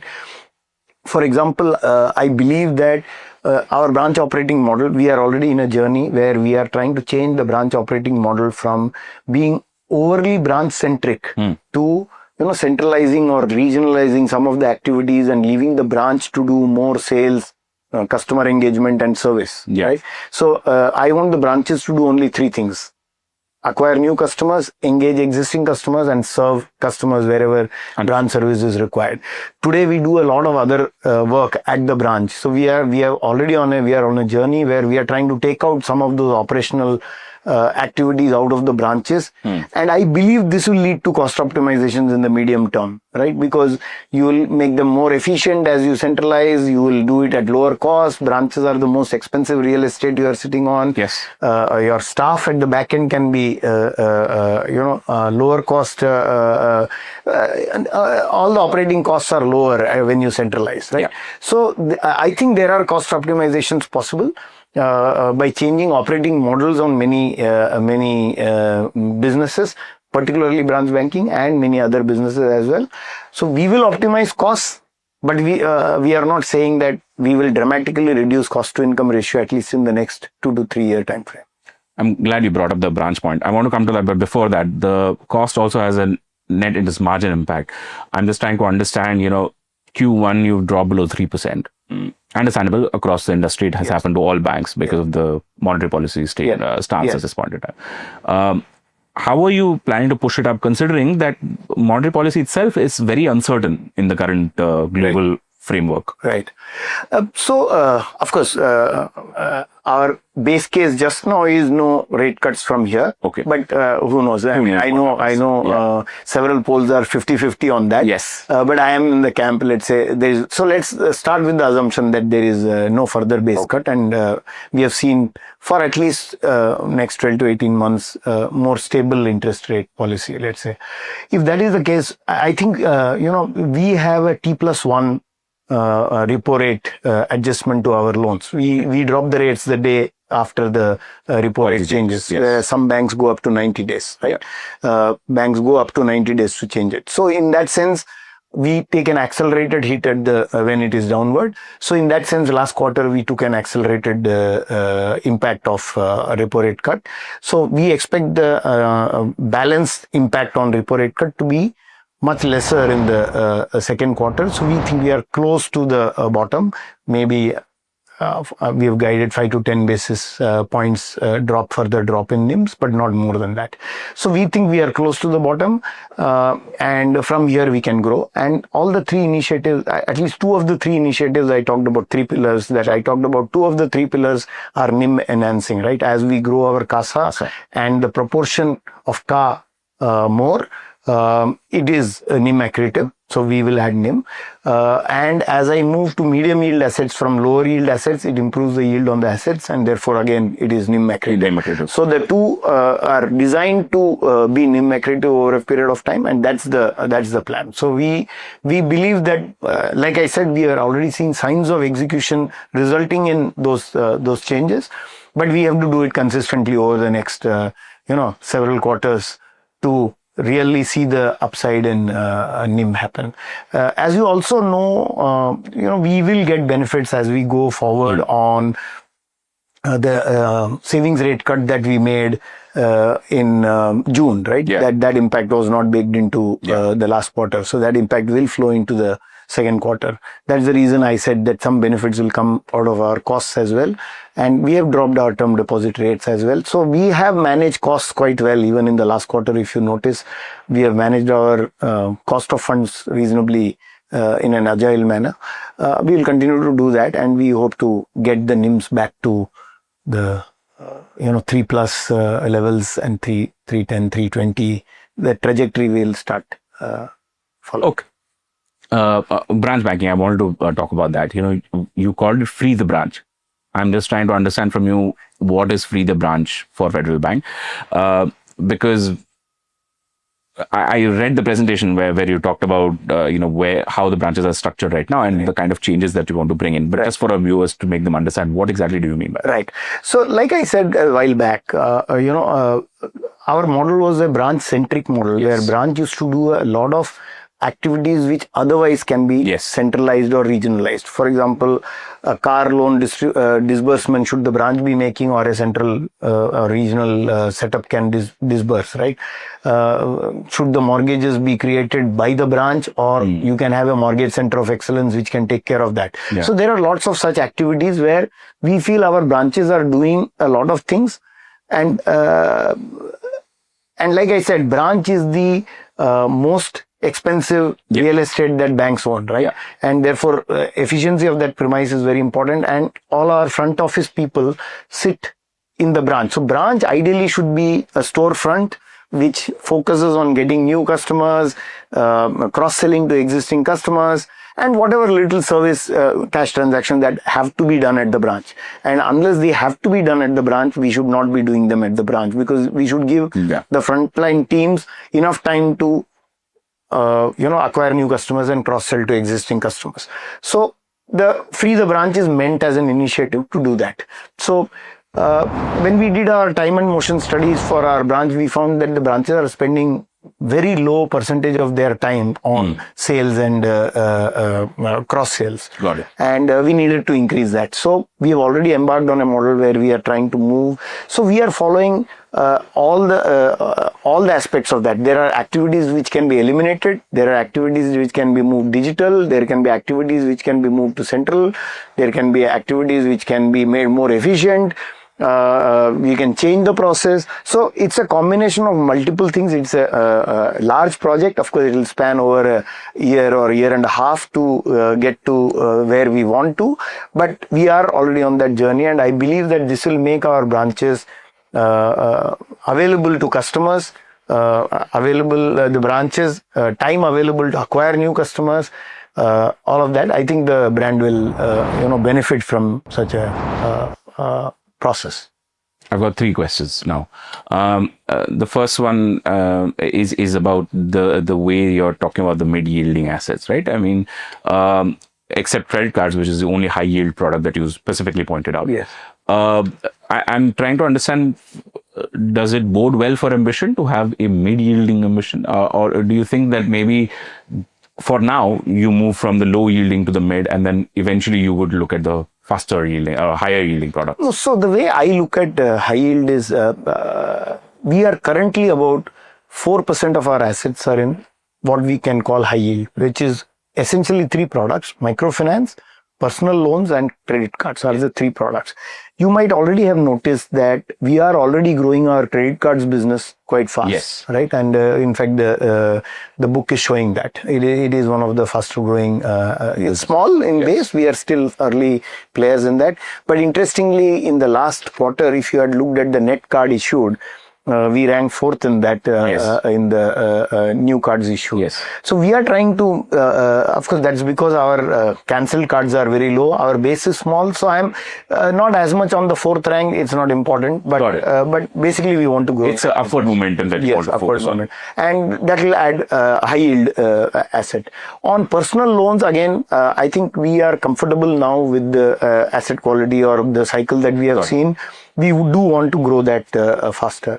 MFI is one where I would wait for a quarter or 2 to get better comfort before I start growing. But having said all that, from our current 4% over a midterm, can we be in the late single digit 8-9%? Maybe yes, and that will add NIM to us. But I am not a big fan, as I told you, of building a barbell strategy where you build 20% of your assets in high yield.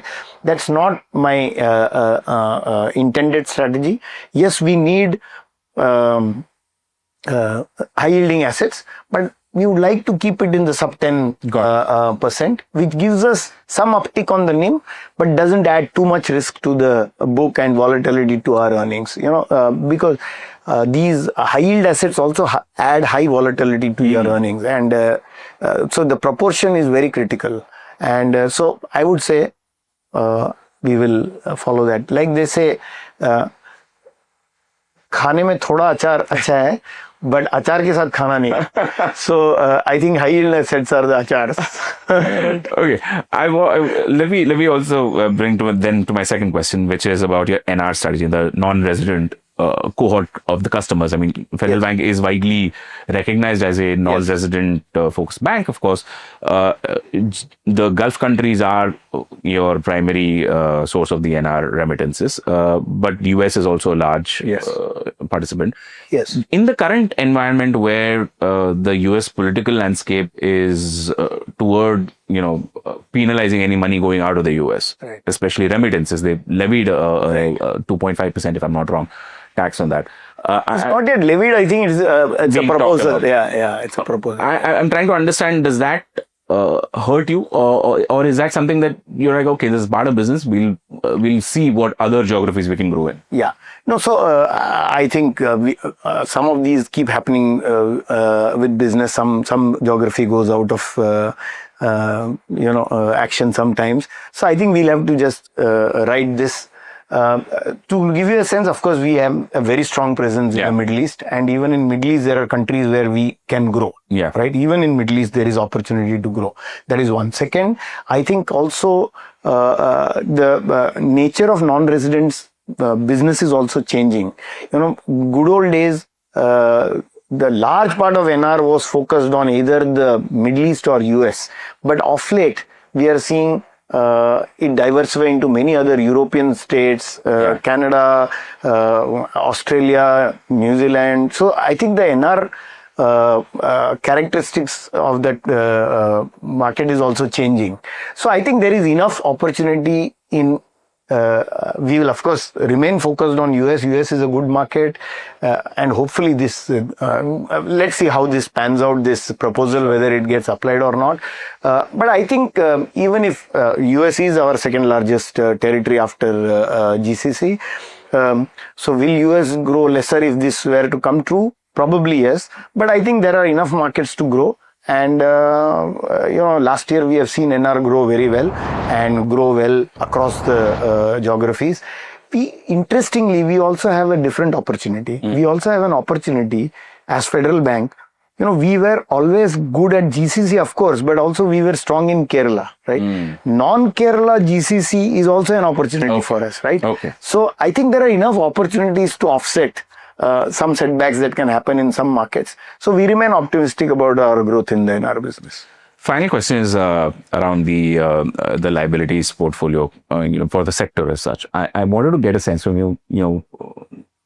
Some of the private banks out there are sharply hiking the minimum average balance because they believe that that's the way to A, retain a higher CASA ratio, but also B, to better cross-sell products because you want high-value partnerships with your customers.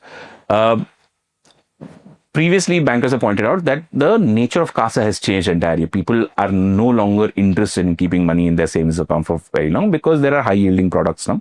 If it's not the bank, they will go to the market and they'll make the money there. I am trying to understand from you, where do you stand in this camp? Are you somebody who believes that I need to retain maximum relationship with the customer, so I want your high-value customer base only? Or do you think that banks are an essential service and let people keep money however they want to keep? So just first to address the macro on the deposit side, one of the beliefs I have is there are three parts to the deposit, right? CA, SA and term deposit. I think it is a term deposit which is an investment product. CA and SA are transactional products. So yes, term deposit will face competition from other wealth products. I understand that. I do not agree that CA and SA are competition from wealth products. Mr. Manian, thank you so much for joining us on this conversation. It was such a pleasure talking. Such a pleasure talking to you as well. Thank you. Thank you. Thank you.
जय जवान, जो मैंने शुरू किया था ये actually,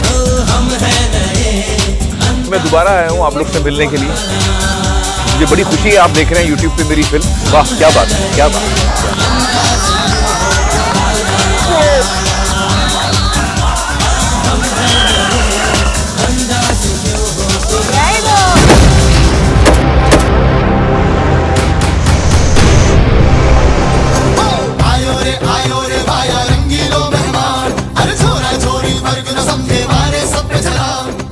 देखिए जय जवान मेरे साथ 15 अगस्त को सिर्फ NDTV पर।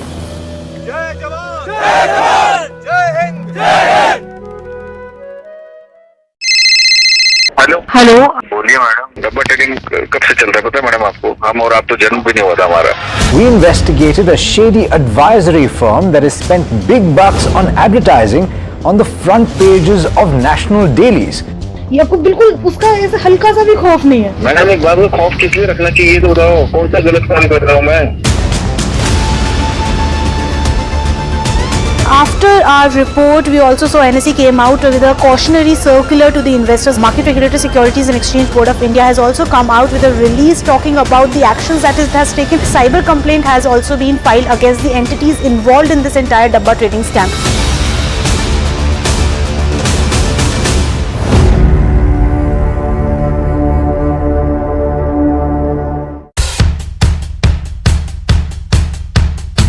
The markets move fast. And so should your portfolio. Expert insights, real-time stock picks. Do I buy Ola? Should I hold CDSL for the long term? Buy, sell or hold. The answers you need, straight from the experts. Callers from India and across the world. Connect live, ask, decide and invest wisely. Your portfolio, your future. Ask Profit.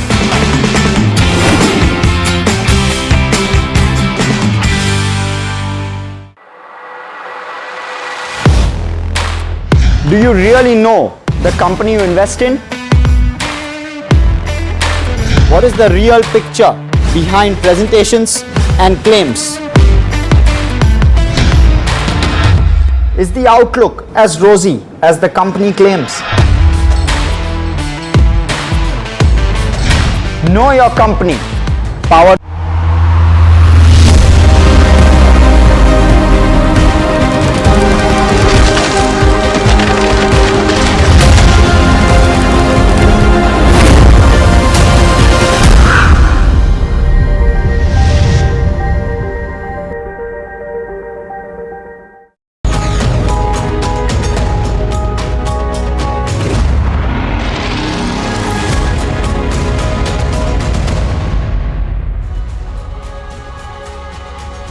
Good evening, you're watching The Big Question. I'm Sanjana.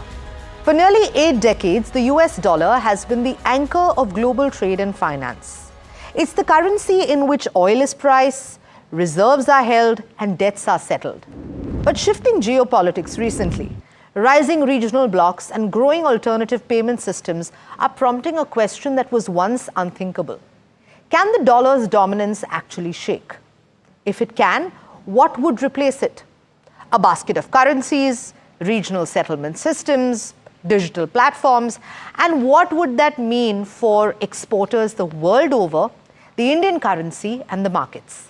To discuss this evening, I have Ajay Sahai, Director General and CEO of the Federation of Indian Export Organizations with the exporter's perspective, Badri Narayanan Gopalakrishnan, trade and geopolitical expert, fellow and former trade head at Niti Aayog on the global shifts at play, and Jayesh Mehta, Vice Chairman and CEO of DSP Finance, a currency veteran who's seen the market cycles up and close. So let's start by understanding why the dollar's grip has been so strong for so long and whether the ground under it is really shifting.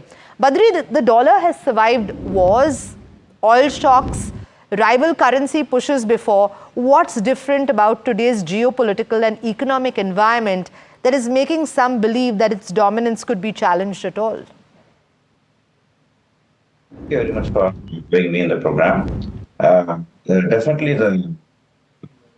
there is an unprecedented situation for US dollar in the recent times.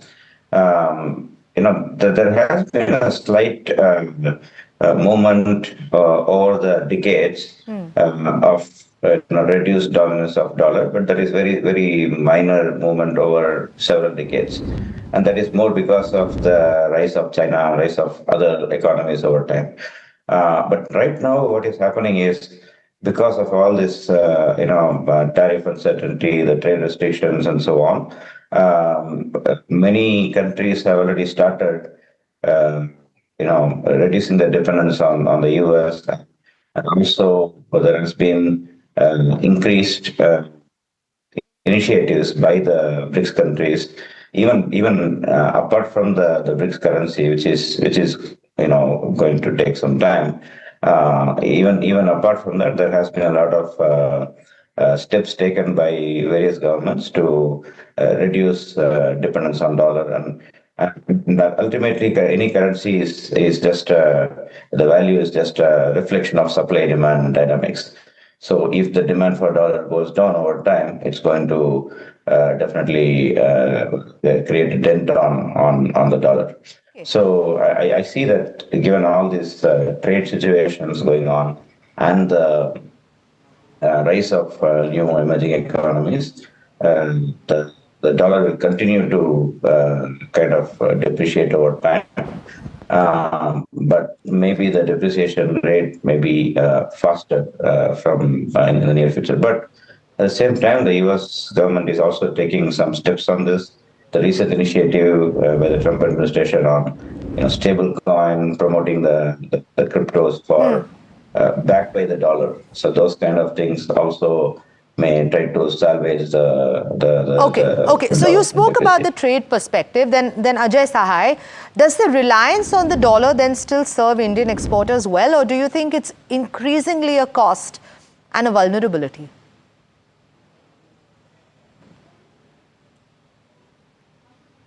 Ajay sir, you're on mute.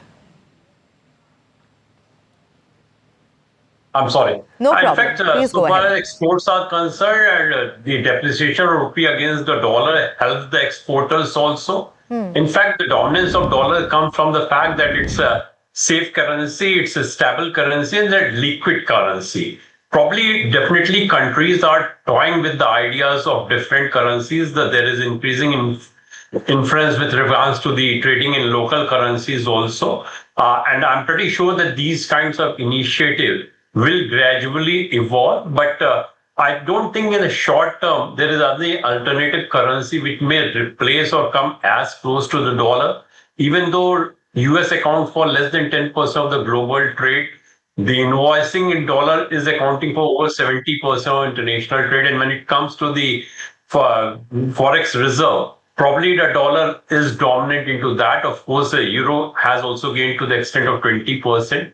When we are talking about the alternative currency, probably we have to look for a currency which can come as a replacement of dollar. And when I'm looking into the options which are available, I don't foresee any currency which may come as close to the dollar. If we are talking about a new currency, then we have to wait for time. We have to build trust. We have to look for the alternative system also for that to work. So I'm, of course, of the view that probably countries may start trading in local currency, and to some extent, that is an arrangement which will definitely gradually will move forward. So far as BRICS are concerned, I'm not sure there will be any consonance on a single currency which is currently in vogue. We may look into developing a new currency. But are you seeing that? Are you seeing that at the moment? Is there any kind of settlement or any kind of discussion like that on the cards that you're seeing? I don't think so, because if you look into the grouping of BRICS also, there are countries who are staunch opponent of US. There are countries who are managing with the US very well. There are countries which have a strategic interest. So I don't foresee any currency which may be emerging. And probably the kind of stance that the US is taking, there's no point in showing red flag to the US at this given point of time. Correct. All right. So, Jayesh, in pure currency terms, then what core advantages does the dollar still hold over any competitor? The yuan, the euro, or even your gold-backed settlement systems? I think, of course, everybody wants a change, as you said in the beginning. I think the Ukraine war and the freezing of the reserves of Russia, and then, of course, followed by this tariff situation, which is being forced on people. Of course, people want now a shift away from dollars. Now, unfortunately, there's nothing readily available, right? US, such a large economy, they have been also issuing so much of bonds, and therefore it has become a global reserve currency. Even if somebody wants to diversify his reserves, any central bank, whether it be India or anybody else, there is not enough large countries who can actually absorb that kind of flaws, right? Today, we have $700 billion approx of kind of reserves, and if we want to do it without dollars, it's just not possible. Maybe over the last 2-3 years, people have increased some euro, people have increased gold, but gold also has limitation as to how much you can increase if you want the physical gold to be with you. So I think at some point of time, we need something to change people's intention, especially in last 3-4 years, couple of two shocks which has happened. People don't now trust. Of course, nobody says in the open, but people don't trust and they want an alternative, but there is no alternative. It doesn't look like coming for another 8 years, 10 years or so. So we don't know how it will come out. Of course, one of the things is as China is growing, if China's GDP starts growing much faster, but then again, there is a trust factor there too. So I think while people are trying to settle in their local currency and all that, but at the end of the day, the dollar dominates. Your pricing is still being done in dollars. As long as the pricing happens in dollars, whether it is gold, whether it's petrol, whether it is bilateral trade, right? And you may settle it in rupee and AED or whatever it is, but it is still priced in dollar. Therefore, dollar is in dominance, and it will continue for some more years to come. We don't know. Okay, so while the dollar still enjoys deep trust and network reach, I think cracks are appearing in the system is something that I think all of us are agreeing, which brings us to the practical question, because if the shift begins, how would it impact global trade and India's exporters in particular? Ajay sir, if alternative settlement systems gain traction, do you see exporters seeing immediate savings on transaction costs, or would the added currency risk and the lack of liquidity offset those benefits? In fact, of course, if we start trading in local currency, both sides will be adequately hedged. So the cost of hedging will be minimized. Sure. And to that extent, it will definitely help the export sector. But then probably the central bank of the two countries have to constantly work on an exchange rate, because with the most of the currency, there will be no direct exchange rate with rupee vis-a-vis the local currency of my partner country. So in a way, dollar will come into effect. It will be very difficult to do away with the dollar, though, of course, over a period of time, if we develop some mechanism and the central bank of the two countries comes to conclusion that over a period of trend, this is the trend, and therefore we can adopt some kind of non-market driven exchange rate, that may work. So in short, definitely it will help the export sector because they will be insulated from the cost of hedging. How the system will operate, to what extent it will help the export sector, probably only when we actually adopt that, we will come to know about that. Right. So, Badri, then which global trade corridors are most likely to move away from the dollar first? Let's just say that this actually happens. And how would that affect India's strategic positioning? Actually, as the esteemed panelists also mentioned, the BRICS coordination has been very lukewarm. There has been some announcements, but then India has already clarified that there is no major initiative towards this new currency and so on. But having said that, if there is any set of countries where this de-dollarization that can happen, it would be mostly Russia and China, right? And then of course other countries which are already deprived of access to dollars, like Iran and North Korea and so on, Cuba and so on. So apart from this, I don't see any other major economies in the world single-handedly dominating. And also there is no concerted efforts by all these countries. BRICS is the closest we have got, but that's also not as considered as you would imagine. And you can see, Euro making some way, but they're also struggling there. So I don't see any major corridor being affected by this, apart from maybe Russia and China to some extent. But China also, apart from we're talking in the context of BRICS, they also, a few years ago, they came up with the sovereign national digital currency, which also has been used to increase the dominance of yuan. But even after that, the yuan's contribution to the global transactions is barely 2-3%. So it's very difficult to do anything against the dollar. What I said earlier was that the dollar's depreciation and the participation in the global transactions may come down, slide a little bit, but it won't be enough to change the status quo. Okay, so Jayesh, then could more local currency trade settlements actually destabilize smaller economies if their currencies are not globally trusted? Won't really make any difference, right? As Ajayji said, even if there is bilateral between country A and country B in their local currency, because of no benchmark, it is then converted into, say, if it is, I'm just giving an example, INR AED, INR, it will be USD INR and then USD AED, and therefore you will derive a price for INR AED. So as long as, dollar dominance in everything, right, is there, every pricing is happening in dollars, it's very difficult to move away from dollars. Yeah, you can do a bilateral, but it's like a barter, right? But you are pricing it off the dollars. So therefore, getting it away from the dollars, it doesn't make any difference unless you have very bilateral match trade transactions. But again, you will still price matched on what, right? So how do you know my export and your import is matching completely? For that, you still price in some currency, and therefore it is all being done in dollars. And therefore, at this juncture, difficult. Everybody wants something else, but it doesn't look like anything available, at least in next 8-10 years, right? Maybe if some new methodology way comes in, but or some country becomes very large enough to absorb that kind of currencies by central bank investing into that. But otherwise, it's very difficult to think at this juncture.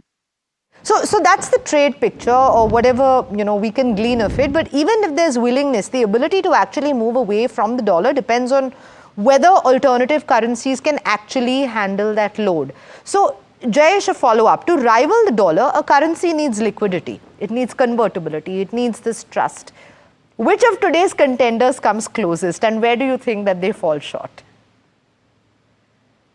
Nobody, actually, because there is euro, which is there, but again, the size is not that large, right? And the size will come actually from the GDP growth, right? So you have US as number one, then you have China, which is the very next after US, but then I think there is because of whatever history or something, people are not going to trust China that easily, right? So that is a challenge. And then rest of the another 20 economic countries, if you add up, it's still some total is not even adding to US, right? So how do you have fragmented? I'm talking about every country, including euro, right? So some other mechanism like Euro brick, people are talking about, like something of that sort may come through. But as of right now, it is more on an innovation stage, and nobody knows whether it will really work out or not. So I think till the time pricing happens, some people talk about crypto, but at the end of the day, you are still pricing the crypto in dollars, right? So as long as you are pricing things in dollars, you may settle in whatever currency, but as long as you're pricing in dollars, it doesn't make sense, right? Therefore, the dominance will continue. Just to give you a layman's example, I and you can settle in gold, but as long as if we are pricing our gold in dollars, right? Directly or indirectly, global gold price and then rupee gold price, and then, okay, I said, this is a service I gave you. So effectively, we are trading in dollars, right? So that's the issue. So, Ajay ji, from a business execution perspective, would exporters adapt easily to settlements in multiple currencies, or does that complicate invoicing, hedging, cash flow management, all of those things, if we really need to come down to the practicals? Absolutely, if you have to deal in multiple currency, accordingly your cost and transactions, everything takes more time and more money also. It will not be possible.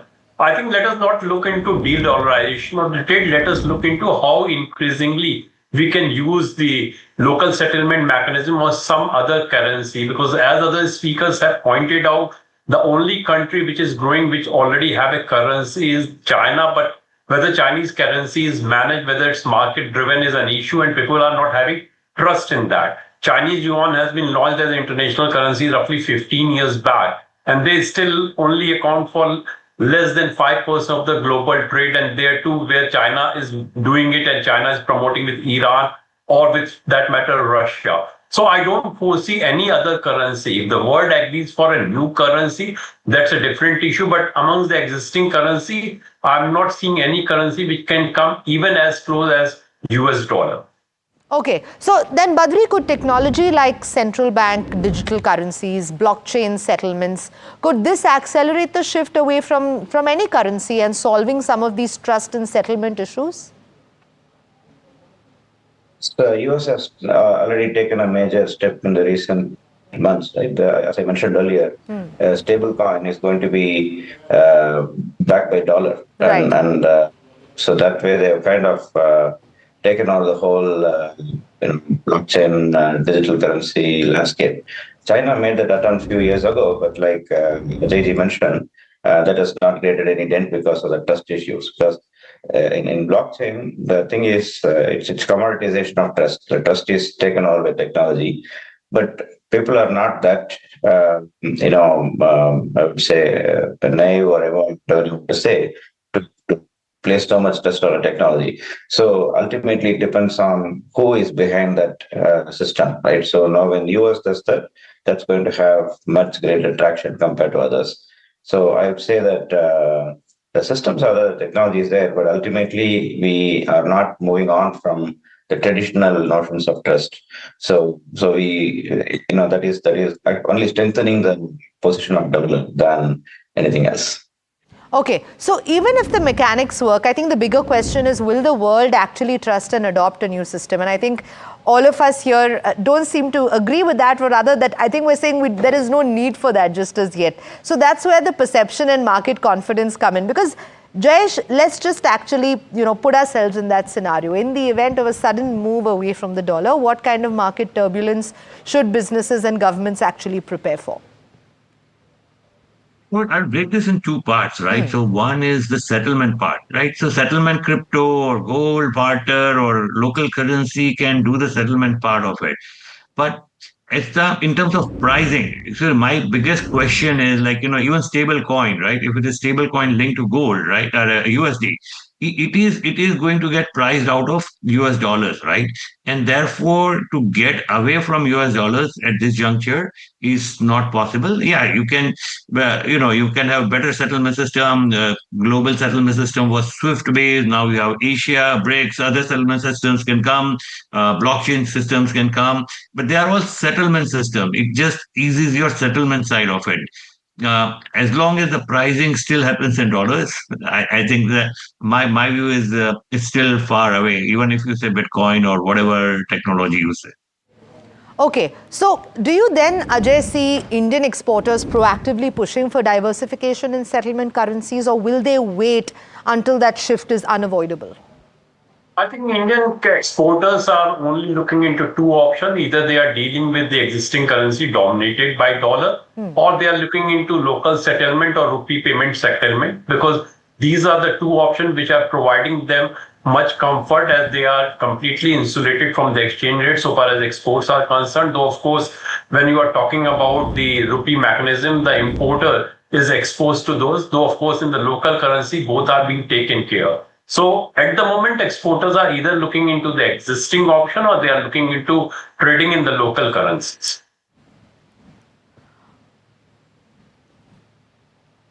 All right. Okay, I think we seem to have lost you there for just a brief moment. But Badri, big picture, does breaking or shaking this dominance ultimately create a more balanced and fair global trade order, or then are we just replacing one hegemon with another? Agree with the latter argument that definitely everybody wants to stop this dominance. Every single country, if we look at the internal discussions, they want to do this, but ultimately we are not ready for the shift from one known currency to a new unknown environment. So it will only create more uncertainty. So with all the uncertainty that you're facing, do we really need one more, major uncertainty? So that's the big question everyone is asking. All right. So I think what we've more or less established is that this is not something that we're going to be seeing in the near future. And I think all of us here are more or less on the same page with regards to the dominance and whether it's actually been shaken or not. So thank you so much to all of my panelists that are joining me this evening for very beautifully encompassing and providing some comprehensive insight and analysis into this. The dollar's dominance has been built over 80 years on trust, on stability, and unmatched network. Shaking it overnight is not going to happen, and any alternative will need to prove itself just as resilient in good times and bad. And that's something that we have actually discussed in length today. So for India, the stakes are high, meaning more currency independence could mean more trade flexibility, but also new risks to manage. So whether the dollar's reign actually ends in decades or endures for another century, the world is already preparing for a more multipolar currency future.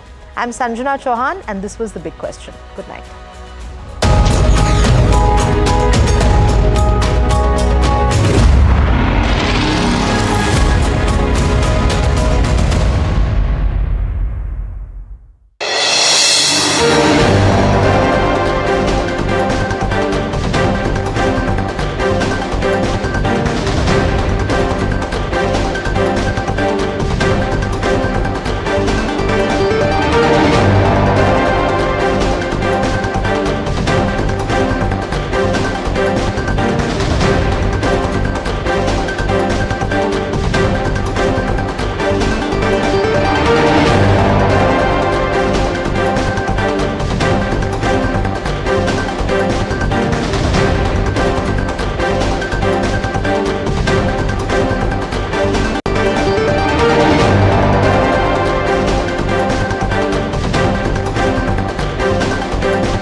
जय जवान, जो मैंने शुरू किया था ये actually, मैं दोबारा आया हूँ आप लोग से मिलने के लिए। मुझे बड़ी खुशी है आप देख रहे हैं YouTube पे मेरी फिल्म। वाह क्या बात है, क्या बात है।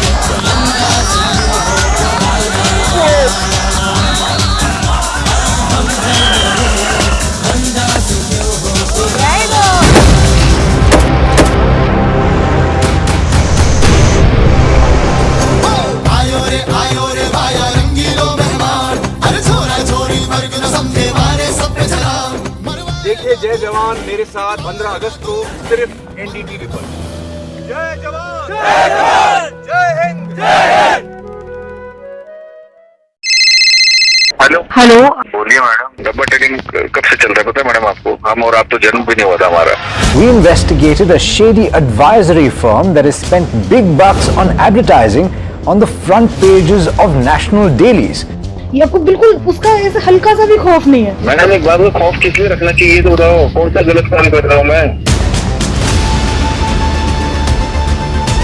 After our report, we also saw NSE came out with a cautionary circular to the investors. Market Regulator Securities and Exchange Board of India has also come out with a release talking about the actions that it has taken. Cyber complaint has also been filed against the entities involved in this entire Dabba trading scam.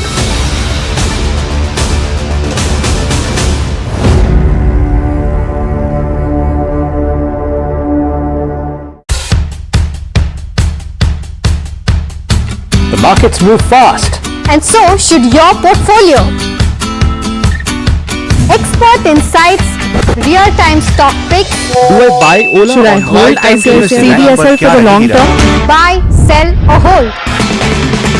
The answers you need, straight from the experts. Callers from India and across the world. Connect live, ask, decide and invest wisely. Your portfolio, your future. Ask Profit.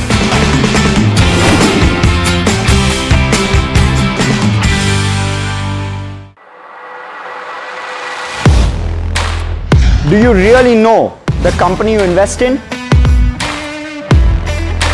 What is the real picture behind presentations and claims?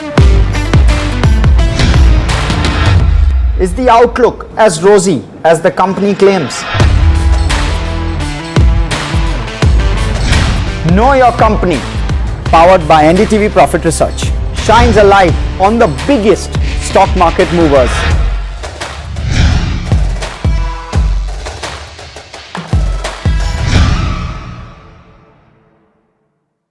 जय जवान, जो मैंने शुरू किया था ये actually, मैं दोबारा आया हूँ आप लोग से मिलने के लिए। मुझे बड़ी खुशी है आप देख रहे हैं YouTube पे मेरी फिल्म। वाह क्या बात है, क्या बात है।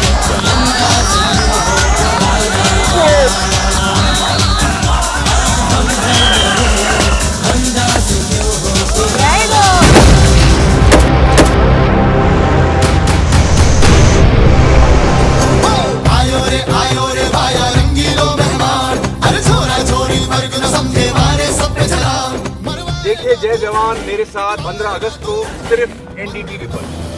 जय जवान, जय जवान, जय हिंद, जय Hind.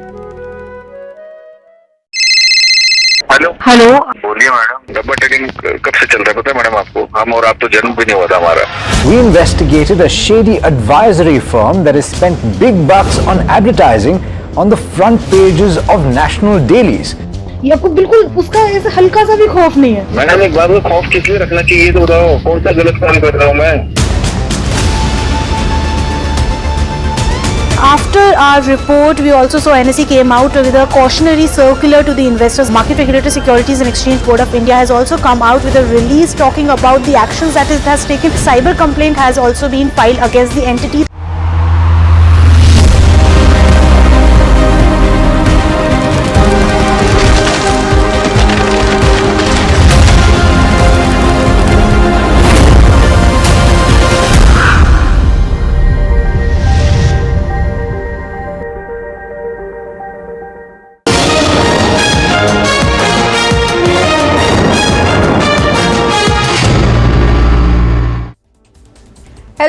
Hello and welcome. You're watching Market Express and I'm your host Himakshi Bahugna. Now let's get straight into the show. So viewers, it was a choppy trade on the Lal Street today. The Nifty shut shop well below its intraday high at 24,500 levels. The 30-pack Sensex also lost over 300 points. Bank heavyweights such as HDFC and ICICI Bank dragged the frontline indices, while auto players like the M&M and Maruti uplifted the benchmarks. Most sectors ended the day in red. Finance, bank and defense lead the losses, while pharma, media and auto remained resilient. So the market breadth ended skewed in the favor of the declines. Hindustan Aeronautics reported a 4% YOY decline in the Q1 of FY26. Consolidated net profit to 1,383 crore rupees, which has missed the estimates of 1,400 crore rupees. Now, this is due to a 150 crore impairment loss and higher tax expenses. Revenue also rose 11%, which is in line with the 4,800 crore expectations. And this is driven by aircraft and helicopter deliveries. EBITDA surged 30%, with margins expanding 341 basis points. Now, this is beating the flat growth forecast. Key monitorables include Tejas Mk1A deliveries, GE engine supply updates, and repeat LCA Mk1A orders. Astral missed estimates in Q1. The numbers were dragged by volatility in the PVC prices. The revenue declined 1.6%, while the EBITDA declined 14%. The profit also declined 33%. Management told our channel that the margins are seasonally weaker in the first quarter. Time Technoplast reported a 20% year-on-year surge in the Q1 of FY26 consolidated net profit to 95 crore rupees. Now, this is beating the estimates of 90 crore rupees, and this was driven by strong polymer and composite product demand. Revenue also grew 10% to 1,353 crore rupees, which is in line with 1,350 crore rupees of expectations. EBITDA rose slightly 12% to 195 crore rupees, with margins slightly up at 14%. Polymer segment also grew 7%, value-added products 15%, and volumes rose 17% overseas and 12% in India. So composite products margins expanded to 15%. The board also approved a 1:1 bonus share issue and a 1,000 crore rupees of QIP. Ashoka Buildcon reported a 45% year-on-year surge in the Q1 of FY26, consolidated net profit to 217 crore rupees, beating the estimates of 200 crore rupees. This is despite a 23% revenue decline to 1887 crore rupees, which has missed the 2000 crore forecast. EBITDA remained flat at 599 crore rupees, with margins expanding sharply to 32% from 24%. Now, this is driven by actually better cost management, and also 17% drop was seen in the construction expenses and 60% lower depreciation. The order book stood at 15,886 crore rupees, with road EPC at 49%. Bought toll collection also rose 13% to 362 crore rupees. Novelis Hindalco's US-based subsidiary reported a challenging Q1 of FY26, with consolidated net profit dropping 67% quarter-on-quarter to $96 million. Now, this has missed the estimates of $120 million, and this is actually due to the soaring scrap costs and US tariff impact. So, revenue has risen 3%, driven by a 1% increase in the roll product shipments to 963 kilotons. Adjusted EBITDA has also fallen 30%, with margins contracting to 7% from 11%. Strong beverage packaging demand was offset by weak automotive and specialty shipments. Management expects a $60 million quarterly tariff hit, but anticipates a recovery by Q4 of FY26. Hindalco Industries reported an inline Q1 of FY26, with consolidated net profit down 24% quarter-on-quarter to 4,004 crore rupees. Now, this is missing the 4,250 crore of estimate. This is due to higher raw material cost and 330 crore of exceptional loss, which has been incurred by the company. Now, revenue has dipped 1% quarter-on-quarter, beating the 63,500 crore of forecast, driven by strong aluminium upstream performance. EBITDA has fallen 10% to 7,906 crore rupees, with margins contracting to 12%, which is impacted by a 14% year-on-year rise in the raw material cost. Now, Novelis has faced tariff and scrap cost pressures.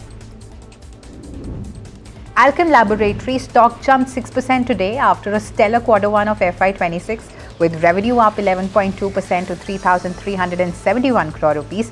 This is fueled by 12% domestic and 8.9% of international sales growth. So, net profit has risen 21.8%, which is nearly 22%, to 664 crore rupees, and EBITDA has surged 21.4% to 739 crore rupees. Now, lifting the margins to 22% from 20.1% on a strong operational performance. Venus Pipes and Tubes reported a mixed Q1 of FY26, with revenue up 15.1% to 276 crore rupees. Now, this is driven by strong sales volumes. However, net profit has fallen 10.2% to 24.7 crore rupees, and EBITDA has dropped 6.7% to 44.7 crore rupees, with margins shrinking to 16.2% from 20%. So, this is due to higher raw material costs. Bombay Burma Trading Corporation reported an 8.3% rise in Q1 of FY26, net profit to 241 crore rupees, with revenue climbing 8.7% to 4,712 crore rupees. Revenue growth was also driven by strong performance in its tea and auto component segments. However, EBITDA has dipped 1.6% to 724 crore rupees, which is squeezing the margins, to 15.4% from 17%. Now, this is due to the higher input costs. Praj Industries reported a tough Q1 of FY26, with revenue down 8.4% to 640 crore rupees, and net profit also crashing 94% to 5.3 crore rupees. Now, this is driven by a 24% drop in the bioenergy revenue and delayed ethanol project executions. Now, despite a 10% year-on-year order book growth to 4,448 crore rupees, high labor costs and customer liquidity issues have squeezed the margins to 5.5%. Man Industries reported a mixed Q1 of FY26, with revenue slipping 0.9% to 742 crore rupees due to export delays from the Iran-Israel conflict, but net profit has soared 45% to 27.6 crore rupees. Now, this is driven by a 30% EBITDA jump and margin expansion to 6.6%. Now, with a robust 3,200 crore rupee of order book and lower cost boosting the efficiency, the company has reaffirmed its 20% growth guidance for FY26. Dollar Industries has also reported a robust Q1 of FY26 with revenue up 19.6% to 399 crore rupees. This is fueled by an 18.7% of volume growth and a stellar 65.2% revenue surge in the e-commerce and the quick commerce channels. So while margins have held steady at 10.5%, net profit jumped 39.3% to 21.3 crore rupees. This is reflecting strong demand and digital channel success. Travel Food Services reported an 8.5% of revenue drop to 375 crore rupees in Q1 of FY26, but net profit has soared 66% to 91.7 crore rupees. Now, this is driven by a margin expansion to 39% from 24.9%. Operational efficiencies, lower operating and finance cost, and 4.5% higher passenger traffic at managed airports alongside 70 new outlets in the development has boosted its profitability. PN Gadgil Jewellers delivered a sparkling Q1 of FY26 with revenue up 2.8% to 1715 crore rupees and net profit also nearly doubling, soaring 96.3% to 69.3 crore rupees. EBITDA has jumped 71.3% to 110 crore rupees, boosting the margins to 6.4% from 3.8%. Now, this is driven by robust retail and festive demand. Lemon Tree Hotels reported a robust Q1 of FY26 with revenue up 17.8% to 316 crore rupees and net profit also soaring 93.5% to 38.3 crore rupees. Now, this is also driven by strong occupancies and higher average room rates, especially at its Aureka brand. Now, despite the renovation and the tech expenses pressuring the EBITDA margins, they have improved to 44.5% from 42.9%. Now, with Aureka Mumbai hitting the stable occupancy levels. MRF Limited reported a mixed Q1 of FY26 with revenue up 6.8% to 7,560 crore rupees. Now, this is driven by strong domestic demand. However, the net profit has fallen 13.9%, which is nearly 14% to 484 crore rupees, and EBITDA has also dropped 9.1% to 1,034 crore rupees, with margins shrinking to 13.7% from 16.1%. Now, this is actually due to higher raw material costs. Stallion India Fluorochemicals signed an MOU with Rajasthan to build a 120 crore rupees of R32 refrigerant gas plant in Bhilwara, also producing R410A and other advanced gases, with production set for 2026. So the land acquisition has begun, supported by RECO for approvals. Now, Q1 of FY26 saw a 51% revenue surge to 110 crore rupees and a 23% net profit rise to 10.4 crore rupees. This despite a margin pressure being faced from the border conflicts and also early monsoons. So the company forecast a 30 to 35% of revenue CAGR and a 3 to 4% of profit margin growth through the premium offerings. Balrampur Chini has reported a weak set of numbers in the first quarter. The profit was down over 26%, while the EBITDA also declined more than 19%.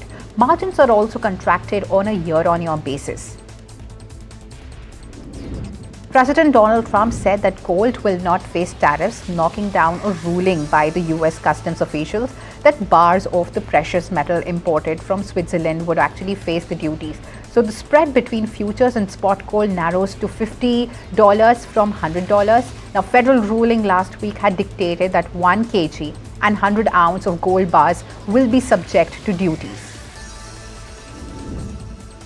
US consumer prices likely increased moderately in July, though rising costs for goods like household furniture and apparel because of import tariffs probably resulted in a measure of underlying inflation posting its largest gain in 6 months. So the Consumer Price Index report from the Labour Department's Bureau of Labour Statistics will be published amid the mounting concerns over the quality of inflation unemployment reports following the budget and staffing cuts. Ford is recalling more than 103,000 F-150 pickup trucks in the US over axle bolts that may break and result in the vehicle rollways or a loss of drive power, the US National Highway Traffic Safety Administration said. Now, a broken axle bolt can actually damage axle hubs, supplines components that actually transfer power from the axle to the wheels and help them rotate. In a major development, the Supreme Court ordered that all stray dogs in Delhi NCR, must be shifted away from the residential localities to the shelters. Now, the SC has directed that the government of Delhi, civic bodies and authorities of Noida, Gurgaon and Ghaziabad to shift the stray dogs to dedicated shelters within 8 weeks. The Supreme Court is hearing a batch of petitions challenging the Election Commission of India's order to conduct a special intensive revision, that is the SIR, of electoral rolls in the poll-bound Bihar. Now, in the previous hearing, a bench of Justices Suryakant and Joymala Bagchi cautioned the poll body that the court would not hesitate to act if the revised list reflected mass exclusions. The petitioners have criticized the SIR process as a form of citizenship screening. Lok Sabha Speaker Om Birla announced a 3-member panel to probe allegations against High Court Judge Justice Yashwant Verma, at whose residence a large sum of burned and partially burned cash was found after firefighters fought a blaze in March this year. A speech by Tamil lyricist and poet Veramuthu on Lord Ram at a literary program has sparked political controversy. Now, with the Bharatiya Janata Party accusing him of hurting Hindu sentiments, speaking at an event where he received an award named after medieval Tamil poet Kambar, who authored the Tamil version of the epic Ramayana, Veramuthu said that Lord Ram lost his mind after separating from his wife, goddess Sita. Gujarat experienced widespread rainfall with 50 talukas reporting precipitation as clouds moved steadily towards the central and northern parts of the state. According to data from the State Emergency Operations Centre in Gandhinagar, the heaviest rainfall in the past 24 hours was recorded in Sinor, Vadodara. US President Donald Trump extended a trade truce with China, stabilizing economic ties between the two superpowers for another 90 days. Now, Trump has signed an executive order just hours before tariffs on Beijing were set to jump back to sky-high levels. Now, during the trade talks last month, negotiators failed to resolve broader sticking points on the issues like rare earths and technology export controls. US President Donald Trump said that he was deploying 800 National Guard troops to Washington, D.C. and temporarily taking over the city's police department, an extraordinary assertion of presidential power in the nation's capital. Now, Trump's move, which bypassed the city's elected leaders, was emblematic of his second-term approach, which has seen him wield executive authority in ways with little precedent in the modern US history and in defiance of the political norms. Firefighters battled multiple wildfires across Turkey, with a large blaze in the northwestern province of Çanakkale burning for a second day after hundreds of residents were evacuated in precaution. Now, both Çanakkale Airport and the Dardanelles Strait, which connects the Aegean Sea to the Sea of Marmara, were temporarily shut due to the wildfires. The Philippines released a dramatic footage of a Chinese warship colliding with a vessel from its own Coast Guard while chasing a Philippine patrol boat in the South China Sea. According to the authorities, the incident occurred near the contested Scarborough Shoal as the Philippine Coast Guard escorted boats distributing aid to fishermen in the area. Now, more than 60% of global maritime trade passes through the disputed waterway. Brazilian President Luiz Inácio Lula da Silva and Chinese President Xi Jinping have discussed the role of the BRICS group of states and bilateral business over a phone call, according to Lula's office and Chinese state media. Now, the leaders have spoken for an hour on Monday. Now, they've agreed on the role of the G20 and BRICS in defending multilateralism, and Brazil's presidency said in a statement. La Liga is set to make history as the Spanish Football Federation greenlit Villarreal's home match against Barcelona at Miami's Hard Rock Stadium, home of Inter Miami. So the move, part of La Liga's push to expand its global brand, awaits UEFA and FIFA approval. Now, previous attempts to stage US matches failed due to opposition from the players, fans and clubs. Now, the decision aligns with the 2026 FIFA World Cup in the US, aiming to grow soccer's American fan base. Japan's boxing authorities are enforcing stricter safety measures after the tragic deaths of super featherweight Shigetoshi Kotari and lightweight Hiromasa Urakawa, who suffered brain hemorrhages post-bouts at Tokyo's Korakuen Hall. Now, the Japan Boxing Commission convened an emergency meeting proposing 10-round title fights instead of 12, mandatory hydration tests, and pre-fight and weigh-ins to prevent this extreme weight cutting. Now, the boxing community, reeling from the losses, is pushing for urgent reforms to protect the fighters with calls for enhanced medical protocols and monitoring. Paris Saint-Germain is making waves in the transfer market, securing 2 blockbuster signings. The League One champions have welcomed French goalkeeper Lucas Chevalier from Lille for £40 million and Bournemouth's star defender Ilya Zabarnil in a £63 million deal. Now, both the players have signed 5-year contracts, signaling PSG's intent to dominate both domestically and in Europe.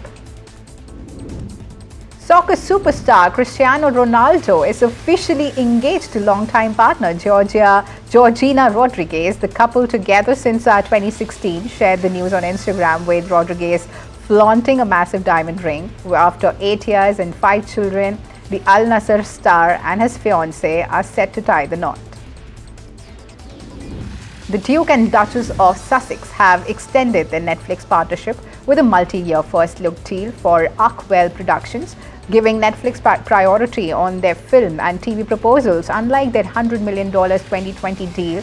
Now, this arrangement is less restrictive but quashes the rumors of a split. So Meghan emphasized creating globally resonant content. With Love, Meghan's second season, a lifestyle series, arrives soon alongside a Christmas special. Despite the first season's modest 5.3 million views, Netflix praises the Sussex's storytelling, citing Harry and Meghan's 23.4 million views.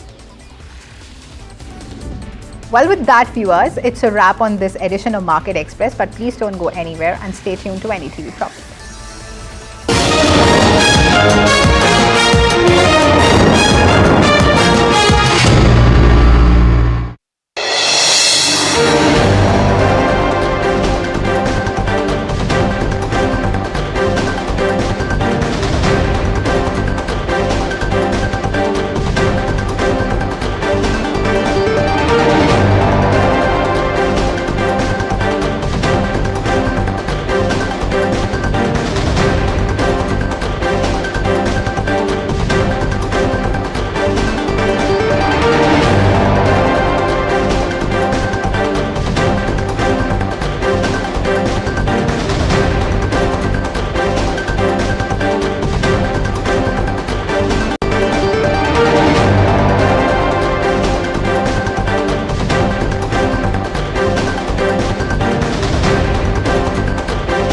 जय जवान, जो मैंने शुरू किया था ये actually,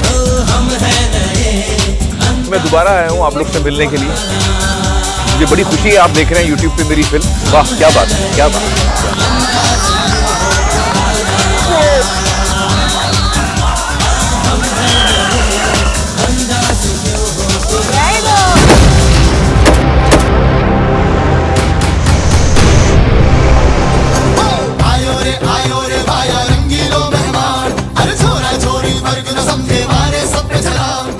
देखिए जय जवान मेरे साथ 15 अगस्त को सिर्फ NDTV पर। जय जवान, जय जवान, जय हिंद, जय हिंद। हेलो बोलिए मैडम, डब्बा ट्रेडिंग कब से चल रहा है पता है मैडम आपको? हम और आप तो जन्म भी नहीं हुआ था हमारा।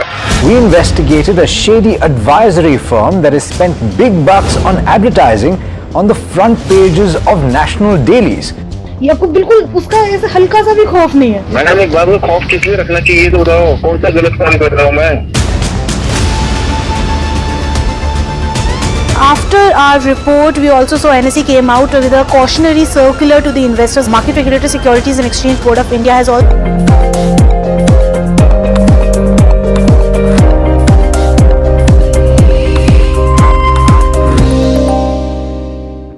Manishi Chaudhary, CEO of MR Capital Partners, joins in right now. I could have very well asked him about the primary markets and the flows as well, but Manishi's got a great eye on what's happening across the world, so we'll utilize the time with him to talk about that. Manishi, great having you. Thanks for joining in.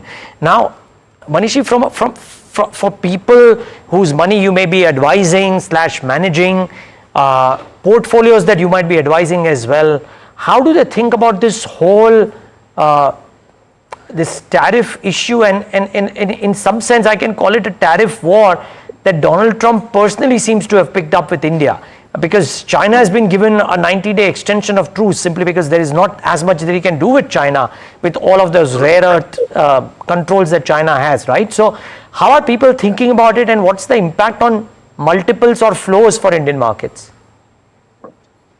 Well, coming to your first question, I think there is quite reasonably a bit of concern about, how it's panning out, how this relationship between India and the United States is panning out, not just from the tariff angle, but also how it would go from a longer-term geopolitical perspective. And this juxtaposes against how things were even about 6 months to 1 year ago, where India was supposed to be in a geopolitical sweet spot. Now, suddenly, all of that has been thrown out of the window. I think this is actually the bigger concern. In terms of the tariffs, which currently stand at 50% to be imposed on August 27th, no doubt investors are watching it keenly, very keenly, particularly how the negotiations on August 25th onwards, how that pans out, because, I think Scott Besant's team is coming over to India, and, there is another round of discussions that are happening. So I think most investors acknowledge this as a bargaining chip, but at the same time, there is a possibility that it could become, if not permanent, at least longer lasting.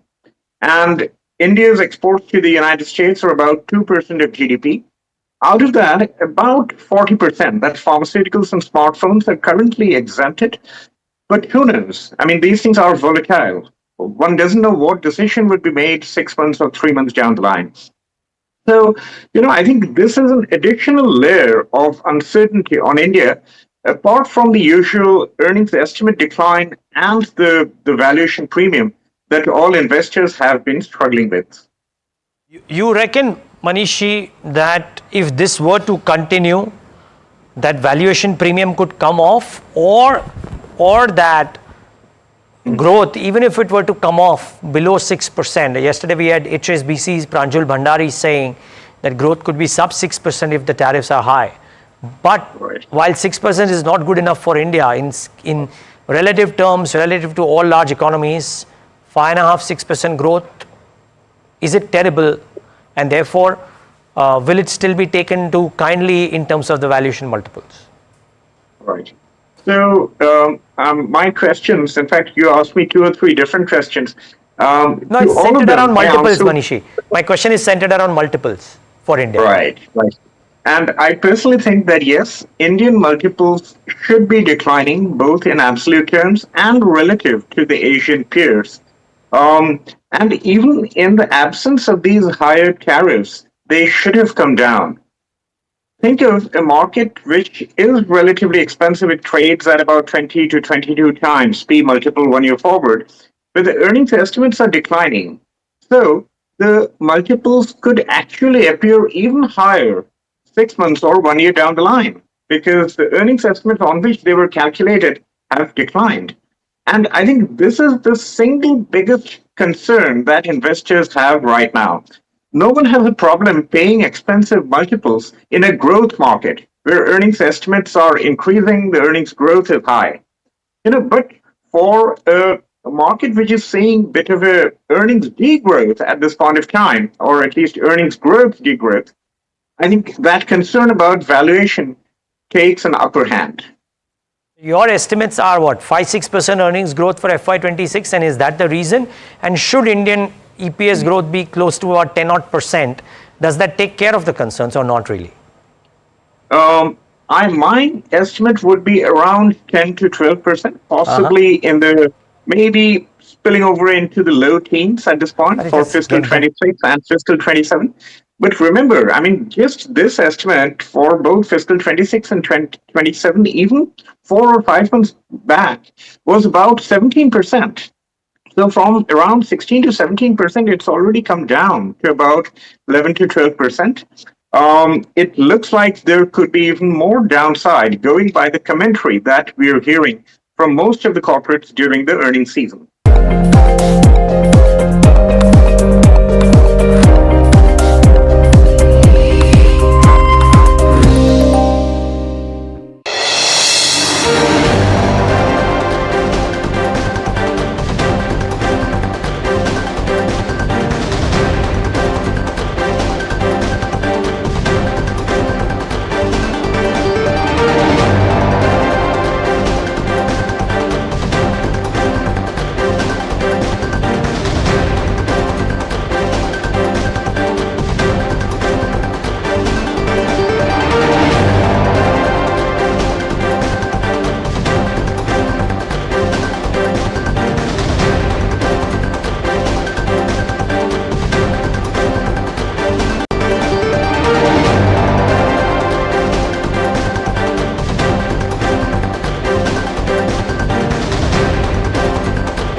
जय जवान जो मैंने शुरू किया था ये actually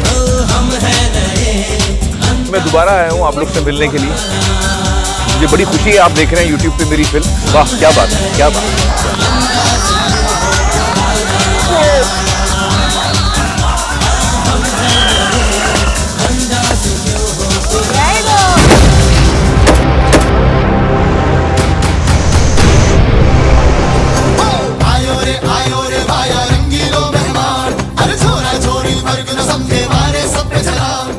देखिए जय जवान मेरे साथ 15 अगस्त को सिर्फ NDTV पर। जय जवान जय हिंद। हेलो